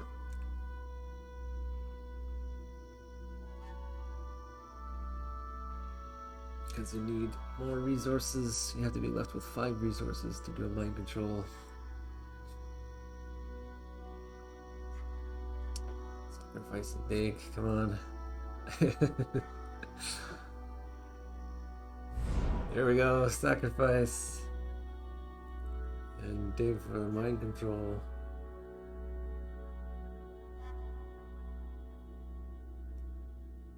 Thinking carefully, there it is.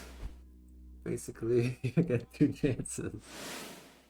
Discard with the ability, that's not bad. What was the other card? Does he have a mind control? It's gonna do the Zaladar zap on the hero and the mind control. Do we have a mind control? The suspense is killing me. No, we don't. He goes for the heal. Yikes.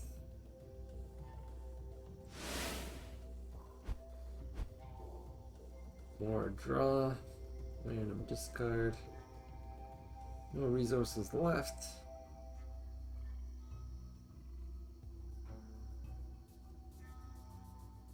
Next turn is gonna hurt. Can Zaladar buff his allies anymore? No, he plays an ally. Does some damage. And that's about it. Last chance for Hendrickson. He doesn't have it. He can still dig for it.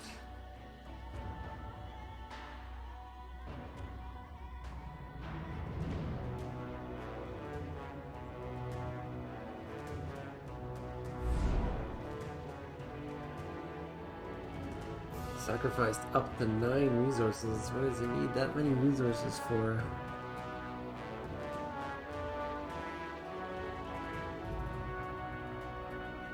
There's the dig. Does he have a discard ability card? No. Is there a mind control at least? If not, it's game. Game, set, and match. And WC ticket lost. All down to 1 draw. Plays the armor. 4 defense. That is a super high defense. Is it enough?